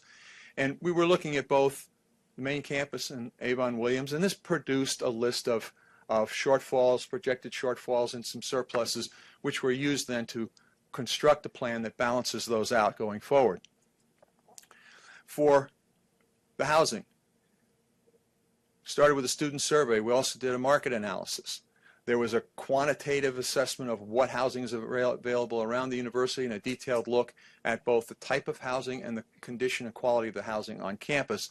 That gave us some results in terms of how many beds are needed, and more importantly, what types of beds. The move towards semi and full suite housing tends to shift what kind of supply TSU needs.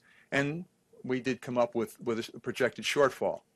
In athletics, we used the same kind of a process, student survey as well as benchmarking against other institutions and looking at the condition of the facilities and how they're being used today. And that produced, it reinforced the desire for a new stadium, also produced a pretty well documented need for some substantial indoor recreation facilities on the campus. And again, this is one of several of the tables that we produced. Well, as we put this together in the plan, the focus became quite clear for the need for a new health science building, which is now in the process of moving forward. To accomplish that involved demolishing Elliott and migrating programs. Another key opportunity here, if I get the pointer right, there. Well, the RASP car, this, by the way, is the location. That's the current location of Elliott, proposed health sciences building. The research and sponsored programs corridor, another opportunity based on where the university's been successful, and then the recreation center and fields, along with a number of other improvements that came out of the planning process. Change in the circulation plan for the campus was to consolidate the access to campus to 4 secured access points. This is a lot to do with security, but also has to do with welcoming and distributing traffic to the campus in an efficient way. Continued the plan of moving parking to the perimeter. The open space pedestrian circulation plan further reinforces this concept, building around the central green some of the strengths of the current campus, really accentuating the entrance corridors, gathering areas, and as we talk about new residential halls, strengthening the quads and gathering places on the campus. The athletics recreation plan doesn't show so much on the graphic, except for the new football facility and recreation facility, but it identified the need for additional training, strength conditioning space, and the migration plan to allow that to occur. The security plan, a new element that was not in 2008 and it's going to start showing up in most plans going forward. You start at the perimeter, secure the access to the campus, move in, secure access to the buildings. The plan goes through a lot of detail as to how that can be done, the technologies that can be used. Some of it's already some of this is already being implemented. And we looked at recommendations to strengthen some of what's already there, emergency notification, closed circuit TV, and visitor management. This all led us to an acquisition plan, and it really takes 2 directions. One is to accommodate growth and the need for truly competitive residence halls and recreation, and the other is security. There are some neighborhoods adjacent to the university that are really too small to be self-sustaining, and from a security standpoint, it's very helpful to control those as well. So we look out to the east to accommodate new housing, student services, to the west, the research and sponsored programs area. Very important to look at how we're going to get this done. The first phase is really the key. That we know how that can work and what will work. Begin by migrating programs out of Elliott so that Elliott can be demolished and the new health sciences building constructed. This also includes completing the security fence, which is an ornamental fence. Those who haven't seen it, it's part of just the image of the university as well as a security device, and then building internal connections so that those 4 secured access points really work. Then what we're calling the near term, the next 5 years, which is still fairly predictable based on growth projections, begin to recycle those residence halls. All but 2 of the residence halls on campus really need to be replaced with up-to-date modern facilities with the right mix of rooms. It also focuses on the recreation center and recreation fields, the research corridor, as well as things like the perimeter road and the access to the campus. The rest of the plan, which could take out to 20 years, is all laid out in the master plan so that space is retained, for example, for up to 5 additional academic buildings that can be built where they will best strengthen the overall function of the campus. And that holds true for many of the other improvements. The initial phase is fairly well costed out right now. It's just under $50 million, of which $2.6 million for the migration plan is already approved. The rest has been very carefully vetted against existing costs, existing processes, most of it going to the health sciences building and the migration associated with that. So that, tried to do that fairly quickly. I hope not too quickly. I'm here to answer questions, but that is the master plan. I think it's very well structured around documented needs and conditions. The interest of the university has been well vetted with university input and structured to be a good guide for the next 20 years, but adaptable over that time. So I will be happy to answer any questions.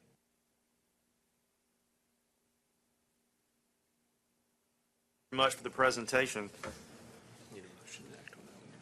Okay, so at this time the chair will entertain a motion to adopt the master plan as presented. So moved. Is there a second? Second.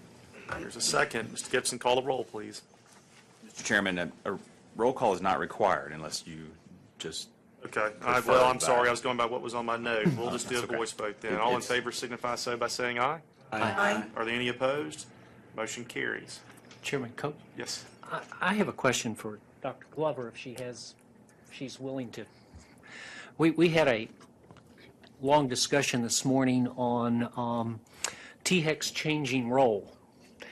And one of the things that we need is input and help from presidents. And I'd like to know what, if anything, advice could you give us to assist you and other presidents as a new order under this commission in accomplishing the mission of Tennessee State? Well, good afternoon, Chairman Cope, to the other commissioners, Dr. Deaton, to all of you.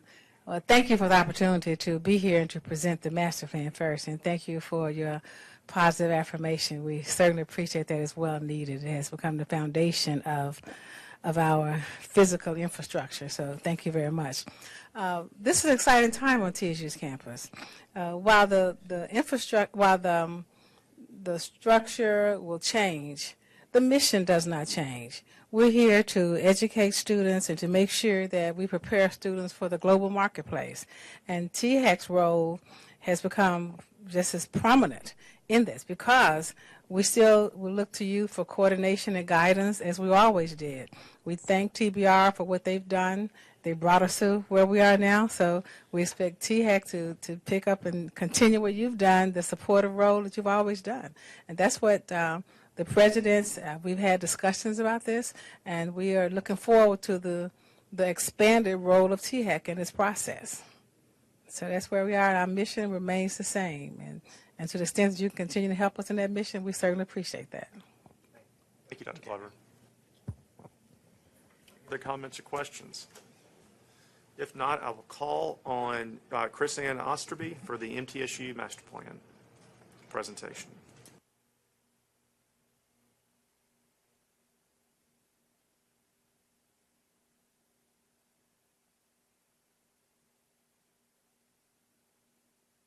Good afternoon. It's a pleasure to be here this afternoon. I'll move forward quickly because I know that you have a heavy schedule, but I did want to say that what we're excited in terms of presenting the master plan is how grounded it was. We were very fortunate when the master plan began that there was a strategic academic planning process that had just started and actually tracked as we were analyzing data and existing conditions. So we could compare and build on the goals of that plan throughout planning for the strategies and recommendations for all of the physical resources for the university. The master plan scope, and I apologize, this is a little difficult to read, but all of those bubbles represent some physical component of the campus itself. And so for inventory analysis, the top rows focus on all of the land use issues and opportunities, how they're embedded with the academic plan priorities. The second row of bubbles is looking at all of the conditions for the existing facilities, both in terms of their fit to program as well as their physical condition, and then the utilization that space needs that came out of those. And then the bottom row refers to the utilities that were planned for the open space network as well as transportation throughout the campus that also encompassed a full look at parking and also safety and security. So all of those came together in the middle portion of the planning process, which involved engagement across the entire university in terms of faculty, staff, and students throughout this over a 2-year-long process to come up with basically synergistic concepts that wove together all of the needs for buildings, open space, and infrastructure together. We were focused primarily on the main campus in Murfreesboro. There was analysis for the newly acquired property next to it for the Miller Education Center. And then we also did include stakeholders from the city of Murfreesboro itself in our process. We did not specifically plan for all of the outline centers of activity for MTSU, but we did look at how those impact space needs on the main campus as they support those centers. We also looked very closely at the land that both was recently acquired since 2007, the last campus master planning effort, and also the acquisition zone. What was key to this effort is that there was no need that we understood in terms of being able to plan for land that the university did not currently own. So taking into effect all of their recent acquisition, being mindful of other opportunities for development that others were taking care of outside of the university, and also historic preservation concerns in the southwest corner of the campus. There was no need to impact other properties in our planning. We also looked very closely at the success in planning and implementation that had happened since 2007. So in blue, you'll see new roadway improvements since 2007. Also in blue, new facilities, both in terms of new facilities and new East Quad, and also renovations that came then from migration for programs to those new buildings. We looked in particular at everything that's in red on this particular diagram. Those were infill sites that had been previously identified in 2007, as well as strategic facilities. You'll see those are very focused on the historic core of the campus, the historic western side of the campus. And so you'll see that recurring theme of building on what's blue and new and addressing, in a sense, the West. Looking at building rating, physical condition, this was taking into account already state ratings, but looking at a deeper area of deferred maintenance. Most important to probably look at the red, which is the facilities that are really rated the lowest and were most strongly recommended for replacement. Those were overlaid with program suitability, so you'll see in red and green actually the same facilities, both in terms of concern for physical and program suitability. So there was then a recommendation, again, that's focused around old housing in the southeast corner of the campus, replacing that with new modes of student housing to, again, support retention and completion, as well as the improvement of older core facilities in the western side of the campus. Those are highlighted for facilities for demolition in red, and then the replacement over the long-term demolition over the course of the master plan in yellow, and then really focusing on targeted renewal in the facilities in purple. So at the same time that the facility assessment was happening, we were also looking at utilization and assessment.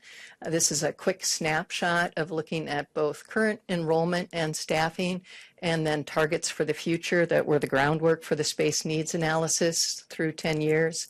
At the same time, there was an additional market study for student housing to measure demand and preferences, especially taking into account a lot of new development by independent developers for student housing in the areas surrounding the campus. This was done by Anderson Strickler.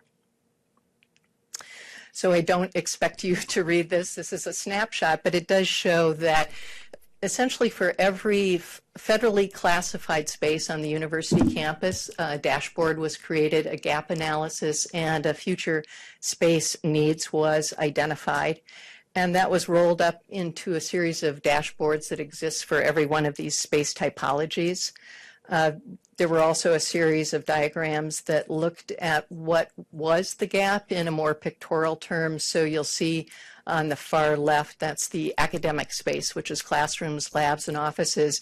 And if you look below the line, anything that is the red descending line, particularly in that academic space, which if you can see the red cursor is here, and also in physical education space, and somewhat in research space and in facility support. Those were where the biggest gaps in space were identified, and so you'll see in the recommendations for the future facilities that those facilities are heavily featured. So the snapshot of what the space needs is planning for roughly another 2,400 students, a little over 3,000 faculty. There was no projected growth in staff for the main campus. That rolled up to over 400,000 assignable square feet in facilities need if the enrollment and new staffing projections are met. And in particular, and probably more key than existing facilities, 15 existing academic facilities that could be improved to support this, along with the beds and the parking to support student life and some of the aspects that the students need for their active learning off the campus. So the proposed building use, everything that you see in red is proposed academic facilities. It's completing the investment that began in 2007 with the East Quad in this area moving north as well as south for a series of academic buildings to the southeast in yellow, an investment in new housing, and then also that reinvestment in academic facilities around Kirksey Old Main and the historic core of the campus. The most important recommendation was the removal of Peck Hall from the Old Main Quad and the replacement of a really singular, future-focused liberal arts facility, because this is the core teaching function for the first 2 years of the Middle Tennessee State. You'll also see recommendations for improvements for both women's and men's varsity athletics. So we did not try to assign with the university a year-by-year implementation. We looked at prioritization, and you can see these summarized in terms of the academic facilities, again, both in terms of demolition that's required and new capital planning that will come forward, in particular the new academic classroom building, which is second on the list, is already moving forward into design, as well as then support facilities for both existing needs and the potential new enrollment that's expected. Other high priority needs in terms of academics and support facilities, in particular looking at engineering facilities and how that might be reflected over the long term in removing Voorhees' current engineering technology facility and combining that with a partnership for concrete management that was previously planned on the campus. And then additional projects, and these really can happen at any time. They really are dependent upon fundraising coming from partners. So in particular, a new honors building that's a living and learning center, both residential and academic, several other flexible academic facilities, as well as probably one that would be most outwardly focused in terms of partnerships, the Performing Arts Center that is located on the south part of the campus and is in conjunction now to a lot of City of Murfreesboro energy about connecting a livable downtown with galleries, art spaces, and other walkable destinations to the university itself. So this is the resulting 10-year campus plan.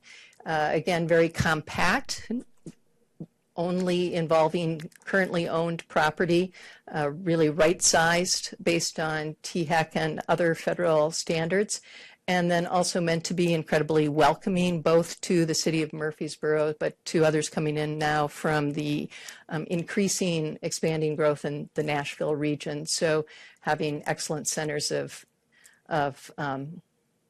academic, athletic, and arts performance at each of the entrances, as well as improved entrances and parking. So that concludes the presentation. I have additional information if there are questions. Way in.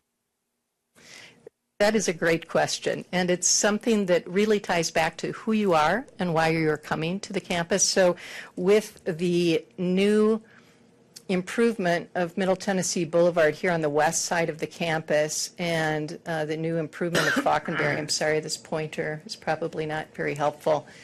Are you going to point, Chancellor Gregory? That would be great.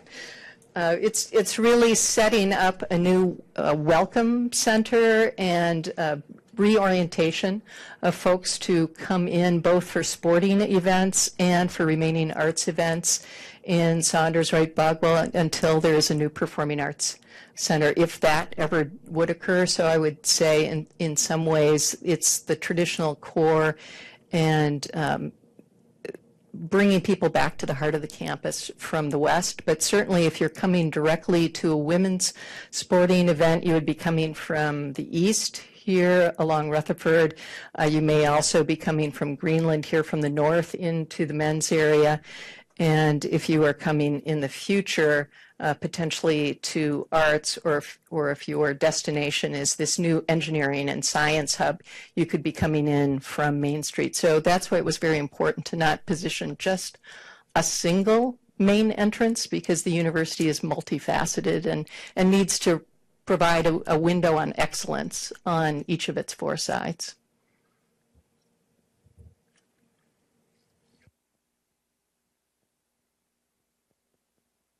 Thanks very much. Thank you. Okay, the chair will entertain a motion to approve the master plan. So moved. So motion, is there a second? Second. All in favor signify so by saying aye. Aye. Are there any opposed?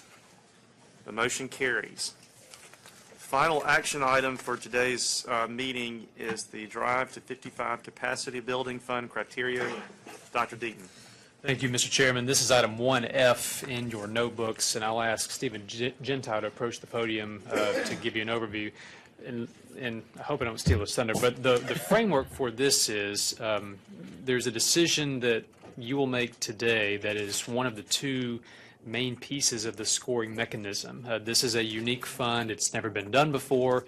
It was an outgrowth of the Capital Task Force that met a couple of years ago to reimagine the state's capacity to improve programmatic capacity and ways in which state funding can be more targeted to that effort. Wanting the commission to have a meaningful role in the scoring rubric, that's what this item is. It fits within a larger picture about this project, and that's what I'm going to ask Stephen to walk us through first. Sir. Thank you, Dr. Deaton. So, Dr. Deaton talked about the origination of this Drive to 55 project capacity funding. So I won't go into too much detail there, but you might recall back at the November commission meeting, we recommended and you as a commission approved our #1 capital outlay project to be the $10 million Drive to 55 project capacity fund grant. And we intend it to be a competitive grant process where we dole out that $10 million to those who have proposals for program capacity or small building construction to help the Drive to 55 effort. You approved that $10 million at November's meeting, and then the governor raised it to $20 million, and by the time it made its way through the General Assembly, that was up to $24.25 million. So we were thrilled that it got from $10 million to $24.25. So since the legislative session, we have been working as a staff to create an RFP, request for proposal, that would allow institutions, public universities, public community colleges, the TCATs, and non-formal units being, for example, the UT Institute of Agriculture, or the UT Health Science Center, to apply for this grant. On June 28th, we released the RFP. On Friday, July 8th, we as a team held the webinar that you can find online on our website that is dedicated to this RFP and to this grant. And on Friday, July 15th, we received our letters of intent, which was serving as an opportunity for institutions to just raise their hand and say, we intend to apply for this grant. And we received 47 letters of intent, which we are also thrilled about going forward. If you've ever read proposals for an RFP process, you know how many are proposals that will be coming in. And those proposals are due to us by October the 7th. When they come to us on October 7th, our team will spend the weekend putting all those proposals together and then present those proposals to the members who will be reviewing them and scoring them. These members are government representatives, for example, coming from the Department of Economic and Community Development, Department of Labor and Workforce Development. They'll be reviewing the proposals and scoring the proposals based on a scoring rubric that is within the RFP. And in your notebook in front of you, you have that RFP, and then there's a one-page summary as well that shows you how that scoring rubric works. Will be the group that will be scoring the proposals will be scoring based on the description, timeline, the budget, sustainability, and most important, how those projects will contribute to the Drive to 55 effort in increasing post-secondary degrees and certificates and aligning those post-secondary degrees and certificates with the regional and state workforce need. There are two rubrics that you'll see on that one-pager because we have two classifications for these projects. One is called the program expansion, and the other is new capital construction / major renovation. We recognized going into this process that we might receive two very different type of proposals. One that might call for the purchase of equipment or the renovation of a wing of a building. Another that might call for complete new capital construction.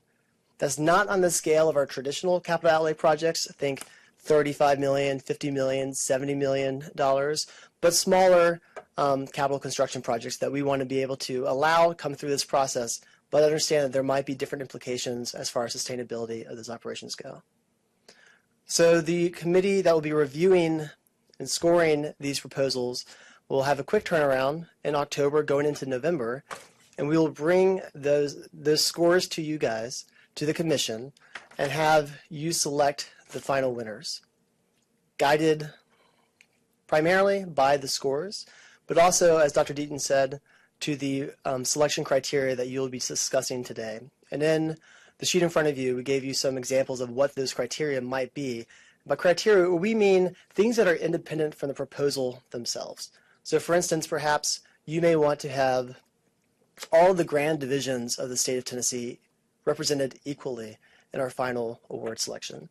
Or perhaps all the sectors represented equally. We will marry your selection criteria. You guys will marry your selection criteria to the scores and then approve the final projects. Dr. Deaton. So does that make sense? And not because of what Stephen said, but this is unique. I mean, this is a different way. I mean, this whole project is unique, and the scoring system that has been devised is unique.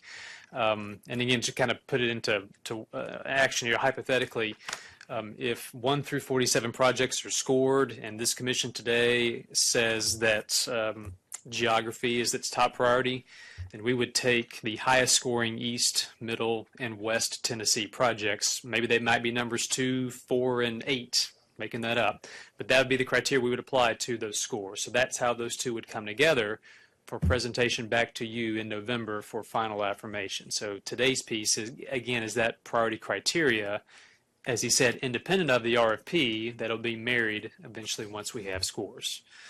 And as requested, we have put some potential criteria here in item 1F to kind of get your conversation going, but you can propose any criteria and approve any criteria, of course. So, Mr. Chairman, that's our presentation. At this point, I would just ask for discussion and comment about this. Point of Yes, clarification. Sure, Jeff. So you had a process in which you asked for letters of intent, right? Yes, sir. And that was intended to give you an idea of magnitude? Magnitude of what proposals we will be have right. coming in, number of proposals. Is there any thought to winnowing out at the letter of intent level? I mean, that's a lot of projects for you to manage. It is, yeah. The alternatives were worse. I mean, we thought about it, but we'd rather give everyone a fair shot and give them a chance to propose. So, as long as they meet the criteria, which we think they will. I mean, here's my only counsel. If you're not going to use it to winnow it out, outside of, I guess, you getting a sense of how many you're going to, might as well just. True. Yeah, we do that as part of all of our grants. Just gives us an idea at a staff capacity level how many reviewers we'll need, how much time it'll take. So it's more a signaling device, if anything. Dr. Deaton, if I may, Sure, please. we also use this as an opportunity to know with whom we need to communicate going forward as well. There are some processes, a part of this that we require the systems to weigh in on. For instance, we're asking Dick Tracy of TBR and Robbie Stivers of UT to validate the costs of these projects. So we want to be able to keep the systems and to know what's going on, as well as the institutions, and communicate and know with whom we need to communicate going forward. This is going to be a tough job, I know, because with 47 proposals and $24 million, and the letters of intent doesn't give us any clue yet as to the monetary side. So I know this is going to eventually be a tough job, but I'm trying to think about process again. So let's assume all 47 end up submitting something. So here we got a list of 1 through 47 that have been ranked from however they scored. The role of the commission at that point in time is to look at that 1 through 47 and then apply the potential criteria that they wish to apply at that point in time after they've seen how the scores sort of fall out. Is that no? No, they would. Our hope is that you would approve the criteria today, and that would be communicated back out to the proposers to make sure I don't go wrong on this, Stephen, of course. And then they would know kind of they already know what's in the RFP, and then they would see that. They know actually before Exactly. they submit their final projects kind of what the kind of rules of the road are, right? Yeah, and then we just marry those two together. Are these 47 separate? Are they some submit more than? We required one proposal per institution. So these are 47 different institutions or TCAT campuses. Yes, sir. It's sort of just staying in the game to some extent. I mean, if they didn't submit a letter of intent, they weren't going to be considered. So Correct. If there was even an outside notion that they would have something to submit, that it would be foolish not to send in this letter. So it doesn't necessarily mean we're going to get 47. I would suspect considerably less than that. Would you agree? That's possible, yes. Did we indicate anywhere we would encourage collaboration? Have we? We specifically did not discourage or encourage collaboration. However, we understand going into this that there will be instances of collaboration, some with local chambers of commerce, for instance, and also institutions may partner with each other on this. Yes, sir. I also want to address Chancellor Gregory's comment. We did not, as you mentioned, ask for any information beyond we intend to apply. However, some of the TCATs did submit their estimated request, and they range from $85,000 up to $5 million. So to give you an idea right now of what the range is, and that's only for a minority of our institutions, but I found that interesting. Do you have any idea how many awards we want to make and how we're going to?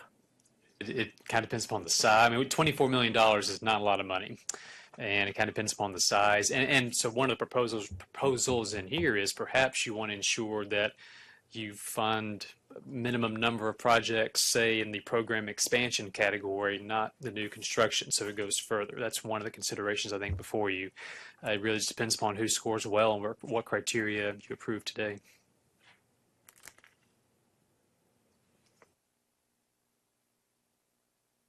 So these letters went out to all public institutions or TCATs and community colleges? Did everybody get this?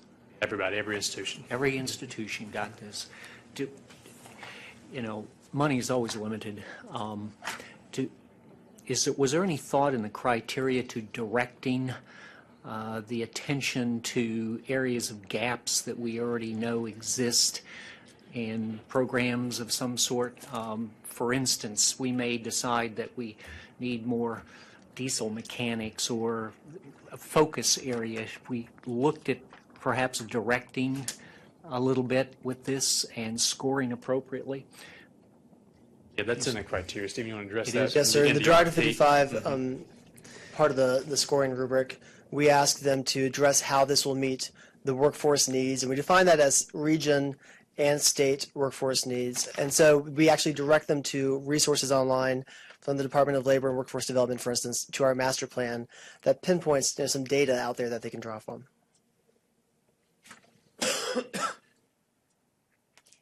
Can you give priority to those who might have matching funds?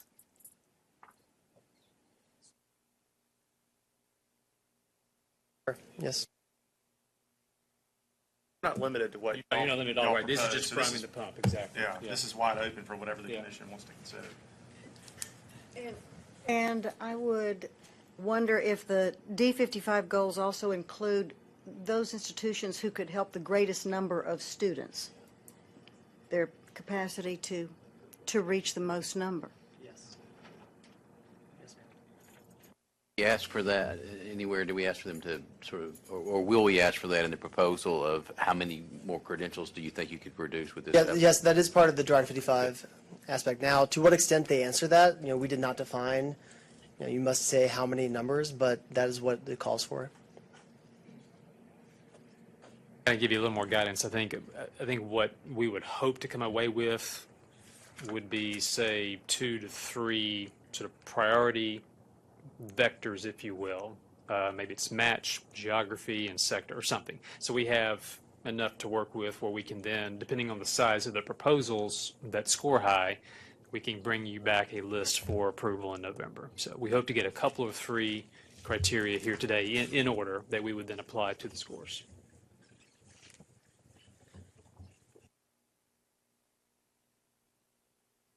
What is the reaction to, say, some of the stuff that's on paper, like geography, sector, for instance, ensuring that at least one TCAT, community college and university gets funded?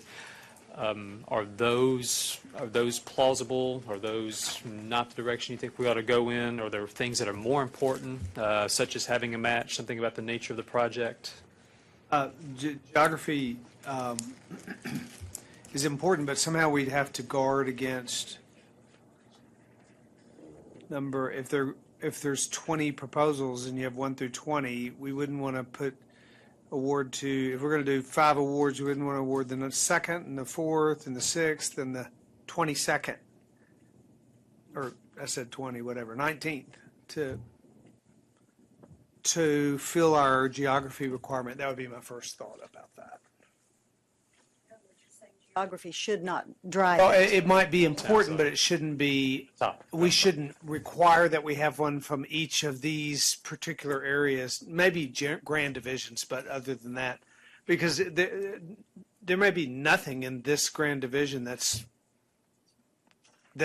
scored well, and I don't think we ought to do it based on, I'm thinking of the worst case scenario where we wouldn't want to end up in that situation. What you're saying, if the projects were similar or somewhat equivalent, then divide them by geography. I think geography works. I just think we have to be careful within parameters. I don't know how to, we could create that definition today. The reason I brought up matching is it seems like you could make a better use of the money if you encourage them to go find matching money through development or whatever other source. Again, I wouldn't exclude anybody because of it or any project because of it, but it would be, might be an incentive to turn the money, at least a quarter match or some matching money to go with it. More sense to go by the nature of the project, just like any other research grant?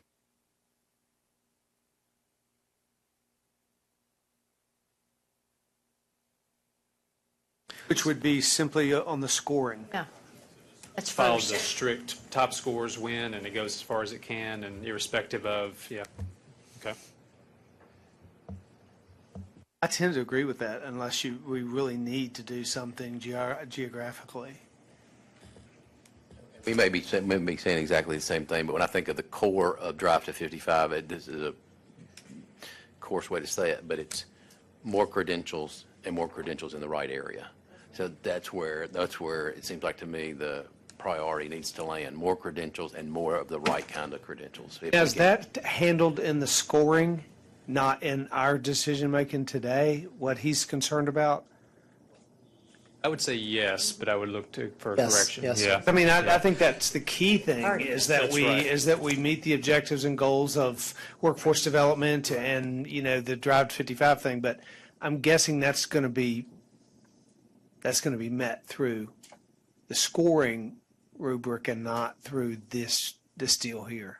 Right, yeah, that is the top scoring component, regardless of which track you're on. The program expansion or new construction, the ability to meet D55 goals is the top aspect. And I would state that the rubric is written in that section of the proposal. The RFP is written to not only just be an increase in post-secondary degrees, but meeting the most important needs. So I fear we might be saying, yeah, we're giving the most points to those who get the most degrees out. That's not the intention of that section. It is to also meet the needs of the region and the state. So it could be fewer degrees than another proposal, but is going toward an active need. In all of this, is there any ability to say that your own staff analysis says there are some parts of the state that have certain kinds of needs? And part of this is to line up what the response is to something that puts it in a statewide context. And having said that, then the question is, and if there are some high priority kinds of needs in parts of the state to which you do not get a response, okay, is there any capacity to hold back some funds to do a commission directed set of investments in capacity that you determine are necessary, and maybe in conjunction with the Community and Economic Development Office or others, where you say, for various reasons, we got a hole, we have shortcomings, and just because the state has some needs doesn't mean that institutional offering of response is going to meet those. And so I'm just asking the question, is there, and I understand this is the first time you're doing this, and so You know, I mean, and you're relying largely on past practice and how you allocate such funds. But I'm just thinking as you go forward, it's really kind of important for THEC as an entity to be proactive to some extent with some of, it's not just we're going to take the best that's offered, but we're going to invest in the one that's most needed. And that may not be what institutions offer up. And that question there would be, do we know what those are? Is that sort of in agreement? Is it outlined somewhere in the state? Is there do we all recognize that Upper East has a need in, Washington, Carter, and so county, and that there's a particular need there that really needs to be met, and so we're going to be looking for the best, not just because it's geographic, but because that's something we've identified as being a particular workforce development need. I think that's kind of ahead of where you are, but maybe I'm wrong. I think you're right. I like that if we could figure it out. Yeah, and again, maybe we learn from this round, and the second round is more explicit about that. I mean, and the LEAP grant's somewhat instructive here from 2 years ago, because in a similar vein, it was not prescriptive into what degree programs or areas to pursue, but people naturally found them. So I guess my hope is that we sort of naturally move in this direction. If we don't, I think then this commission has a question to ask itself, which is, well, do we maybe do a round 2 later in the year where we're more explicit and hold some money back? Or do we go ahead and say, yes, they have identified enough of the needs? I mean, there are enough gaps out there. There are enough needs programmatically and geographically that I think that gap will be filled with, especially with $24 million. But I think we do have that question to ask ourselves. If we don't get that fulfilled in this round, maybe there is something later on in the fiscal year. In fact, we toyed with doing 2 different distributions. Logistically, it's just kind of it's a heavy lift. That's one reason why there's just this one. But I think that's a possibility, sure. I assume that you're going to be providing them the criteria that is determined today. And if within that criteria, one of those that we note is a justification about the need for that particular program and what they, I think that would speak. It's one of the criteria. Did they? Is there any effort made, maybe it's in here and I haven't seen it yet, to engage or ask the Department of Labor to give us input on this kind of thing? It would seem that they might have sort of the piece. We're trying to grant degrees that match, et cetera. They're the ones with a lot of information in that area. Is the Department of Labor been a part of the design of this in any way, or? Well, the data we're asking them to cite, I think, is based a lot on Department of Labor data through the P20 database, which kind of lines up kind of where our graduates are. And so yes, it's baked into the cake. Okay. There'll also be readers, I think, on this. So they'll have... From the Department of Labor? Yes, yeah, that's what we intend. So they'll be intimately involved, yes. Okay. Thank you. You know what I think we're struggling with, Russ, is under D55 goals, which are weighted the heaviest under both formats. There's a whole host of things that we're grappling with, but I think staff, I'm assuming you all know it's already in there. It is, and I guess I hedge only because, I mean, that's such a broad thing. I mean, is it measured by raw numbers? Is it measured by the percent gaps in supply demand? Is it measured, acutely in this particular city or region? I mean, it manifests itself in a lot of ways. So it is in there, but probably it sounds like less explicitly than I think the conversation today maybe would want it, but it is definitely at the heart of this entire effort. Yes. May I Please interject? Yeah. So, without having you guys read through the 30-page RFP, the wording from that section, the Direct 55 goals, says the description must include both of the following components: increased higher education attainment. Explain to what extent the project will increase the earning of post-secondary credentials in Tennessee. And 2, clear linkages between grant activities and regional and state workforce needs. And we go on to illustrate how the project is directly linked to addressing the workforce needs and skill set deficiencies in the region or state. Successful applications will provide a thorough description of the region or state's high-demand industrial occupations and will identify how the proposed program addresses the identified demonstrable regional or state workforce needs in those areas. That certainly Like a law gets at what Keith was talking about workforce needs. I think it gets at attaining the most number of student credentials in the area that you can, get the most bang for your buck. So I think you have that in there. As on page 7 of the RFP. What about sector? Is there any, I mean, geography we're kind of hedging on, but is sector important? Should we ensure that at least a TCAT in a community college and university represented? Is that not as important? Do we let that just naturally flow in the proposals? Is that a criteria you think ought to be applied or not? For a second, Russ, on geography, my mind, as I sit here, I've gone back and forth. I was on board. And now I'm thinking, though, as a state, as a commission, don't we have an opportunity? It goes back to something Nancy comments was about our education because it was there, the location was important. And I just wonder whether or not we should look at this and be fair to all 3 grand divisions, that these facilities are present and accessible to citizens in each part of our diverse state. We've got a geographically, like we all know, it's long. I mean, obviously, we can tell the projects that are the best projects in each grand division. We can know that, and maybe look at it from that standpoint, so that each grand division gets a project that scores high. I don't know. I mean, I don't know the fair way to do it, but I am sort of leaning back towards personally that the geography does matter to some extent. You know, I like competition. I like going with the score.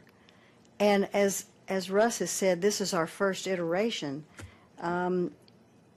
If one area ended up without a grant awardee, maybe they would look more carefully the next time. I mean, I guess what I'm looking for is a sure thing. We're going to hand out the money. Let's make sure that the institutions that receive it are going to do the best job with it. That's very private sector for a public commission, but I think there's an assumption we're making here that there's going to be a round 2 as well. That's not assured. It strikes me as unusual anyway. I'm not a follower of the state legislature to see them add money to a program. It must have touched a chord with them, and I think that depending on where the support came from and who supported this, that it's most likely they'll be expecting to see something occur within their line of sight somewhere around the state. And now I agree entirely on top scorer wins. That's the way the game is played, et cetera, et cetera. But I think realistically, it needs to be considered. And I go back to, it's not a top priority, but it's a part of the consideration for ties or close seconds or things of that nature. It ought to be considered somehow within the whole framework of things. Or so, maybe it's the scenario I out was if it doesn't have a project that scores in the top 50% of what that's the only time we're going to be in real trouble there, I think. So maybe if we just had something minimum score. I mean, we could hash out that detail, and maybe we don't have to today, but so long as the awardee falls in the top something percentage of the scoring rubric, then it's one from each division, and that way you don't end up awarding. I'd hate to be the number 3rd or 4th awardee and number 12 got an award because they were in Middle Tennessee. I agree with that. I mean, this idea of geography is kind of like social promotion. I mean, you really don't deserve anything, but we got to throw something your way. So you turned in a crappy proposal, but we're going to give you something. I mean, it's kind of crazy. I mean, you need to go where the need is. And Memphis has always been the place that complained that we were always left out. But I think it ought to go where the state as a whole gets where we meet the most critical needs of the state, and where we might get the highest return on what we're spending. I've often heard it said, as you solve the crime problem in Memphis, you solve the prison problem in Tennessee. And there may be other indicators in which that logic would apply. This whole idea of geography ruling the day, or even playing a majority or heavyweight, One more comment on the right kinds of credentials, and Bill, kind of picking up on your point a bit. It feels like to me the way this is structured right now, it's really upon the applicant to decide that. I think maybe part of what I heard in your question is there a sort of state set of needs that are being articulated? And I think no.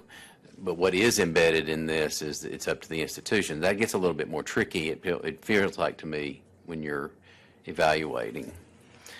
Just wondering whether or not consideration might be given to, okay, we know what the core pieces of Drive to 55 are. They are increasing credentials and increasing the right kind of credentials. So let's maybe hold those, Russ, as like the mandatory sort of criteria, and then could the commission leave itself room for preferences of grand divisions, preferences of other different demographic things? So you have the core that is sort of mandatory, and then preferred, or that leaves yourself some leeway. To have a discretionary conversation around how we give these awards. That's the real question: is are we going to end up being able to sit around or are we going to be locked into our criteria based on what we do here today and say, well, we really could have. Is there some level of discretion? Well, sure, you have discretion. I mean, we're trying to balance this being very flexible, this being very responsive, having discretion with it being very transparent and strict rules where people know exactly what's going on. And so that's the balance. And so I don't want to tell you no, well, not me tell you anyway, but I would not urge you no. But and that's why this is a delicate sort of balance here between doing this here today versus the scores and how those come together. So Jeff? will the deliberations about the selections of the recipients be public? The deliberations be public? I don't think the deliberations would be. I assume the scores would be, but I'm looking around for some help on that one. Yes, sir. Do you mean the deliberations here for the commission? Oh, I mean here, the commission. Oh, yes, yeah, here. I thought you meant the scores. So The scores are themselves. There could be people watching. Yes. Like they're watching now. I've got a proposal in. I'm going to be watching how you evaluate me. I think we set our criteria and we stick with them. Because whatever my priorities are today, I promise you, that's what they're going to be in November. And I know you all feel the same way. So I think we ought to decide this thing now. That is ideal. I think there's a problem if you try to do things geographically, but I think it's also legit to at least ask the proposers what characteristics of students are these programs directed toward. So, for example, I think that that's something that says I'm really directing this toward veterans. I'm really directing this toward low income or whatever. That ought to carry some consideration. It's not just do we get more students with the right degrees, but are we helping a demographic that is more in need than some others, or a higher priority than others? Would you say that's embedded in the scoring rubric, do you think, Dennis's comment, or did that not really get touched upon? We offer opportunity for that to be discussed in the description, but there is nothing scoring based off of that. No, sir. And, I may be talking about what comes next, but I'm just saying, as Criteria. you think about some things. There are bigger bangs to be gotten Sure. from serving certain groups than other groups. Can I ask a question? When we receive the results of the scoring, will they be numerical scores to the second decimal, or will they be banded? Will they be, these were 90 and above, and these were 80 and 90? What are we going to get? It is our intention, I believe, and Dr. Deaton, please correct me, to see the scores of the proposals themselves. So Austin Peay's score is 82, for instance. We want to be as transparent as we can be about this, yeah. They're scoring, and I'm reading the rules as I go. There are parts of it that are clearly yes and no, but there's a great deal of subjectivity, or at least in part, that's going to have to be applied by the scorer themselves. And that's the part that where discretion does enter into it to some extent. So there's going to be some discretion built into the scoring itself as we go forward here.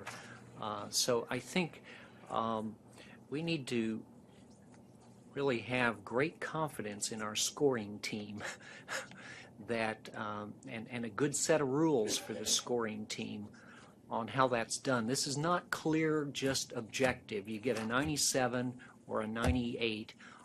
There is a range here for subjective review of the score themselves. Can you talk about what we envision with the number of reviewers and that process and how they might come, just kind of how that might play out for us? Yes, sir. We, between now, over the next month, now that we know how many will be applying or likely to apply, we will approach, Dr. Deaton will approach, and Mr. Krause will approach potential readers for that process. And we will bring those readers together way in advance and talk about the purpose of this process and what this program is. Because having we've run RFP processes before, the people who write the RFP, are not scoring those proposals, and that's for a good reason. However, it is incumbent on us to let them know the intention of this program. So with that discretion, they know how to use that. And then we'll communicate throughout the process until we receive those proposals and then hand those proposals to them. And that is a process that, though my colleagues Crystal, Taylor, and I constructed the RFP, I believe it would be Dr. Deaton and Mr. Krause who will be running that scoring committee process. Each proposal would be read by how many people do we think? At least three. So, if not more, right? So we're talking about 120, 150 times. And it's sort of an inherent risk in these grants. There's always a subjective aspect, but having multiple eyes look at it tries to then smooth some of that out. But it's definitely a factor. The readers aren't going to be required to rank these, are they? They're just scoring. Correct. So it's conceivable that we could have 40 of the 47 that look very similar or have the same score. I don't know what your instructions are, but I don't see that there's a need to rank them out of your scores. Is that correct? I don't think there is. Okay. I think the scores and the having multiple reviewers, those things will take care of themselves. At least that's the hope. So. Mm-hmm.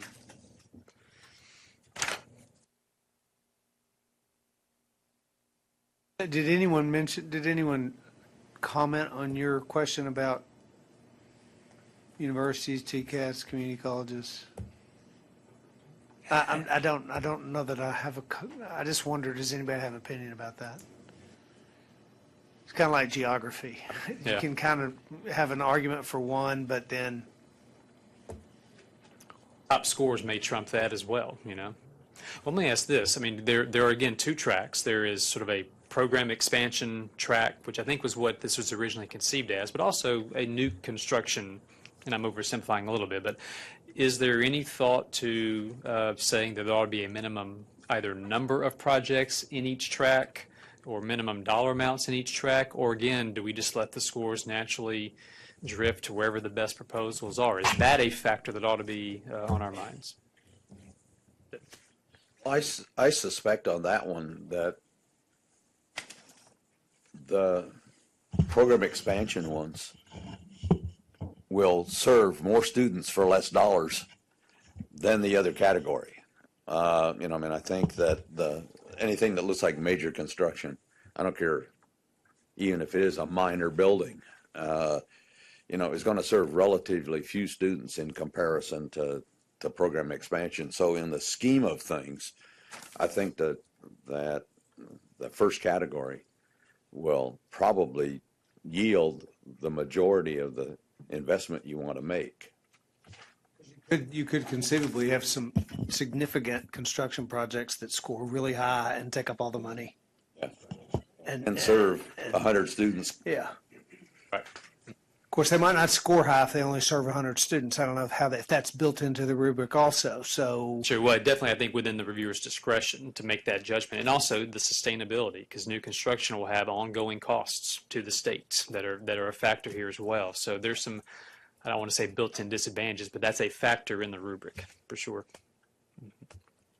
And I just want to add to Dennis's point there, though we do have a section of our scoring rubric dedicated to the budget and, of course, the Drive 55 goals, there's not an obvious scoring for bang for your buck, basically. So I believe you are correct in what you're saying about program expansion, perhaps granting more for a smaller budget. However, to Dr. Deaton's point, it's conceivable that the top 5 could be all capital construction, and then majority of your funding is going to those. So,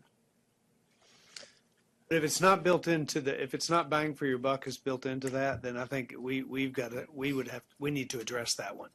If it's not built into, the other things we've talked about are kind of built in. Our concerns were built into the formula, but if this one's not, then I feel the need to address that one in our criteria by saying, I don't know, 2/3 of the awards are going to be for program expansion, or of the dollars, maybe we just award dollars half and half, and that it might be 2 projects over here and 7 over here, and that's how it divides the dollars. I don't know, but we should address that piece. I think it just makes sense to be very explicit about bang for the buck. How much are you asking for, and how much output are you going to get for that? And that explicit. Let me, Mr. Chairman, try to sort of summarize. I think what I'm hearing, it sounds like the top score is the most important factor here, and other things are geography, sector, but it seems as if the center of gravity of this discussion is the top scores are the ones that ought to be awarded, with perhaps some consideration, I guess, on the dollar values to the commission saying there ought to be X percent at least, or no more than, or something, in program expansion versus new capacity or new construction. Maybe that's the one factor that sounds like there is some greater attention towards. Is that, am I reflecting back the discussion correctly? I'm not trying to lead the witness at all. I'm trying to move us to some sort of resolution here. Bang for the buck means to me, I assume it does to Dennis too, that you're looking at overall how many students are going to be served, but it's really on a cost per student basis. So the bang for the buck is really based on cost per student served, and not, you could have a $10 million project and it serves 400 students, but you've got a $5,000 project that serves 10, and that's a better return on investment. So on a per student basis, yes, I think that ought to be considered highly. I think that needs to be at the top. I really do. Well, that dovetails with the workforce analysis for that area, because giving them a degree or a certificate in something that the area does not need and there will not be a job at the end of the day, that's not helping either. And so, what I think Bill and Keith and I are thinking, Russ, is that our priorities are buried in those D55 goals. And in that's 40% and 35% respectively of your 2 ranking formats, which means some program could come up with a very fine high score but it may not be hitting the most students to help the local workforce as another one with a little bit lower score. I think I'm correct on that. Sure, potentially, that's right. Mhm. So I would still go back to those two criteria in making the final award. You want to make that in the form of a motion?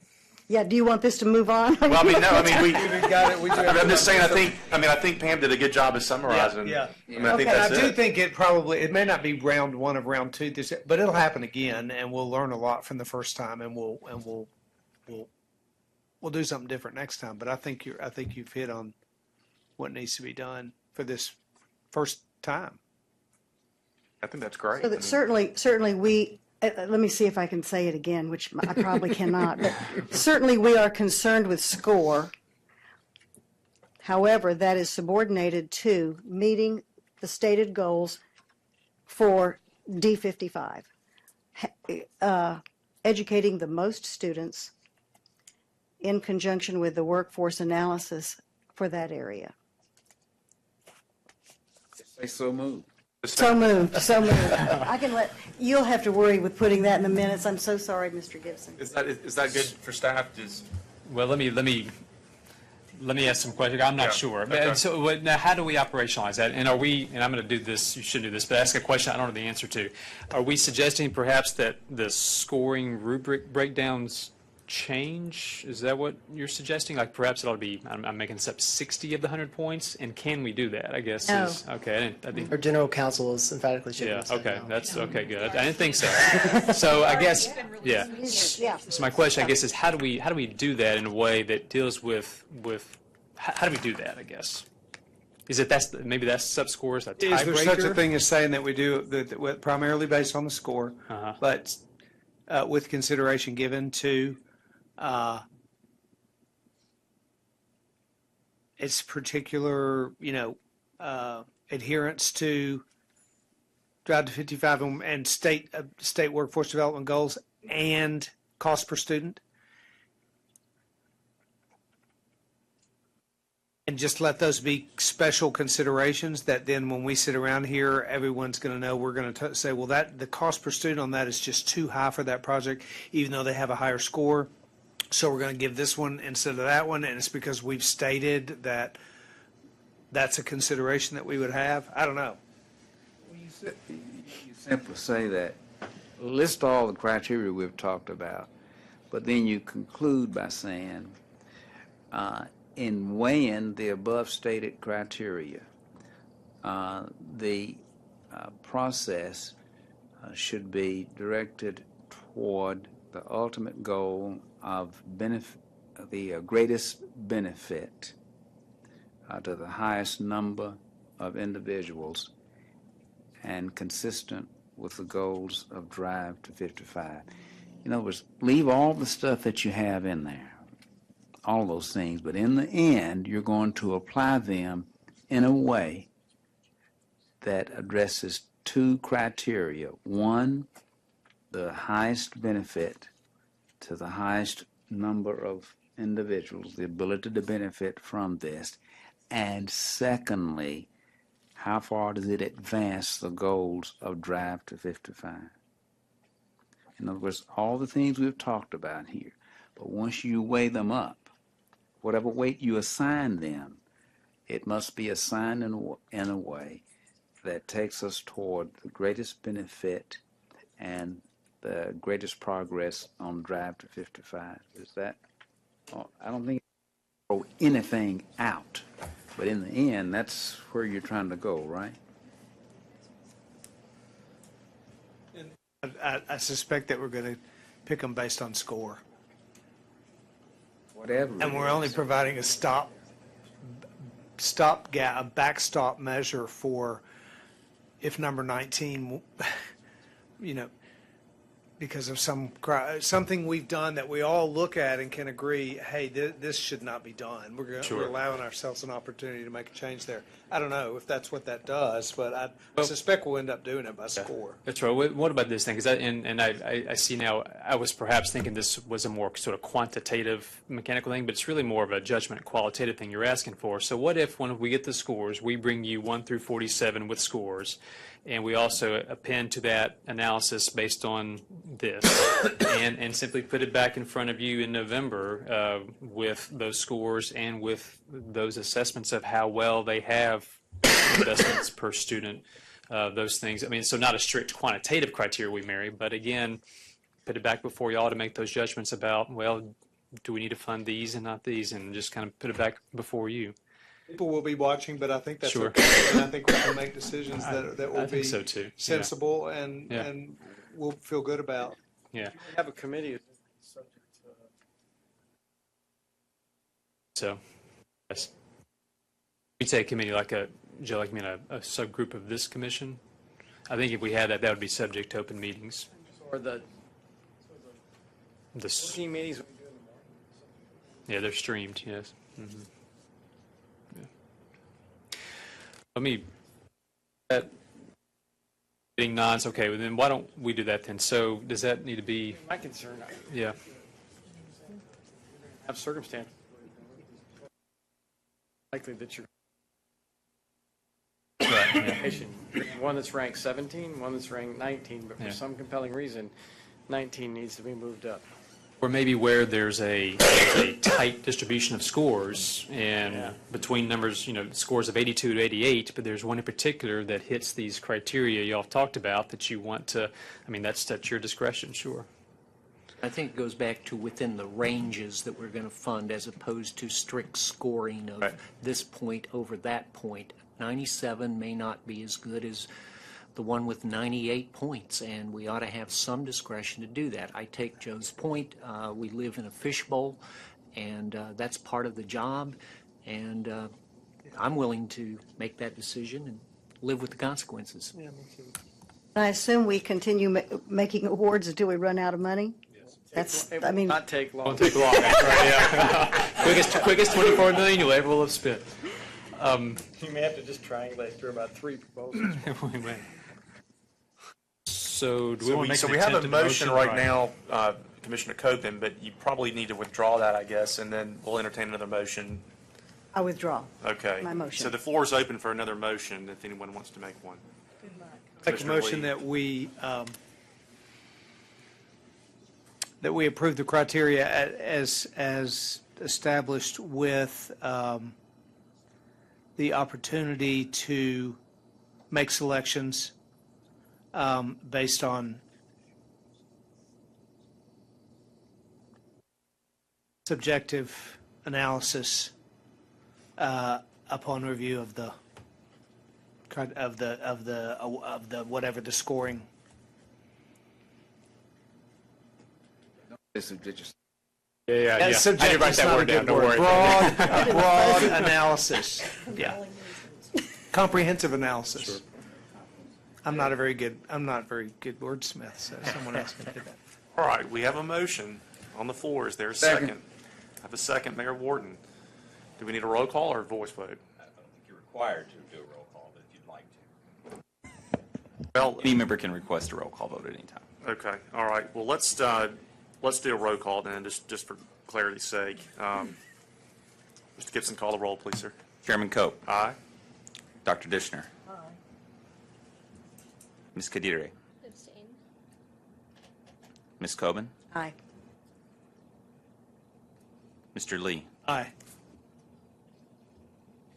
Ms. Martin. Aye. Ms. Roach. Mayor Wharton. Mr. Wilson. Aye. Chairman, you have 8 ayes, 0 nays, and 1 abstention.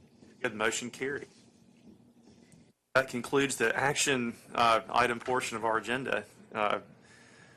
And we're now at the information items, and I don't know, I'll just ask out loud whether or not we, given the time, we want to What about this? I would like to give a verbal update on item E, because that involves the funding formula, and I can do this in a few sentences. That will come for you in November. I would, though, ask, Mr. Chairman, if Troy Grant could give us a truncated version of his item, because there's been a lot of work that's gone into some key projects lately. So, Is everyone okay with if that? that's what I would suggest. Where is Troy?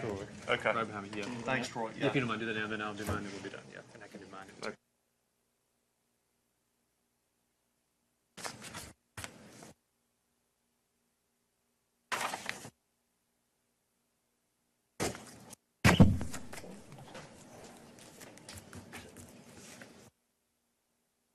So I stand between you and item E, and so I will be brief. So I oversee the Office of P16 initiatives. Our office is really focused on increasing access and success across the state.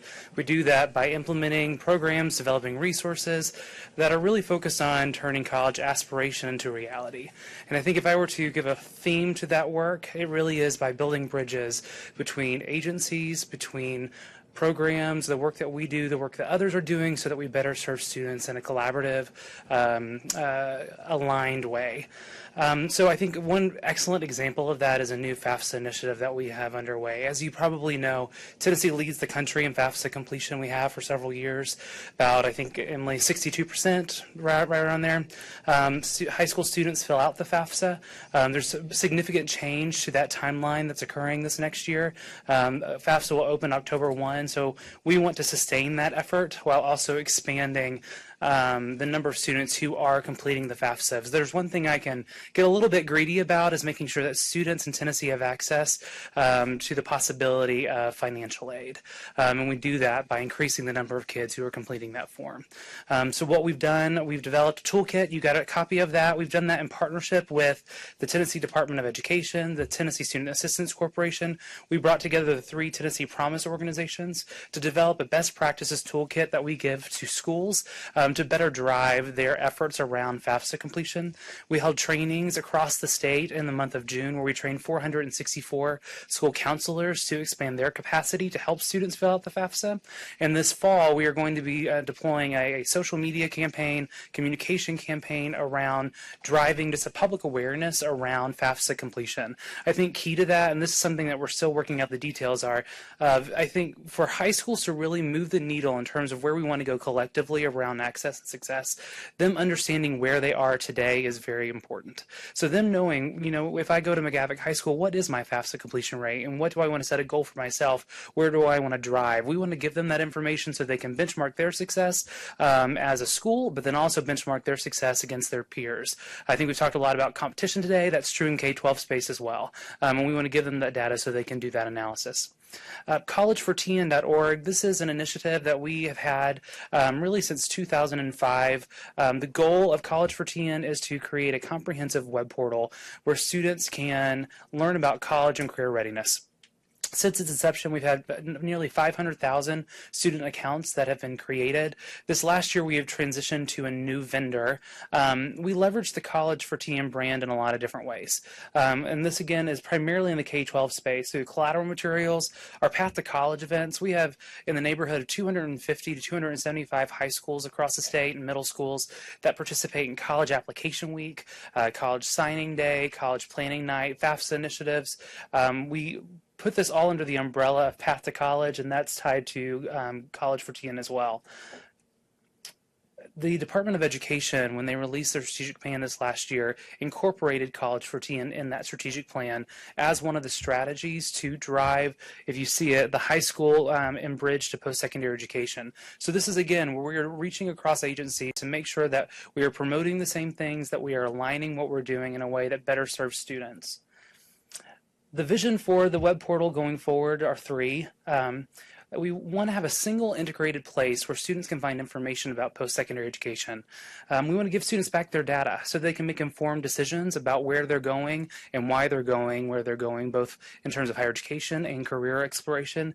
And we want to give educators the tools they need in order to benchmark students' progress towards the students meeting their individual goals. So if I go to that first one in terms of an integrated location, and this is just a sampling, one of the great things about being in Tennessee now is that we have a lot of initiatives, and we're sending students and families to a lot of different places. So in terms of a branding and marketing piece, there's this bifurcating of like where we're sending them.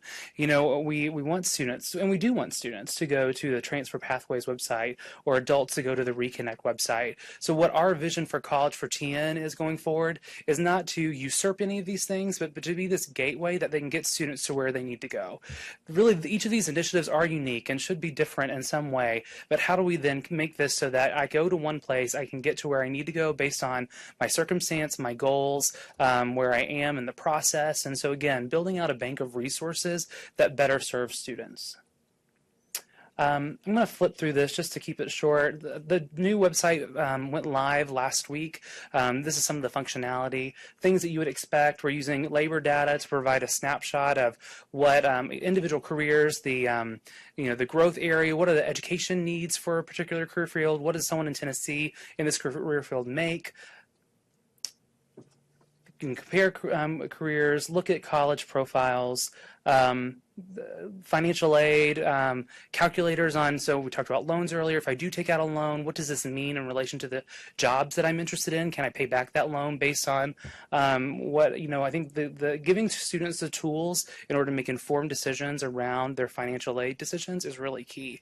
And so what we're trying to do here is provide those resources. A lot of what this new site will look like is there's a product called Naviance, for instance, that's really used widely in the private school sector. This takes cues from that, where we're trying to, again, give these planning tools to schools so that students can be better prepared in making those decisions. The arc of a student's experience is to do self-exploration that then helps them identify career options that meet their interests, their skills, their values, the traits that they bring to their career choices. Then to look at degree programs within the state and out that then help them accomplish and get them to where they want to go. Higher education exploration, what are the institutions in Tennessee, outside of Tennessee, but we will be emphasizing those in Tennessee, where I can do this thing in order to get to this career that I'm interested in. Then resources and planning materials for financial aid, ultimately leading to matriculation and enrollment. The next piece in terms of giving students back their data, we are partnering with the Tennessee Department of Education in an IES grant where we will be taking P20 data system data and we'll be auto-populating accounts for all middle and high school students in public schools across the state. What's key about this is that we'll be populating these accounts with things, let's say like a data element like ACT, so that when a student engages with the college search, the ACT that's verified information will then be part of that planning process. So they'll be using verified data to help them evaluate what post-secondary institutions might be a good fit for them. Ultimately, we'd like to get to a place where we then load this with things like FAFSA data, other data elements that, again, help students make informed decisions about where they're going. And so we know from research and experience that when students have that kind of analysis and making these decisions, they are much more successful once they get there. So the other piece of that is then if you look at this kind of trajectory of a student's experience on the web portal, we want to give access to relevant data, adult supports, and research nudges. There's been plenty of research in the college access space of what does it look like, like they do in healthcare, when you give a student a nudge through technology, through texting, those types of things, there's measurable impact on student outcomes. The system will allow educators to send text messages so they can pull up a file based on students who have not filled out the FAFSA. And a text message would go to those students saying, hey, I noticed you haven't filled out the FAFSA. Do you need help with that? Come stop by my office. So again, leveraging technology in a way that then drives student action and outcomes. Finally, all of this will tie back to educators. Educators will have a dashboard where they can monitor students' progress. And Dr. Dishner, I'm sure you could speak to this in your programs. In talking to the Ayers Foundation, East Tennessee, what we see, or West Tennessee, what we see with Gear Up, the programs that are successful are the programs where I can go into a school and say, how many of your students have applied for college? And they can give you a list of who hasn't and who has not. They know where every single student is in the pipeline. We want to engender that activity because we know it's successful through this electronic means, and this will be at no charge for schools. So again, we're taking something that we know works and leveraging it as a statewide tool so that we can duplicate this great work statewide. We will be doing training across the state for educators and school people and others. Lisa Davies in the back is our kind of liaison for that. And she is a former, I guess you're never a former school counselor, but she's a school counselor. She understands that space, and she's going to be a great advocate in this work going forward. The next piece, electronic transcripts, real quick update on this.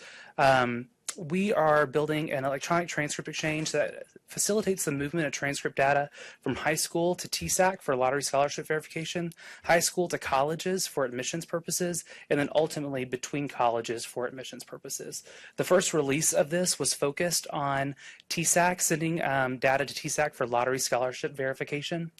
I won't read through this, but a lot of work went into this. So just kind of give you a picture and how, data systems work in this space. There are 5 vendors across the state in the K-12 space that hold student data. We had to design extracts in each of those 5 vendors to get everything into a common form so that when it loads into a transcript, it's uniform. So the GPA matters, right? Hope Lottery Scholarship has a GPA requirement. And this is a fascinating thing we've learned, maybe the hard way sometimes, but there are some schools that have 3 different GPAs. They calculate it 3 different ways. So making sure that that right GPA gets into the right slot is not a small thing. So the development work on the SIS side has been huge. We've rolled that out. We've started sending data to TSAC. In the high school space, we have, I think it's on the next slide, 247 high schools who have registered to participate in the program. That represents 68 school districts across the state. And thus far this summer, since May, we've sent nearly 18,000 transcripts to TSAC.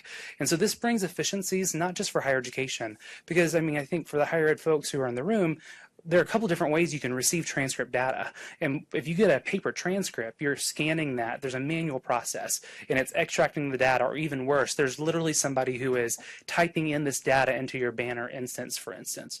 And so what we are trying to create through APIs and other things is so that data flows to the higher ed institutions, automatically goes into the Banner instance. So that's an efficiency for higher ed. But on the K-12 side, it always happens where there's a transcript that was sent and it was lost. It was lost in the mail. Where did it go? There's a timestamp. It will always be in the system so that then it could be resent or re-downloaded if necessary. So there are efficiencies here for both K-12 and higher education. So next step, we're going to be working on the post-secondary aspect of this. Post-secondary institutions receiving transcripts and sending transcripts amongst themselves. That will be the next release of the process. And then finally, Advise Tennessee. Am I good on time? Just very brief. Okay. Advise Tennessee is a new project that is being funded out of the governor's budget, $2.5 million.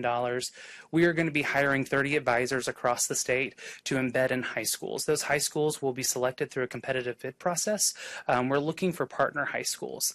In order to be eligible, high schools have to have a college going rate less than the state average based on a 3-year average. And this gets back to what we know that works. We know with the AIRS Foundation, with Neismarker Foundation, with the National College Advising Corps, with Europe, you can make substantial increases in college going when there's someone in the building who is owning college access and success.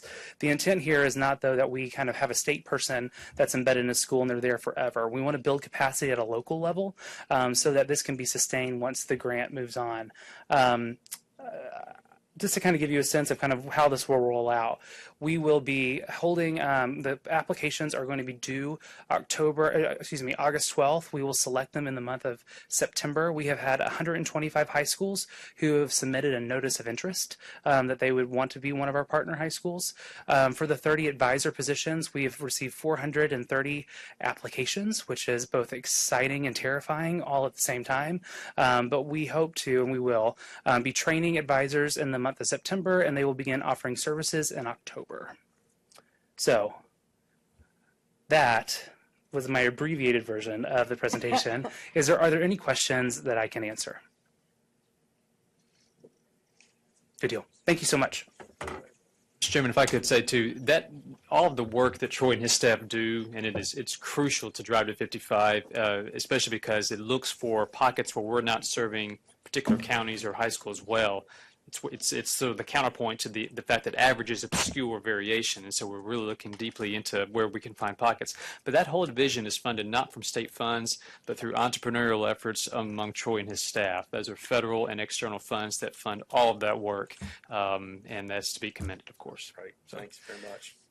The only thing I have is item 1E, just to let you know the funding formula, which would be presented to you in November, has been reviewed this past summer as is statutorily required. Change this year was all 6 universities were represented on that review committee. No changes are being recommended to you to the model. So what you had last year, that same model will be executed this next year. Go into much more depth in November, but no changes to be brought forth to you at this time. And then finally, we'll meet again November 16th, Mr. Chairman. Great, very good. All right. Any other comments, thoughts? If not, the meeting's adjourned.